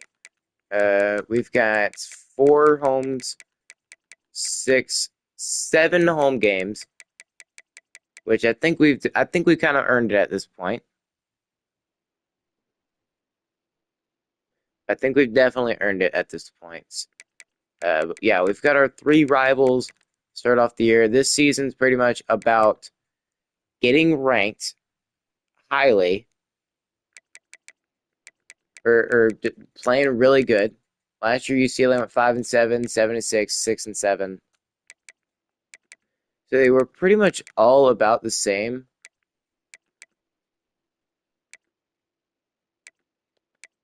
Wake Forest, I think.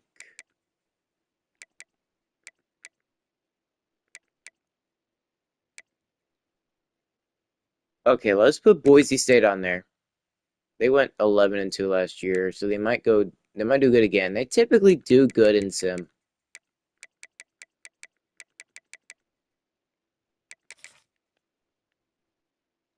Oh yeah, we still got the FCS game. Let's have an FCS game around the end of the year. So not the toughest schedule. I think we should win that. We should win that. I think we'll play USC for sure. Play LSU. So that's 2 games. We need 1 more playable game that should actually be good. I want to keep Boise State on there. I think they're going to be really good this year. BYU wants their revenge. They are straight 99. I really hope not to see them in the playoffs. Every time I play Duke, it never ends well for me.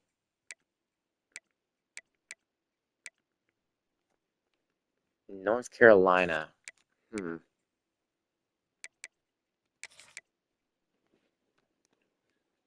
know, we'll put North Carolina on the schedule. How about that? Wait, does this mean we get 1, 2, 3, 4, 5, 6, 7, 8 home games? You know, I guess it doesn't matter against California. Against UCLA, I don't think it matters much either.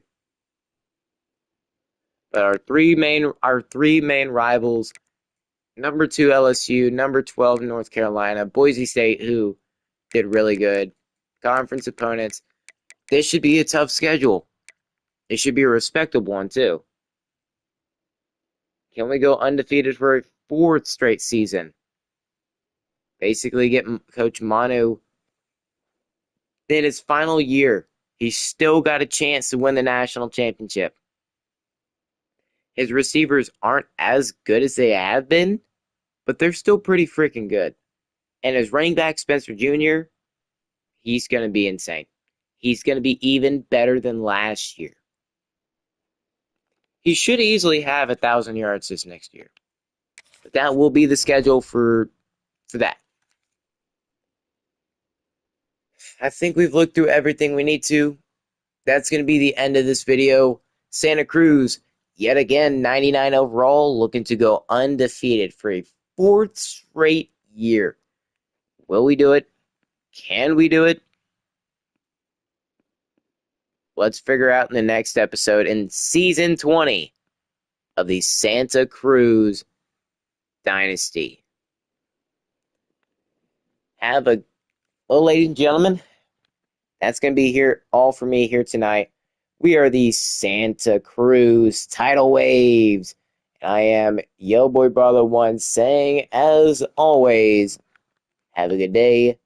Actually, before I say it, if you made it this far in the video and you haven't liked or subscribed yet, first of all, what are you doing? It helps us out. It helps the channel out tremendously, and subscription gets it out to everybody.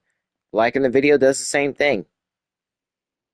I want to grow this channel up to at least 500 subscribers, so that way I can start maybe making money off of it when we hit 1,000. Hopefully, that's the goal.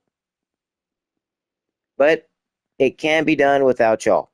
Y'all are the main reason this thing is even possible. The only reason why it's as popular as it is, which I wouldn't say it's too popular, but the fans, y'all are very important to a successful channel, or just a channel looking to be successful. I'm sure y'all already know that very much. But leaving a like, if all you want to do is leave a like, or heck, just show the video or see the video, show it to some of your friends. Show it to your dog. Show it to your mom. Show it to your dad. Show it to a cousin or a distant cousin, whatever. Feel free to show the channel around. It shouldn't hurt anything. It's completely free to subscribe as well. And it lets me know y'all enjoy the videos. It really does. It makes me want to keep doing more whenever I see people subbing and liking the videos and just overall having a good time. It makes me happier. I don't know about y'all, but yeah, it makes me so much happier seeing y'all have a good time watching the videos, hanging out whenever I stream. And whenever I do sub, or whenever you do sub, make sure to hit the notification bell. I don't have a strict schedule. I am actually a pretty busy guy outside of YouTube. I have 2 jobs. It's not easy, but I try. I try to make time to where I can upload videos and enjoy it like this. But yeah, I'm not going to go on any longer. Like, subscribe if you really want to. It's free. Helps grow the channel. And I guess now I'm going to say, have a good night. Or I'm Yo Boy Balla One saying as always, have a good day, have a good night. And finally, peace out, everyone.